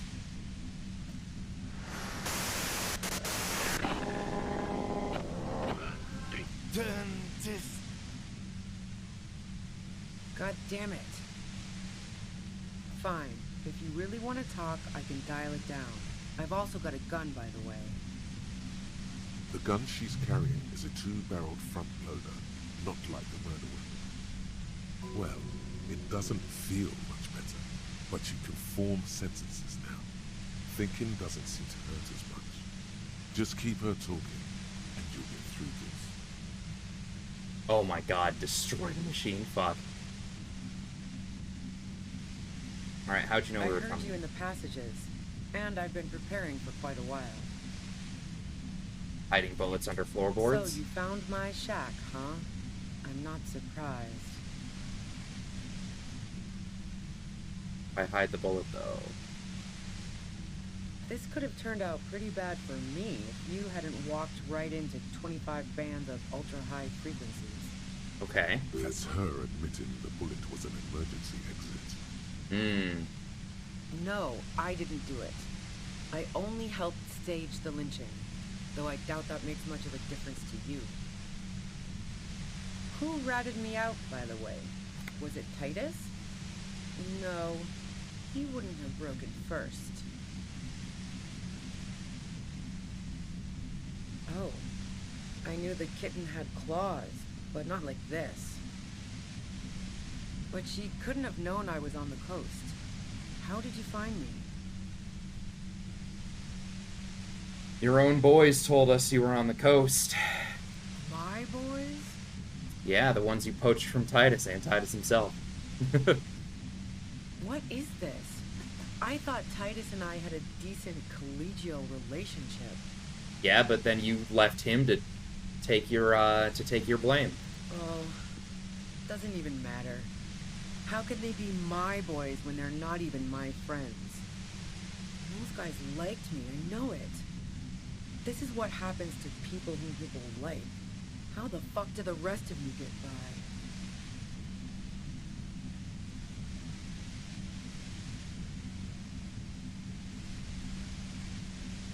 Cats have decided it is Thunderdome hours. Wait, wasn't it you who called me the human can opener? It's not personal, I just opened them up.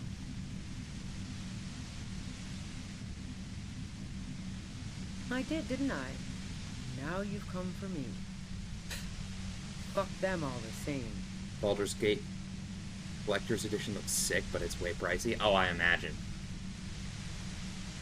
Like what? I already told you I didn't do it. A strong moral compass. She still wants the opportunity to make a case for herself.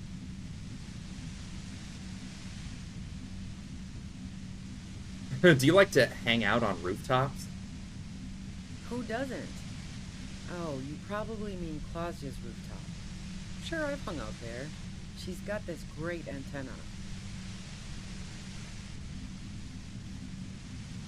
Is that the only reason you hung out on the roof? The view's pretty bomb, too. But you might say the antenna was the main attraction there, yeah. Along with Plaza. Hello, cats?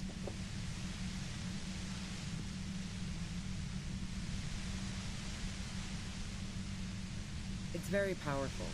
I used it to tune into RCM frequencies. That's how I knew to be prepared for your arrival.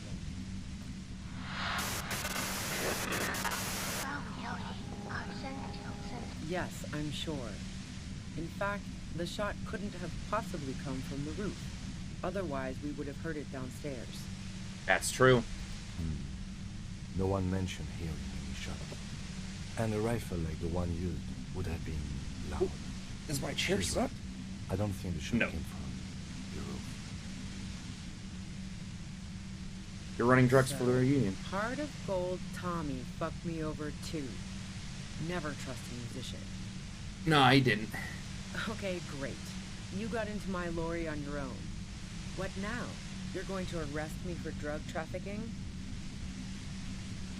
You had a financial incentive to kill the merc. Man, it's to get away from all that murderous shit that I left Jamrock, my previous employer, for the union. She deliberately avoided naming the mob she worked for. You might be able to find this out later. Later? Bruh. I got lucky being a dispatcher. Never had to do any of the really dirty work myself. This gun has only been used for self-defense against serious scum. Based on what I've heard about you, you are serious scum.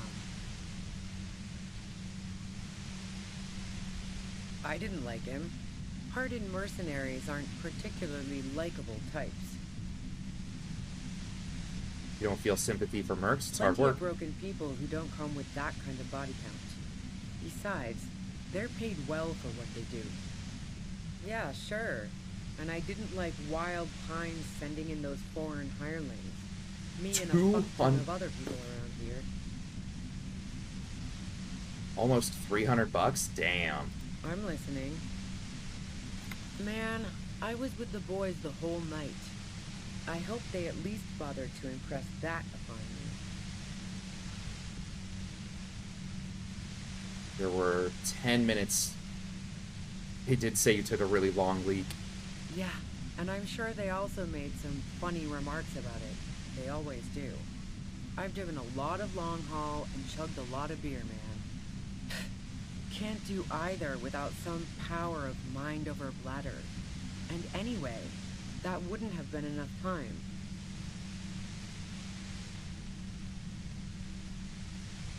Look, fuck you, man. You might also have stopped by the bar. Our investigation showed that 15 minutes was just enough time to commit the murder. Wow. Now I'm curious. Please, explain. Play pinball much? No. Not since I was 14 and hanging out in the only diner in Dardun. Haven't been into low-risk, no-reward games since moving to the city. Why? There's some... Never mind the pinball then. There's a secret way from the whirling bar to the roof. Don't know it, but also... Evaluating your competence as a police officer. The shot couldn't have come from the roof, or we would have all heard it downstairs. She has a point there. No one mentioned. That didn't go super well. You've got to lay something better on her. And?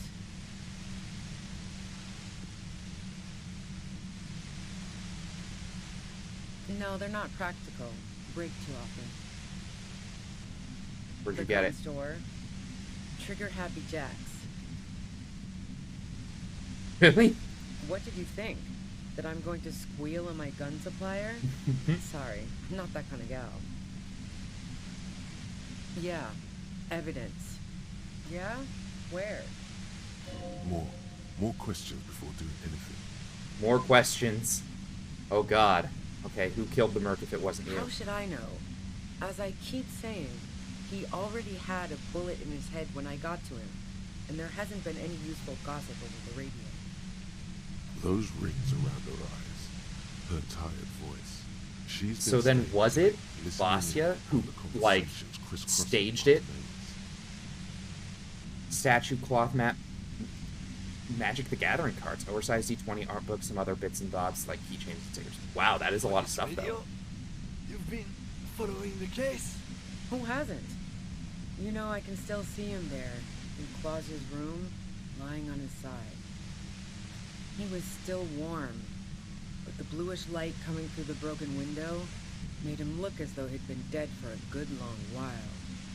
Alright, well, if you didn't kill him, why hide? I saw you roll into town. I wasn't about to stick around for questioning by a goddamn La Puta Madre agent. So this is what she was scared to tell Titus.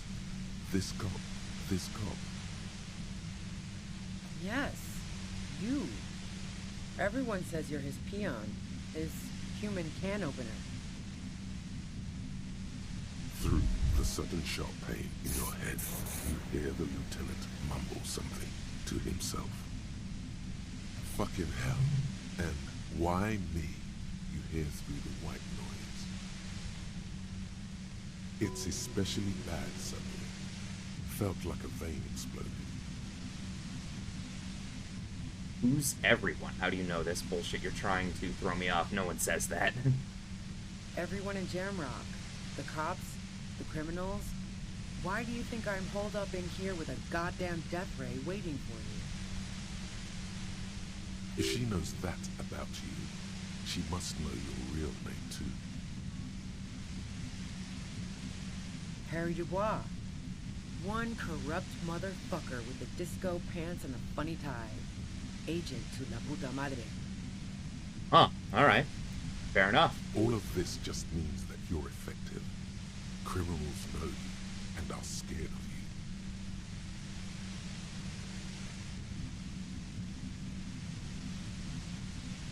you. Is that a joke or a threat? I'm guessing both. No, it was a real question. Yeah, sure. She doesn't believe you. Yeah, fair enough. I'm sure La Puta Madre himself will explain it all to you soon enough.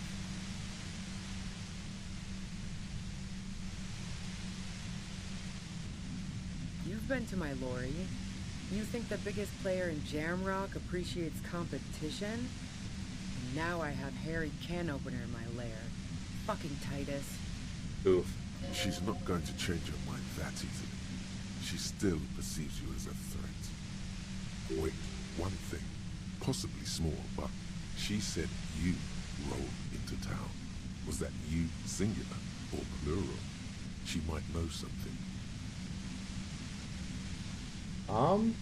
Maybe. But what happened Sunday? Eyes you warily, as though gauging your sincerity. It's okay. We just want to... All right, don't kill yourself over it. I was shooting the shit with Hardy and the boys over a few beers, like always. Then Klasha comes in, all pale and shuddering. She sits down with a drink, trying to steady her nerves. So I grab a seat next to her. Did she also seem high? Yeah, super. But I didn't think too much of it at first. I'd seen her party hard before. No, I really didn't. She's not that easy to read. I just assumed she'd done too much blow. It wouldn't be a first for her. But no such luck. She was in some deep shit. She asked me to come upstairs. The merc she'd been going with was lying on the bedroom floor, dead. I knew she couldn't get the authorities involved, so yeah. You made it look like he'd been hanged. What? No. Faking a lynching was her idea. Ah. Yeah, in cold blood. It really surprised me how quickly she was able to get a hold of herself once we got up there. It was like she was another person. The party girl was gone. Makes sense. She asked me to help her drag him into the shower so she could wind the shower head around his neck to fake lividity. Then she dressed him while I went to get the Hardy boys. That's bad that she'd be so calm. Yeah. I wasn't sure whether to admire her or be disturbed. You think she did it herself? As I keep telling you cops, we didn't hear anything downstairs. No gunshot, nothing. I mean...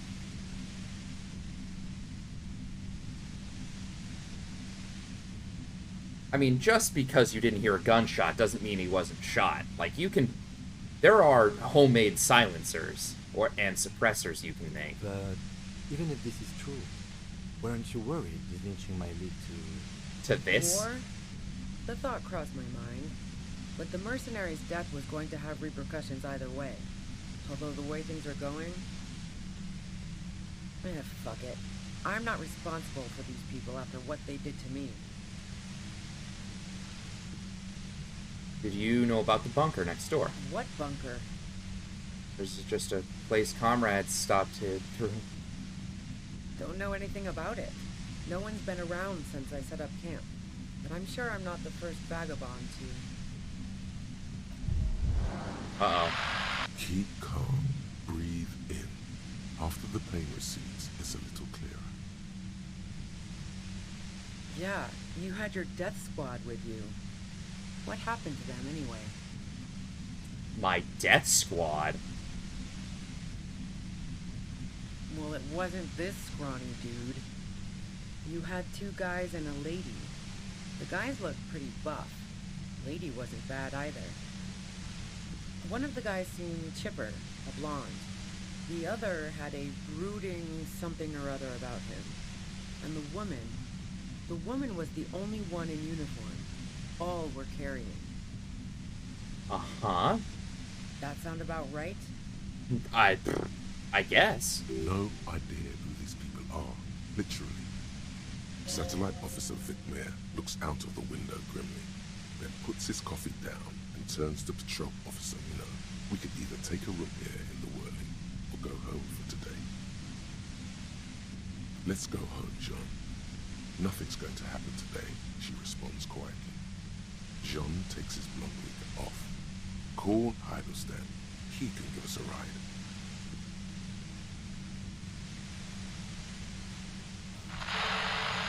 Friction, lock, set. Don't leave me here. Please leave. Fantastic. I've got to get on the road. Then you can go find your friends. Unless you have anything pressing to ask me.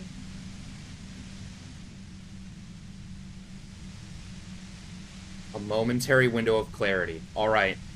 I think I might die from this. Because I have 1 health. I don't know how this game handles death. But I need physique right now, desperately. Please.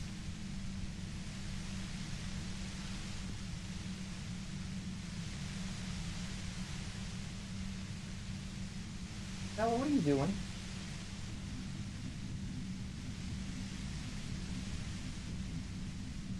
Stella's being a goober. We take these odds. We take these.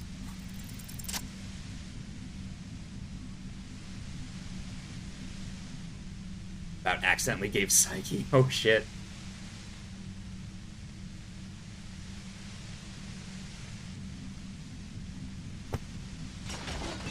You did it.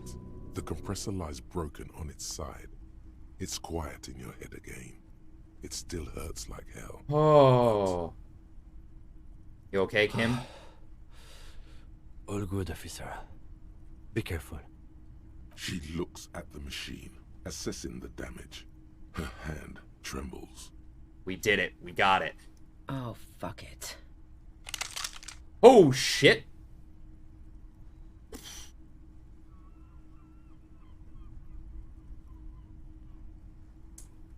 Boys.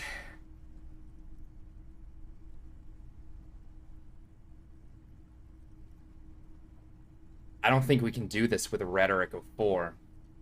But, like, I think we have to take this chance right now, otherwise she's for sure getting it. I'm not gonna wait for the timer. I used it. Fuck! You should know the words to say. You've been here yourself. Oh, shit. Coming to you. Because you've misread the situation from the beginning. her finger squeezes the trigger. A smirk crosses her face as she watches you stand there, mute. Then she exhales sharply, shakes her head, and pulls the trigger. You watch as her brains trickle out through her neon hair.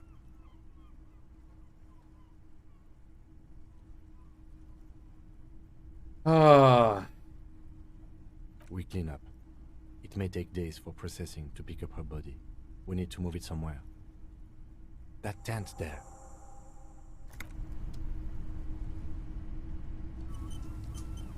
Well, shit. Take her gun, I guess.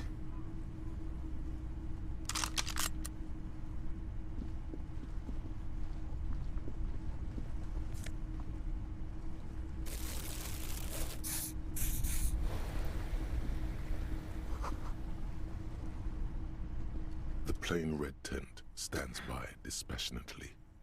It was pitched by practiced hands. She was used to camping out. You see a rolled-up sleeping bag and personal belongings. We should put her in the sleeping bag, so the rats don't get to her.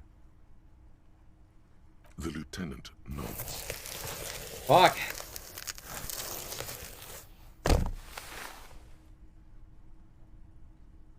There she lies, cocooned in the sleeping bag, surrounded by empty cigarette packs, books, and half-read magazines. Magazines? You should look through them. Assorted soft covers, mostly pulp horror. A motor carriage lies buried in the snow on one cover. On another, a ghost airship. You also see a collection of radio enthusiast magazines. See anything? Rager Monthly, Journal of Material Science. More Technological Digest. One of the magazines doesn't have images on the cover. It's not a magazine, it's a leather notebook. You pocket the worn brown leather journal. We should read this immediately, like right now.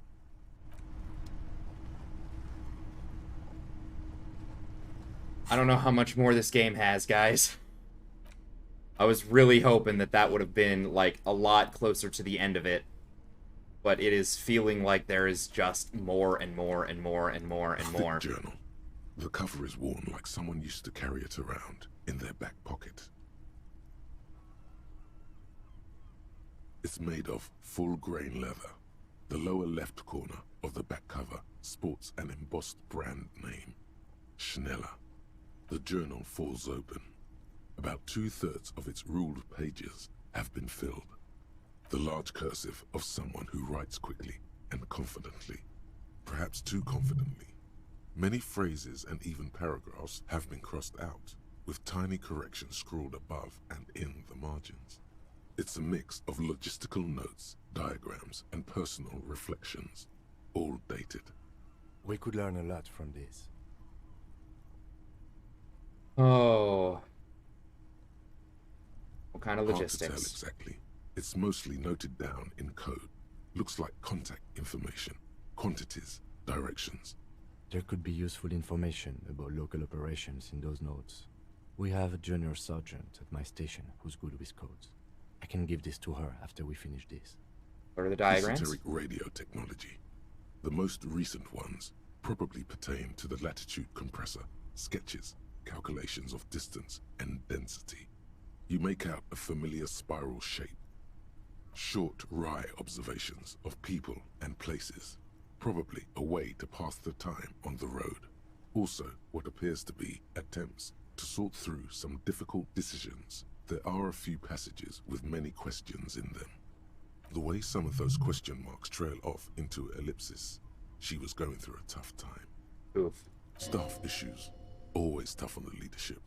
You smell traces of betrayal. Right, how far back? The first entry is from August 2nd of last year. It reads simply, I know my position is precarious. All I can do is make myself as useful as I can while looking for a way out. Remember, no one is indispensable. Right, anything about... Nothing he on died. March 4th. March 5th, though, well, that's bound to come back and bite me in the ass. I'm bad at this. loyal to a fault. But that's another matter entirely. She is referring to betraying a previous employer. Does this suggest she did it in self-defense?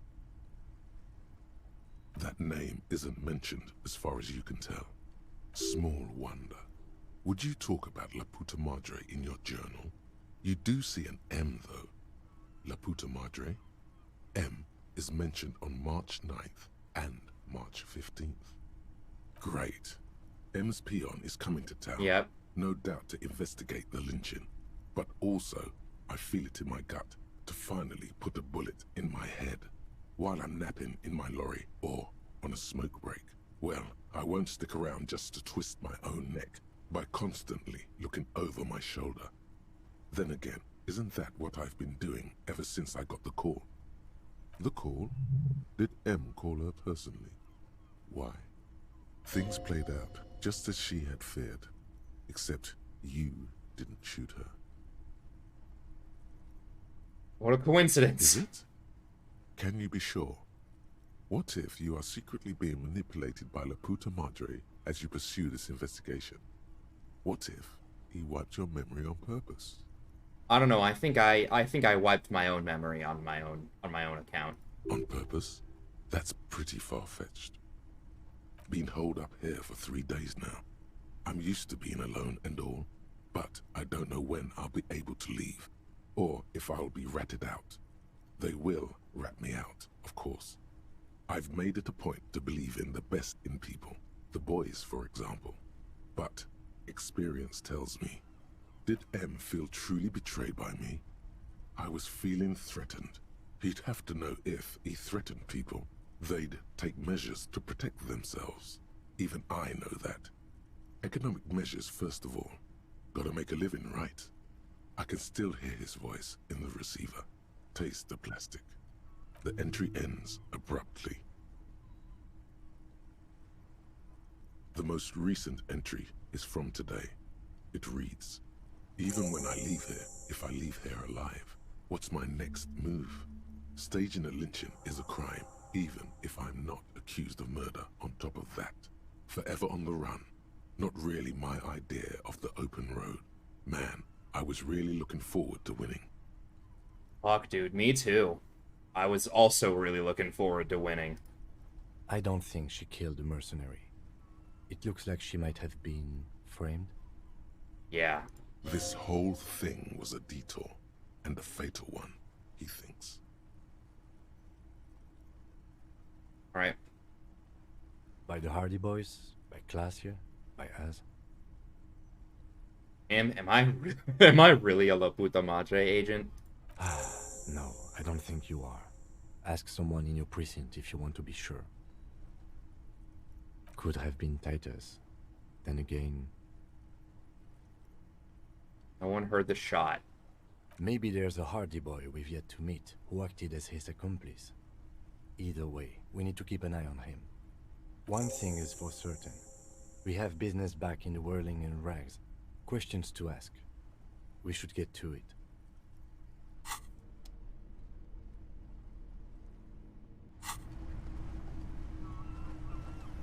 Alright, I think I might have to end the stream here. I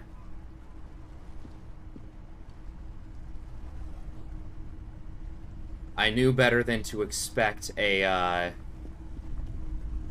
quick, clean ending with an additional 2 hours of stream. But I'm running a little low on energy. And I've been streaming for 5 hours. Oh! And that's a rough moment. That's a rough moment to be a part of.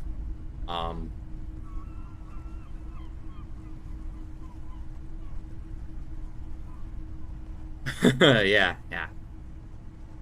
I mean, like I have enough detachment from the game to where I'm like I know that I'm gonna go to bed tonight and I will be fine. Like, I will be absolutely fine. But you know, I do have the content warning up here for a reason. And, oof. But also, I need to stretch. If we're wrapping up. Yeah, I think I might, end the stream for tonight. I'd like to go yoink myself a snack. Hit that save button. Sunrun 176. Alrighty, I will click over here to the ending soon screen. That way, now that I've saved, I can close the game and do all the things. Quit. And as soon as my computer doesn't crash on me. Perfect. Alright, let me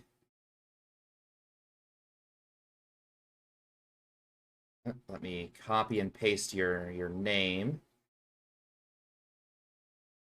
Hey. Raid.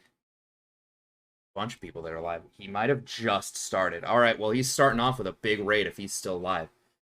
Dark Souls 3. Alrighty. We raid anyway. That's fair. Oh. Big stretch. I'm gonna hit that raid button. Boop. Oh.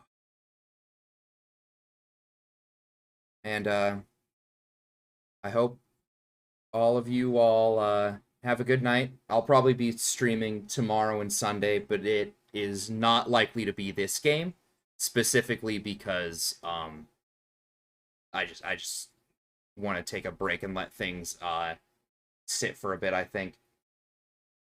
So, I'm gonna send us there in, 3, 2, 1.